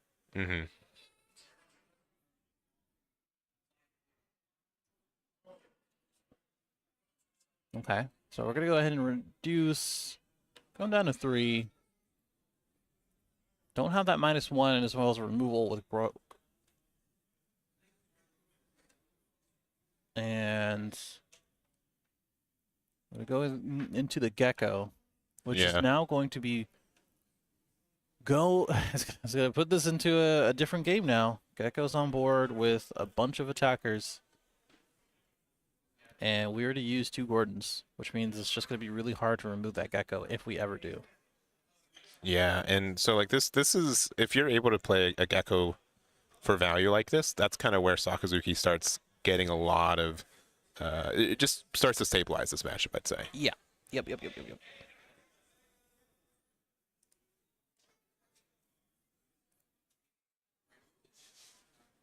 All right, so I think we're about 7 Dawn right now. And looks like we're going to play 5 for a Eustace Kid. And, oh, are we going to use the Fire Fist? I think we are. Fire Fist is such a cool card. Yep, so we're going to give minus on the Rob Lucci. And then, since we're at 2 or less life, we're able to get rid of the Suru. And then bottom deck the Rob Lucci. Yep. We're going to play out maybe a Rage You again. Oh, we have a... We have a good amount of cards that we can choose. Bonclay might be it. Yeah, Ain might be. I guess, yeah, Bon Clay with the Gecko already out, yeah. I think Bonclay is the play. And then just ask for some removal. Yeah. At the worst of it, you get an active Dawn. 2 active Dawn, sorry. And that means we can do a 6k attack here and then a 6k attack with the leader too. Yep. And we're swinging face because I think we're still asking for cards, which we do get. And also, we just care about taking the game. I think that's what Justin's playstyle is evolving to. All right, so we are at 10 Dawn now. If another Gecko Moria comes down and we're able to get rid of the Bon Clay, I think it's in a really good spot for Piapot. If we don't get that, it's a little bit trickier. Yeah.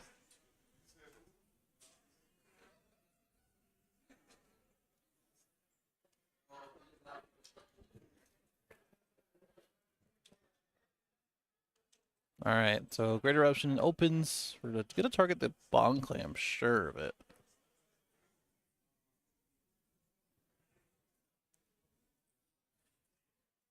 Still deciding. Okay, we're going to go for the Kid, so it makes it down to a 3 cost. Thank you, Judge. We're going to play Tashigi for 1. We're at maxed on, right? Yeah, we are at that. So I think our ads are either Ice Age or Great Eruption. Or not Great Eruption, Hellblaze. Yeah, I think Hellblaze is going to be the pick.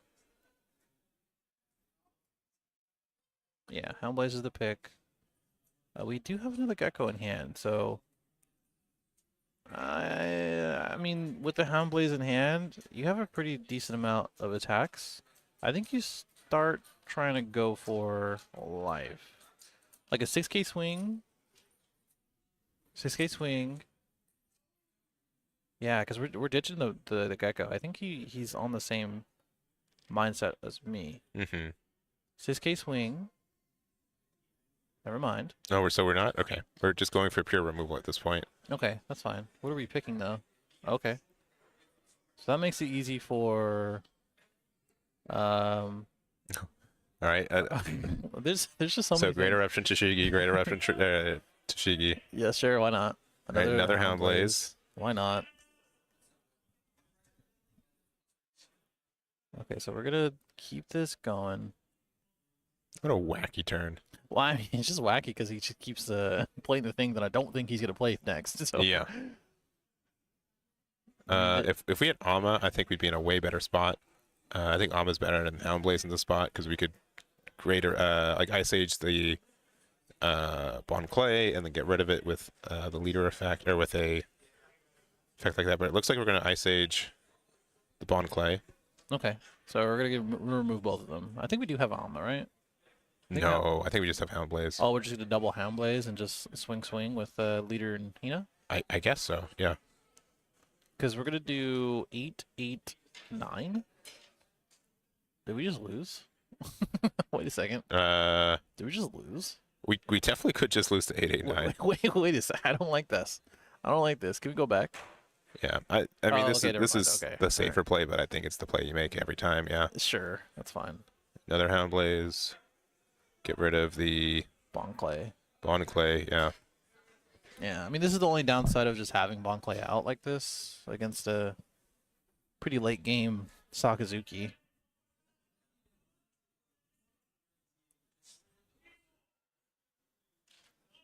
All right. Already put it. Yeah, you did put it. Yeah, just swing 7. Put the Hound Blaze on the Gecko. Do you put him down to 0? You could also just swing 2 9s. I think 2 9s are just better. Yeah, you also have Borso Sling. So if you're feeling pretty frisky, you know that's a thing. Yeah. Now we're just gonna bottom deck that. So 2 9s. 2 9s is pretty good. Yeah. What? 9 there. Yeah. Please give me these cards. Yeah. Yeah, we're not swinging the Borso. So we're just gonna go ahead and pass. Borso still susceptible to a few things. We already used 2 different Gordons, so we're getting to pretty full in our Dawn count, so that's good, I guess. I don't know. I mean we have a Kitten Killer, so that's something. Mm-hmm.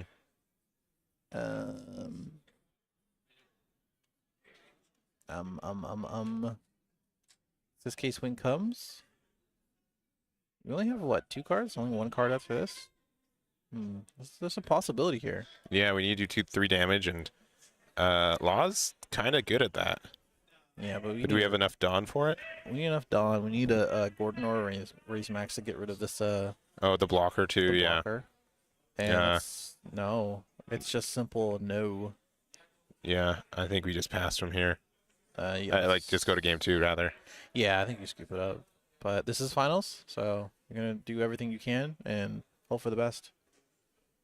It's untimed. There's no there's no reason to scoop, unfortunately. Just to make us suffer. Yeah.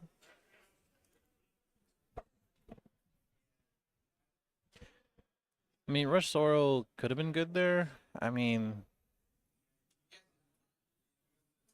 I don't think we have any event cards, right? No, I don't know what we'd be. We're trying to minus, I'm guessing. Yeah.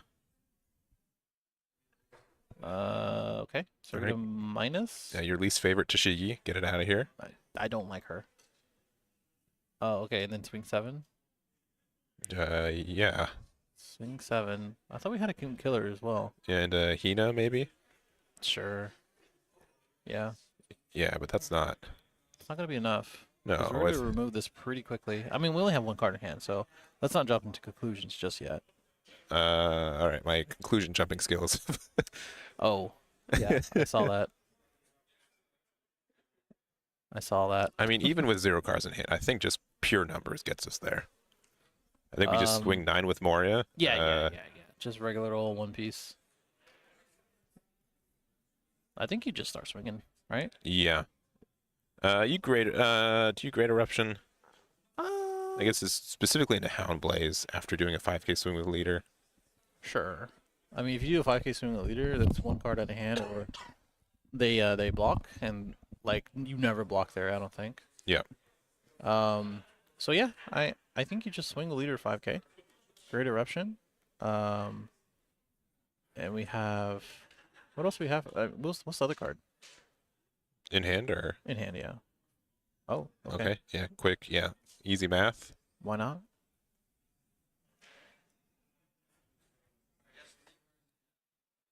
All right, 10. Yeah, we do block Block that one. there. And, we put the And rest 10 on with the Borso.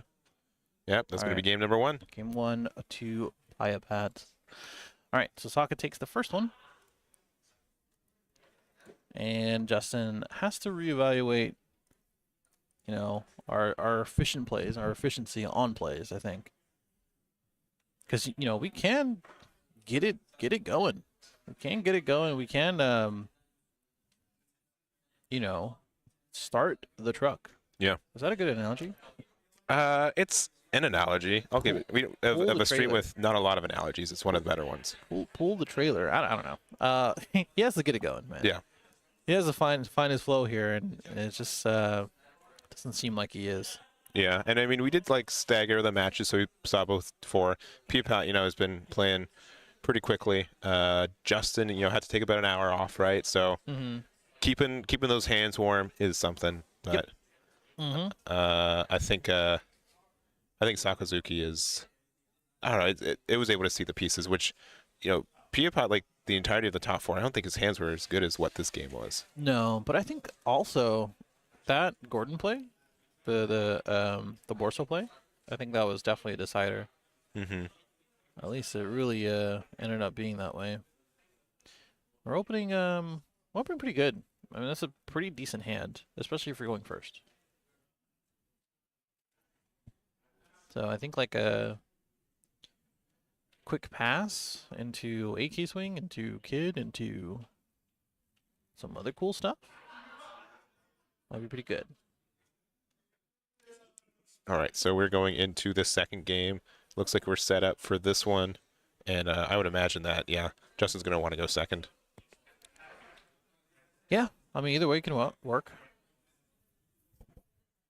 Take away the curve that Sakazuki wants.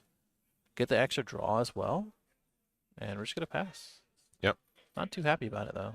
Yeah, no searchers early's a little bit rough. It's like Borsalino are brand new early, not only for the card drop, but just putting cards into our trash early is such a boon for that card. Oh, for sure. Yeah, just big 8. All right, we got those numbers. Thanks for the card, I guess. Ooh, thinking. Wait, what is this? This could be missed all Sunday. It would put us 1 Dawn less on our ramp curve, but it would make a 5 cost body. Yeah, that's true.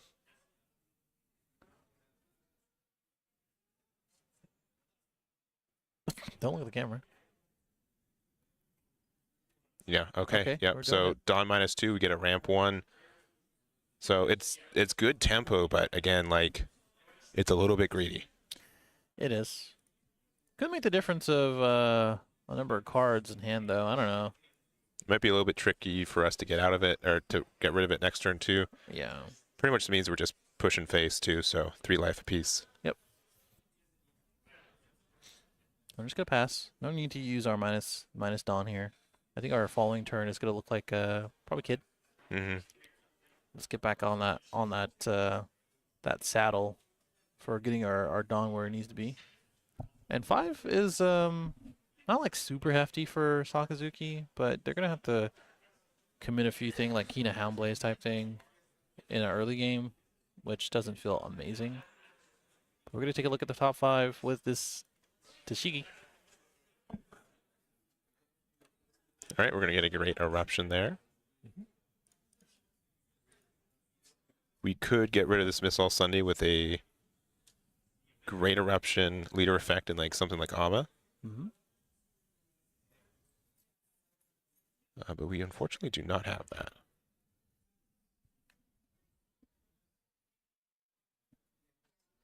Yeah, and I think we were a little bit greedy because I think we had Ice Age in hand too, so we could have done Ice Age, Rob Lucci to get rid of it. Yeah.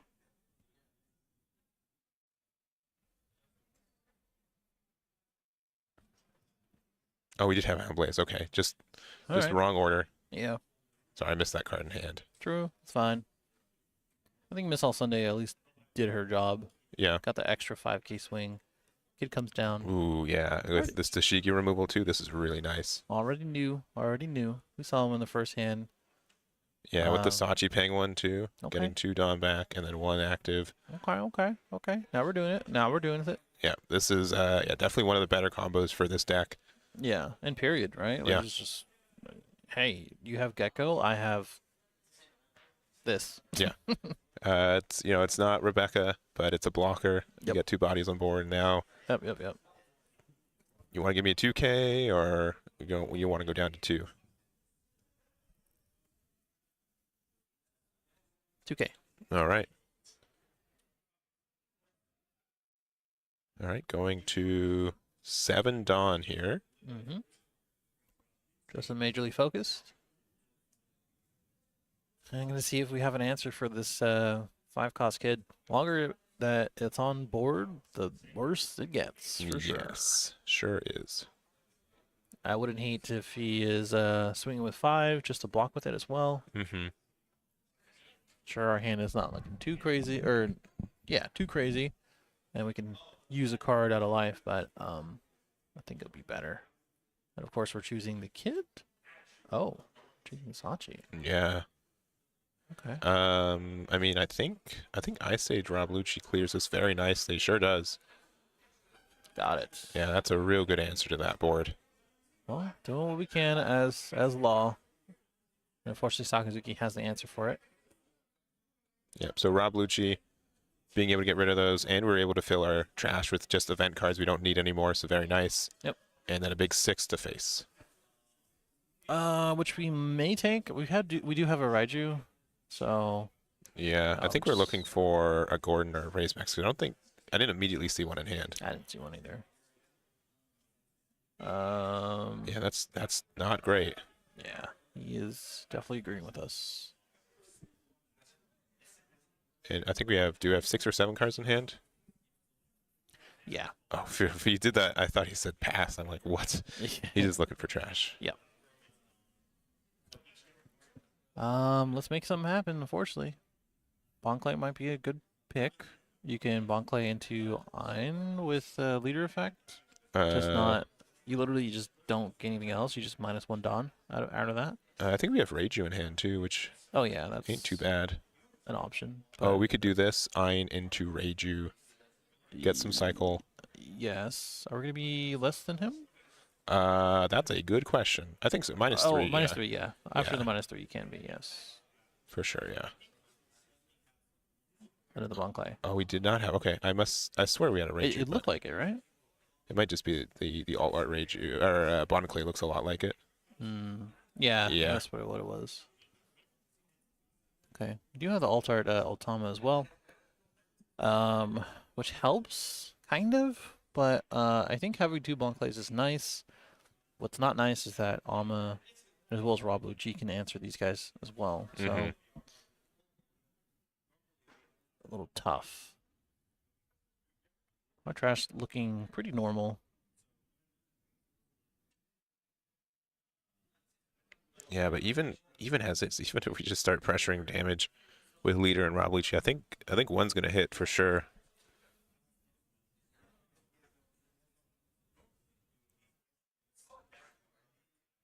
I think the other thing is that I don't think we have the trash set up for a really good Moria right now too, so it might be better, especially since these Bonclays, if Moria hits the board, these are 9k attacks. I think he just doesn't. Yeah, I Right? think that's the play, is just to not. He just doesn't, man.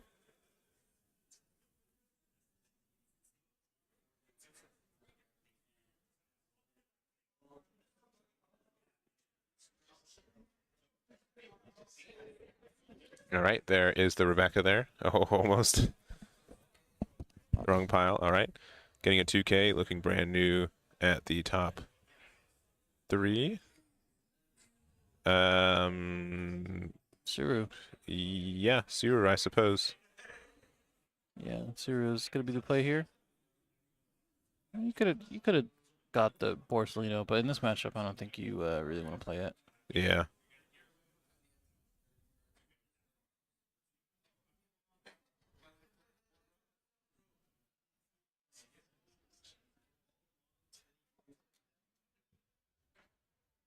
Right, so 5 Dawn left to work with.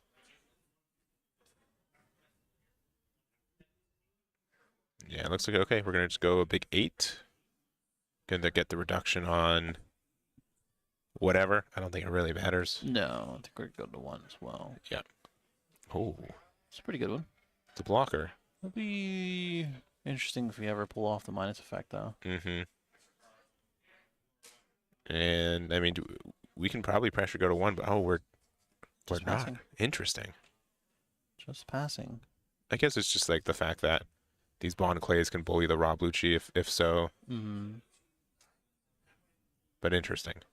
Well, we have 2 blockers on board. A few 2Ks. We do have Shiraya coming down.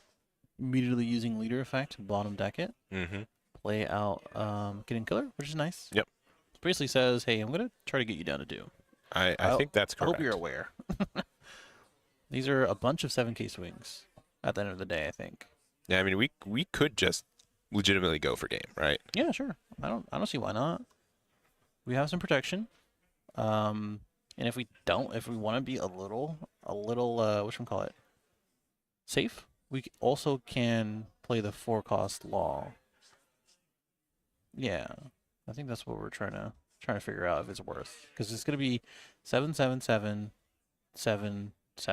right? I believe so. Yeah. So Yeah, that's here's another 7. pretty much what it is. Pointing to make sure there's no confusion. All right, going down. Okay, let's do it Oh again. boy. Let's do it again. You got this far, man. Yep, 7K. I think that's the right play, actually. I think it has to be. We have 3 Dawn of presented. Mm-hmm. All right, this could be it. Yep. All right, And so this a is 9K. 9 and a 5. I Yeah. think you should have went 5 first, right? Because if you have only 2Ks in hand. Yeah. And then 5 into brand new. I think you save it, actually. I think you have to save it. Yeah, but if you can't, then you can't. He has 2Ks, so you can. Yeah, I think you do save it. I think that attack's just too important. Yeah, Yep. sure is. There it is. Okay. All right. Okay. Everyone settle down. Everyone settle down. I'm trying. In all honesty, though, real talk, it's probably only my playstyle though. I like getting rid of the smaller guys first. Yeah. Especially when you know that you're like effectively gonna give them 2 to 3 cards. I mean, it's just better the other way around. I feel like Yeah. pretty decent hand though. We have like 2 or 3 2Ks. Yeah. So this is going to be a 7K, reducing the Shariah. See if they get the block or not. It's tempting. Block. I think you block. Yeah, you can just do the math after that, and depending on what their attacks look like, could be 2 9s. Oh, no, what am I saying?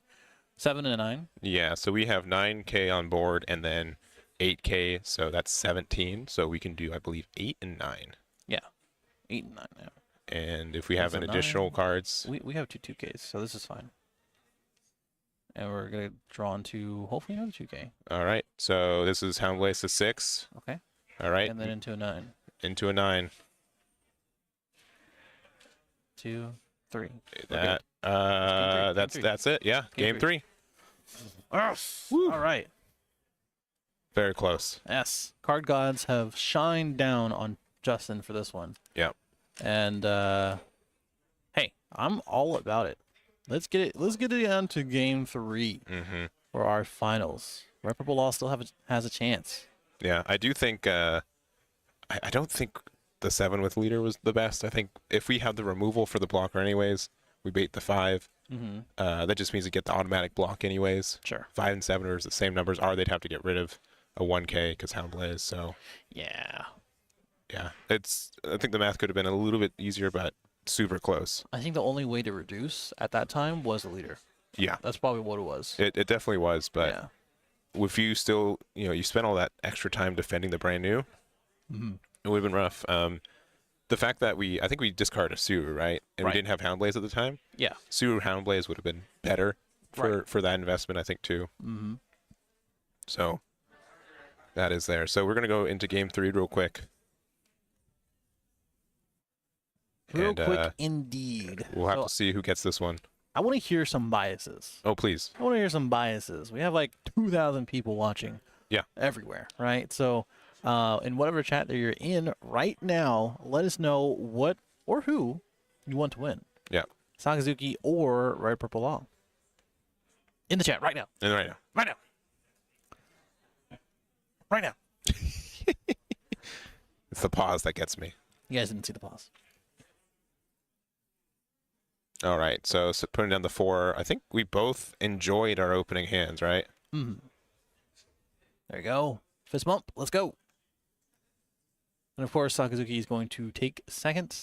If we're both enjoying our hands, that means we got an opener. Or not. Or not. Oh. Brand new. Slippery card. I mean, this is not a terrible hand, right? We have like Rob Lucci and a few other things that we can do. A big 8. All right, taking it. Mm-hmm.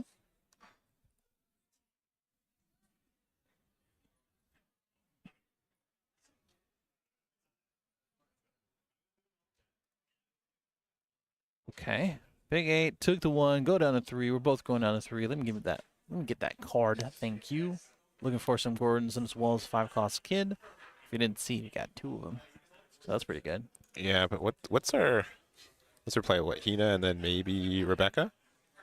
No, Borsellino. Okay. Which is not bad. It's fine, yeah. Because we're going to swing 5. No. We're going to swing 6, actually. Yeah, but if we, this is the better play, yeah, because we want to use that. Probably Sachi Penguin if we have it, yep. Yep. Don't lose any Cool. Dawn, and we get 1 active, 6K with lead. Yep. Get the block 1K, sure. All right. Very cool. Very cool. All right, 6 Dawn here. What's our best play? So, honestly, I think, again, this is one of the stronger plays, I think, for Red Purple Law in this mid-game, being able to play the kid with the Sachi Penguin and not really lose any Dawn. Mm-hmm. You kind of have to remove this useless kid, because if you don't, it just keeps on playing dividends. Yeah, I mean, that's pretty much what we've seen happen in all these matches that we've seen in Red Purple Law. As soon as they play the 5-cost, they're like, they laser target on it. So I think that's what's going to happen. If not, I mean, there's a lot of plays between Bong Clay and Kid and Killer and stuff like that that are really going to be capitalized with that 5-cost. It's even more reason to block with it.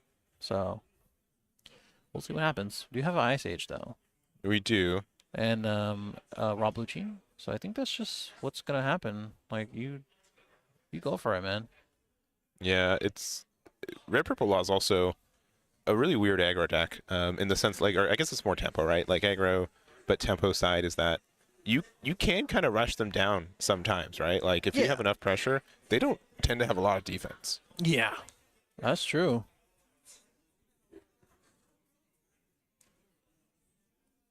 Yeah, because I think we're just deciding. Are we? Oh, we're going for the long-term value. We're going to play the Rebecca here, get the reduction, and then Houndblaze, yeah. Sure, okay. Still pretty good. Yeah, still very, very good. Pretty sweet turn.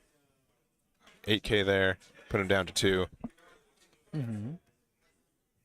That Rebecca's going to be an easy removal, but having 2 blockers up is kind of nice. Yeah. 2's better than 1, right? Mm-hmm. If we have Raise Max or Gordon. Which was eluding us last game. Yeah, I was. But we still won. Skin of our teeth, but we won. Yeah, a bit of a weird turn, though. We're at 7 down. We're going to play another Eustace Kid here for 5.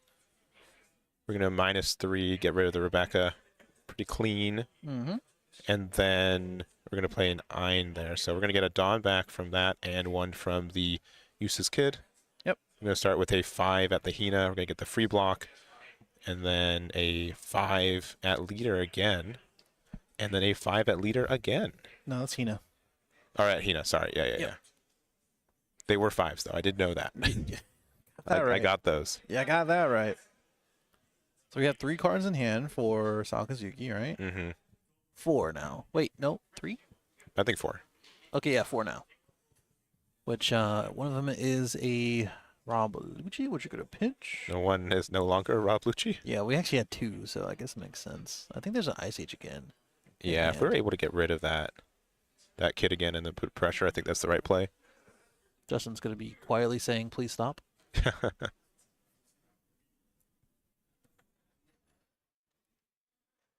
Yeah, get that stretch in. Let's make sure we're in the right mindset. It's time to win a regional. Yep.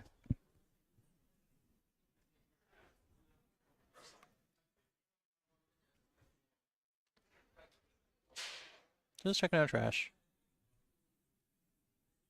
That's the one that we pitched today, or this turn. Mm-hmm.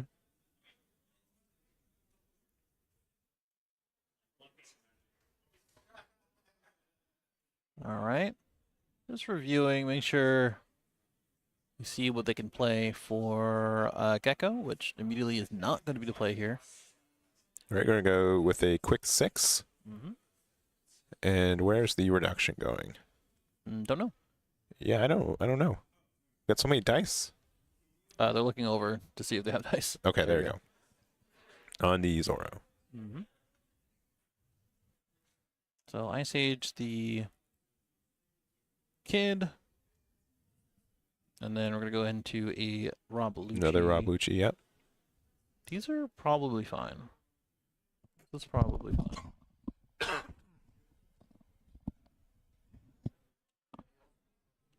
And bottom of deck 3, make sure we finish our turn. I think a 7K swing is going to be the rest of this turn. Yep. Yeah, 7K swing with Hina into Sachi. Yep. And then if Sachi and Penguin survive, do you attack with Borso? There's a possibility, but we haven't seen Gordon, so I don't know. All right, now, yeah. It didn't survive. Okay, well, yeah, we're keeping it up. Do we save that? That's the real question. Ooh, that's a good top deck. It's not bad. We can get rid of the Whatever we want. Lucci. Oh yeah, true actually.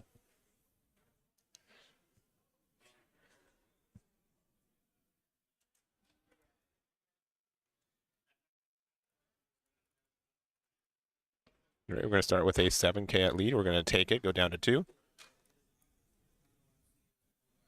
We're going to use the Fire Fist. We're going to get the reduction on the Borsalino, Sure. I believe.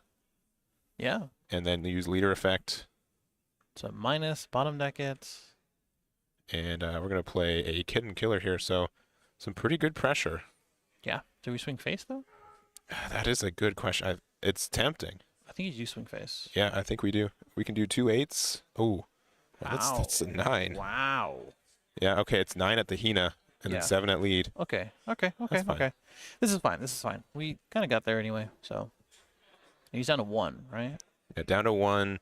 We seen like a lot of our double removals, like a lot of our Luccis have been cycled already. Mm-hmm. I think we bottom decked 1 too, so it's going to be tough to clear both these bodies. And in the very least, there's no way for Sakazuki to just straight out win this turn. No, there is not.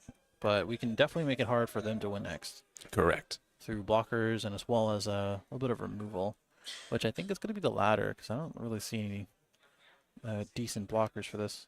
Yep, so we're going to start off with a Great Eruption. Ice Age. I've seen every Ice Age possible ever. It feels like it, doesn't it?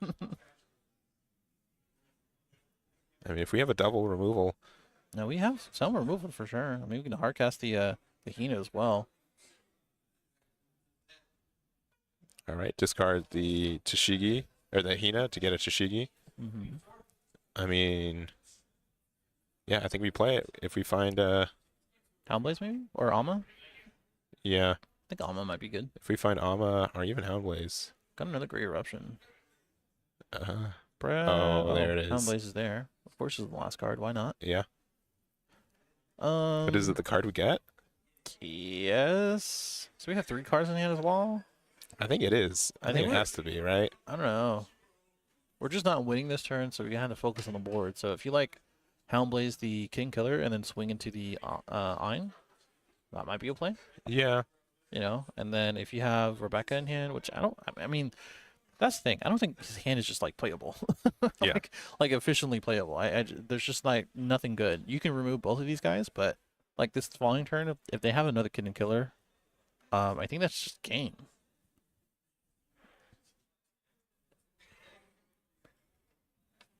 All right. End up Borsalino. Interesting choice. Okay. I like that. Because, like I said, his hand is not playable, man. Like, we can still Houndblaze. Yeah, but swing into the Ain. I don't think we have that though. Houndblaze?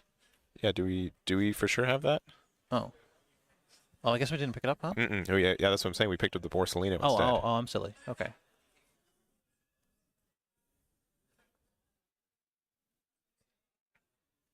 Yep. All right, we're gonna let it go. I mean, 7K swing to 5 makes sense. And there's gonna be an 8 into 9. Yeah, save it. Saving it. 2K, 2K. You gotta double check. Making sure. Are you sure about that? Oh yes, I am. All right, so this is it. This is it indeed.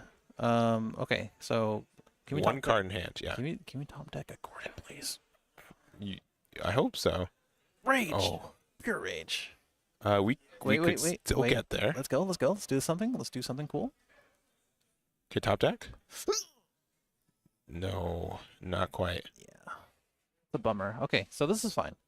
Let's still minus. We're gonna attack the Rabuchi. Okay, also he's got way more cards than one. It just looked like one for a second. Sure. Down to 3. Yes. Okay. Bottom deck the Tashiki. Sure. Play probably Ein. It's probably Ein, yeah. Yeah, Ein, because you don't want to use the Bonclay. Bonclay has a counterpart, right? Yeah, but it's oh no. No way. No way. Hold on. Why? Why? Why? There's no reason not to. Hold on. That's Wait, there's no reason not to. You don't play in the 0 cost, right? yeah. Why not? Wait, why? Why would you do that? Oh. Oh. No way. No way. No, there's no way. There's no way. There's no way. This is the finals. You can't do that. You can't be. I mean, There's no way you bait that way. This is the finals. You can't do that. I mean, I think it's hilarious, yes, but there's no way you think you can bait that way, man. yeah. It has to be a bait at this point, right? No, it's 100% a bluff. Unless he just didn't sequence it right, which No, 100% it's not. 100%. He knows the 2 cards in his hand. He's basically saying, "Hey, I got 2 cards in hand. I got 2 cards in life. Are you sure you have enough attacks to get through this?" I get it.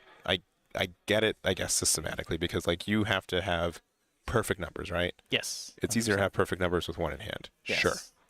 I'm gonna let him cook, man. I like Justin. This playstyle's hilarious.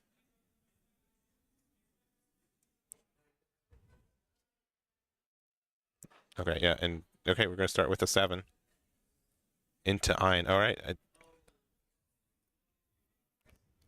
This is why. No, Oh, 7 that into was- lead. Sorry, just so- a okay, I reduction was about on to say, yeah. I was like, this is why.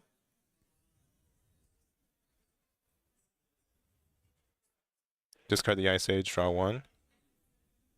Not really too important here. No. I think you just need to take game, man. This could be a 9. Yeah, I think it's gonna be a 9. Yeah, because we can do 9 and then 9, 10, yeah. Yeah. So in order to get out of this 9, he needs all 3 of them to be good. Yeah, there's cards like Fire Fist, too, that do have a trigger off of life. Oh, okay. Interesting. We're Okay. digging. Oh, you were You are so good. additionally rewarded. You are so good. I Ooh. think you literally have everything you need now. You don't need anything else. You have everything you need, my guy.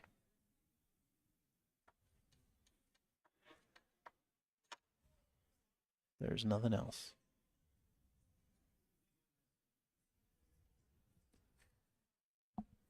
This is a toughie. It is tough. This is a toughie.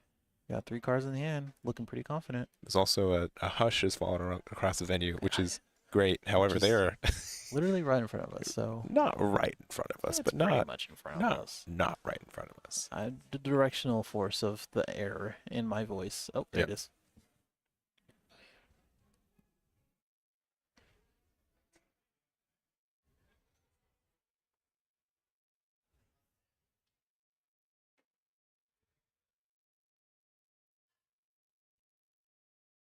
All right, for 4, we're gonna play Okay. the Hina. We're gonna get the reduction on the Missile Sunday. Yep. And then Houndblaze the Ein, I suppose. Attacking to the Ein, yeah. We have Yes. 2 blockers up. They're gonna have to get 2 rush cards out. Just double check our hand. Yeah. Unfortunately, I think that's gonna be it. No, There. I Okay, think if we draw a rush card, I think we could have a good chance. Oh, there's Gordon. Oh, Finally. okay. We don't have any rush cards. We do not. It's a bit bummer. And we don't have good ways to sustain either. I mean, we have Kid. We have Kid to Gordon. Remove Borso because it's gonna be an attacker next. We don't really care about the Rebecca. We can go into Bonkley. Go into another Dawn for that. But then, we're reducing the amount of cards in hand as well, which means our bluff is no longer working. It is not. It is not. And for what it's worth, I respect it because if I had one card left in hand, I think Pat would have been way more comfortable at going for game, and the removal that we had would not have been, like, it was more specific, right? Yeah. I unfortunately think this is it. Yeah.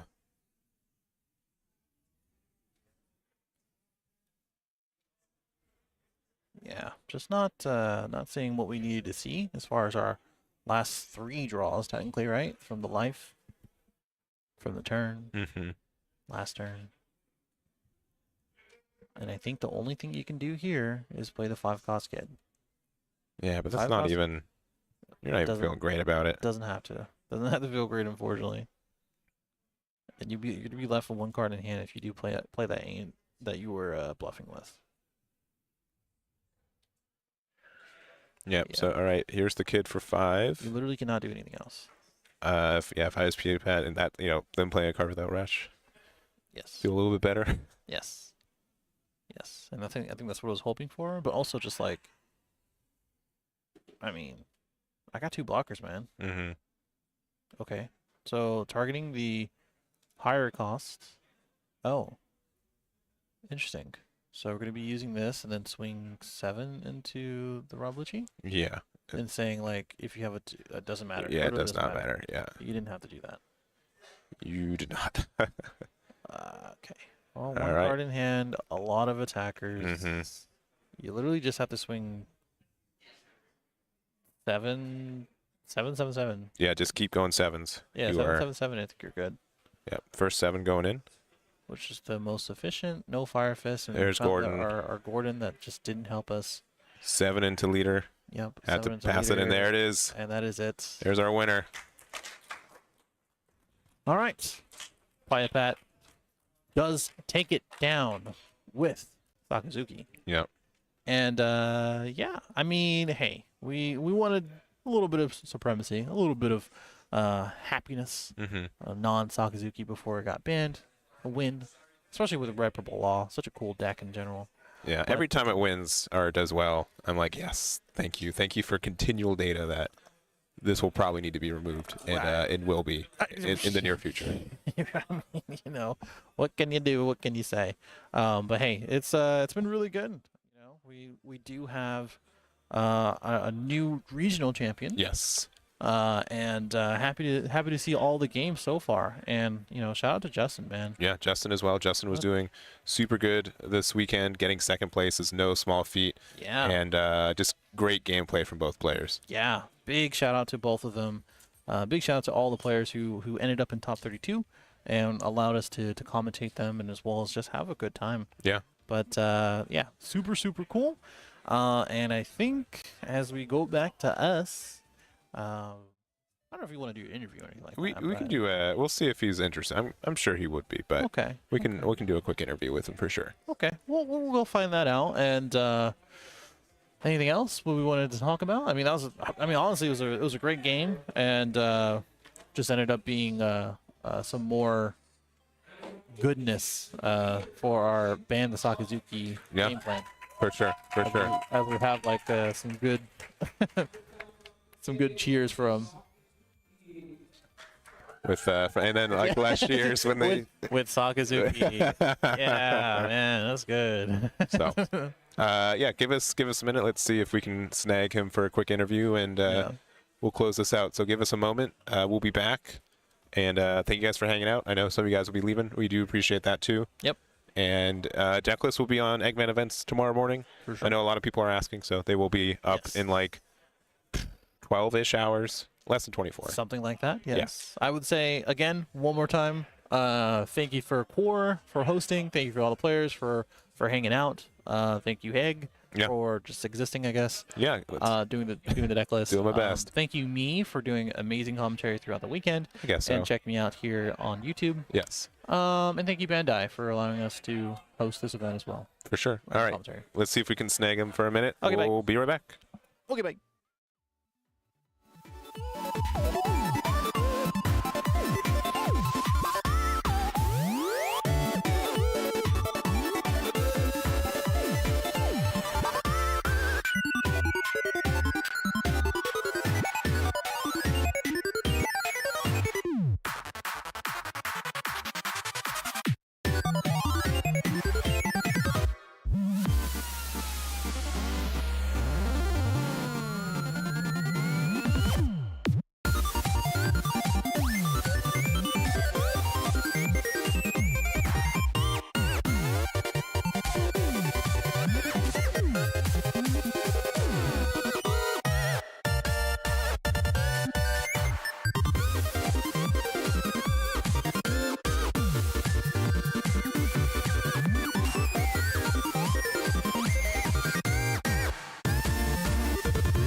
All right, so we are back here with Justin, our Me. runner-up.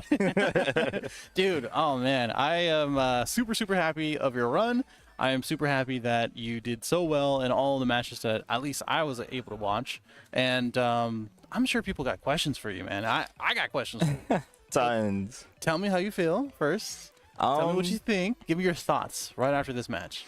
I'm a little upset that I lost that match. I didn't see too well, but he was able to see a lot of the cards that he needed to get rid of my board every single turn. Sure. But that's just Sakazuki, unfortunately. I love the understanding. But other than that, I feel like I played to the best of my capability. Yeah. I played a lot of great players, and in doing so, I learned like new lines. I learned like new ways how to play my deck. I don't know. It was overall a great experience. So I'm happy, and I got second, so I got the law mat. So I'm pretty happy about that. The law mat's pretty cool. I mean, first place is pretty cool too. But hey, you got a lot. You got a lot out of being second, being being the runner up, and honestly, a deck that's not Sakazuki. I don't know if you saw the bracket, man, but it was like different mirrors that we had to dodge. I saw the pie chart yesterday. Exactly. I was like, oh, nothing new. Yes. But what was new? That Lakers Croc. Yeah, dude, that was crazy. We watched all the matches that we could for him. It was pretty nuts. So shout out to him. Shout out to you for making that far. And you talked about lines of play. So one of the lines of play that people were kind of questioning was the Gordon into Borsellino, but did not bottom deck it. So yeah, so my thought process there was I probably should have bottom decked the Borsellino, but because he had Brook on the board, that was an extra card that can minus by 1 cost, and I would rather get rid of that than the Borsellino, and I was hoping he would, by negging it by 3, I was hoping he would block with it since it's going to get bottomed anyway. Of course. I guess with how Sakazuki players will reduce something to 2 and then just sit on 2 Dawn. Yes. It was like, well, it's getting Houndblazed, so but that's what I tried to bait, but he just took it. So I was like, oh, okay. So I'd rather just get rid of the actual threat here. Yeah, it felt a little, I don't know, I wouldn't say neg, but it felt a little. It was unoptimal, but unoptimal, probably a good one. But I think it did get you to a place where it reduces hand size, and as well as put him in a place where okay, well, I have to make this decision now. Yeah. And the decision was 2 cards. So being able to get rid of the Brook that was gonna get you a lot of things removed, and as well as just being an annoyance, right? Was good. I think the other one. What was the other one? Well, let me ask you this. What do you think there's any plays that you feel like you should have done a little bit differently? Maybe in the last game, instead of going for a play that I kept swinging at his Hina, for 5Ks. Yeah. And using that 3 Dawn, I probably could have swung like 6-7 instead. Okay. But I wanted to see how many cards I can rip out, and it's Sakazuki, which is funny because like half their decks are bricks, but every time they need counter, they always have the counter. Yeah, so I that's didn't expect crazy. them to have all the counter to actually protect it. Yeah, yeah. It ends up being that way. I mean, they have so many searches at this point, and 8. so many 8 searchers and ways to get stuff in the trash, and just it's crazy. But I mean, we kind of all know that. I think Law is a. Do you agree with this? I should ask that it is a pretty decent matchup for Law. It has against a Sakazuki? it has a really good matchup.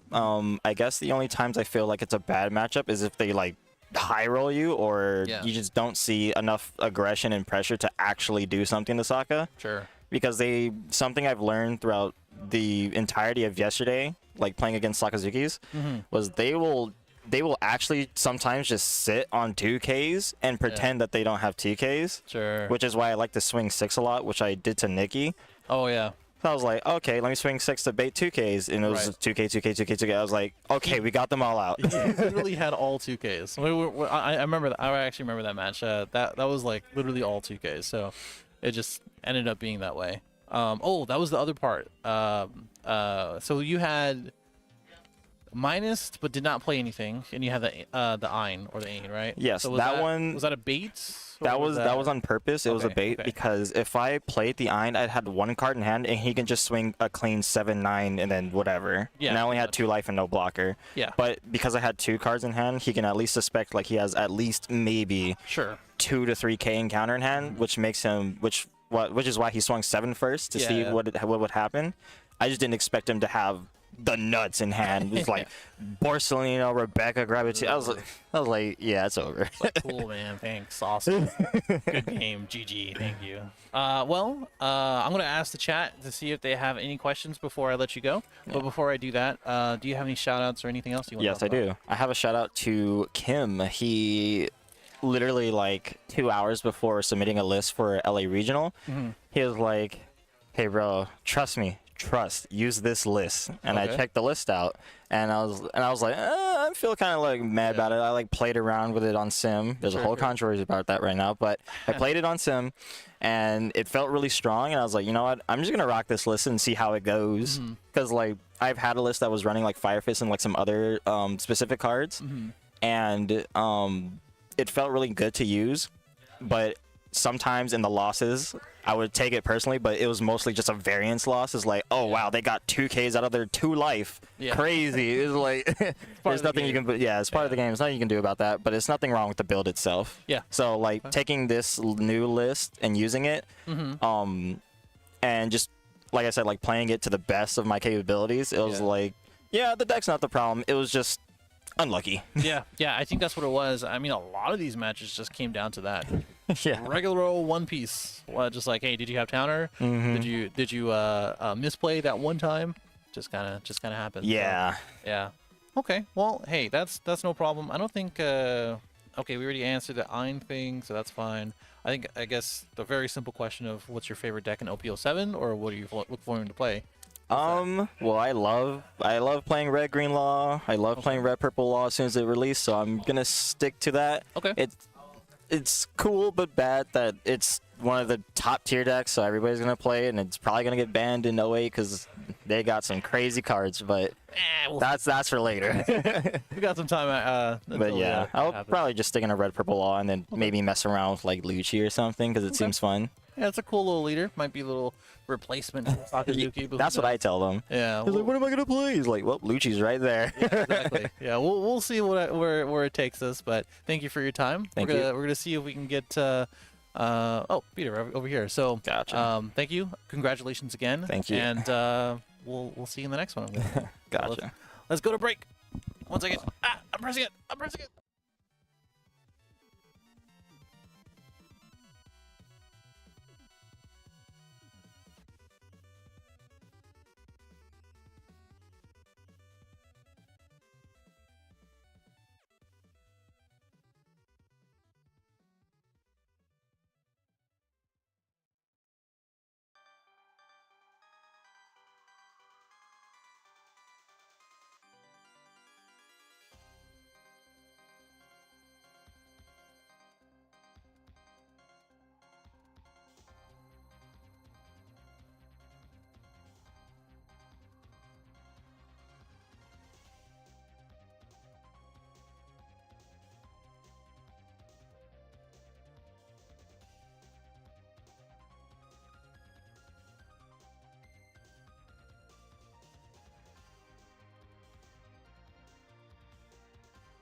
All right, we are back with Piapot here after his final win here in this weekend. How are you feeling?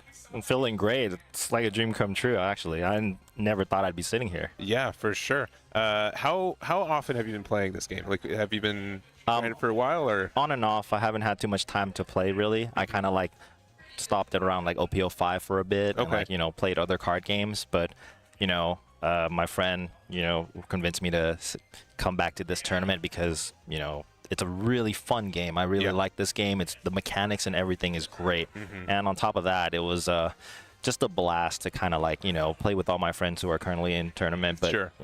Yeah, because you're local to California, is that I'm correct? local to California, yeah. So that helps a lot. And so, one of you, I guess you owe your friend now, because he's like, you should play this year. Like, I guess so, right? And oh, yeah. Make the whole distance really fantastic for that, too. Yeah, I'm not normally a Sakazuki guy. Yeah. I was, they said it's the best deck. If you saw, like, during the live stream, my deck's, like, base rarity. I kind of played it. I used it first as a play testing, and the more I play tested, it just, wow, it's like an uphill battle with other decks. So, I'll give it its last run. Yeah, for sure. We have it for about 3 more weeks now.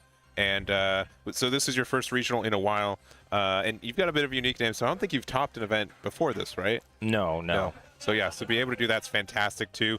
Do you have more One Piece events to maybe look forward to yes, now? I'm heading to Texas. Cool, great. Cooking. This tournament was really helpful. It actually gave me a lot of ideas for decks that I want to bring to Texas because, Rip Sakazuki, it's pretty much over for him. Yeah, it's such a unique weekend for that one. If you guys don't know, Sakazuki as well as Great Eruption and Reject are all getting hit, but we don't have OPO 7 legal yet. So any sneak peeks of what you might be bringing at this moment, or keeping it to yourself? No. Actually, I really liked how NL played. Law's a little bit too like gung ho for me. Like it takes like Wills of Steel. Like my opponent, he was great. Yeah, he was fantastic with that. I think. I agree. Yeah, that play style is a little too much. Probably NL or Yuta. I felt like I really liked those 2 decks. Yeah, because I think Sakazuki, you usually have it, right? But Red Purple Law is like, if you have it, if you are able to kind of bluff or persuade, like, oh, they have a Gordon in hand, right? Do I have to play around it? Do I play into it? It's very intense. Oh yeah, I don't have a poker face. As you saw, my my opponent, he has a killer. Like, I could not read. I did not know what in his hand. It felt like he had the world in his hand, and I was. It was mostly the deck. Yeah, I mean, shout outs to Brian for setting up the face cams for this one. It was a really good, and every time you missed, or like you drew the card you discarded, or like we knew, but your opponent probably knew as well. It was definitely a game changer. So, but I think it was such a good run. Any shout outs or anything before we close this one out? Shout out to my friends that came in with yesterday. My friend Jose that got me back into One Piece again, and like all my friends that couldn't make it. Shout out to California, my locals like Core TCG Project. Always I play at all these locals, and I learned a lot from everybody. Yeah, I'm moving to LA this month too. From Arizona. Wow! So awesome. I'm looking forward to take this scene, see what people are doing. I know there's a lot of people who grind out here, so really looking forward to that myself. And really cool. Appreciate Core TCG for hosting this as well. Good luck to your event. Thank you. It's going to be a chaotic weekend, I'm sure, right? Yes, it will be. Yeah, new one-day format. I think is it 1,500 cap? I think. Yeah. Yeah, a lot of players after this. It's Texas. And then, we have a couple more events in California, I think in July and August too. So, cool. Well, thank you very much. We do appreciate it. Brian, do you want to get back on cam? All right, we'll say he'll come over here and say bye real quick, but we really do appreciate it. If you guys want deck lists, they'll be on my website, Eggman Events, in the next 24 hours or so, probably less. And then these are also archived on YouTube for you guys to watch these matches, which, again, they're really close. I really appreciate having that. Wave bye. Brian's waving bye. I'll wave bye too. Anything else, Brian? No, I already said bye. All right. Cool. Thank you guys. Appreciate it. Bye-bye.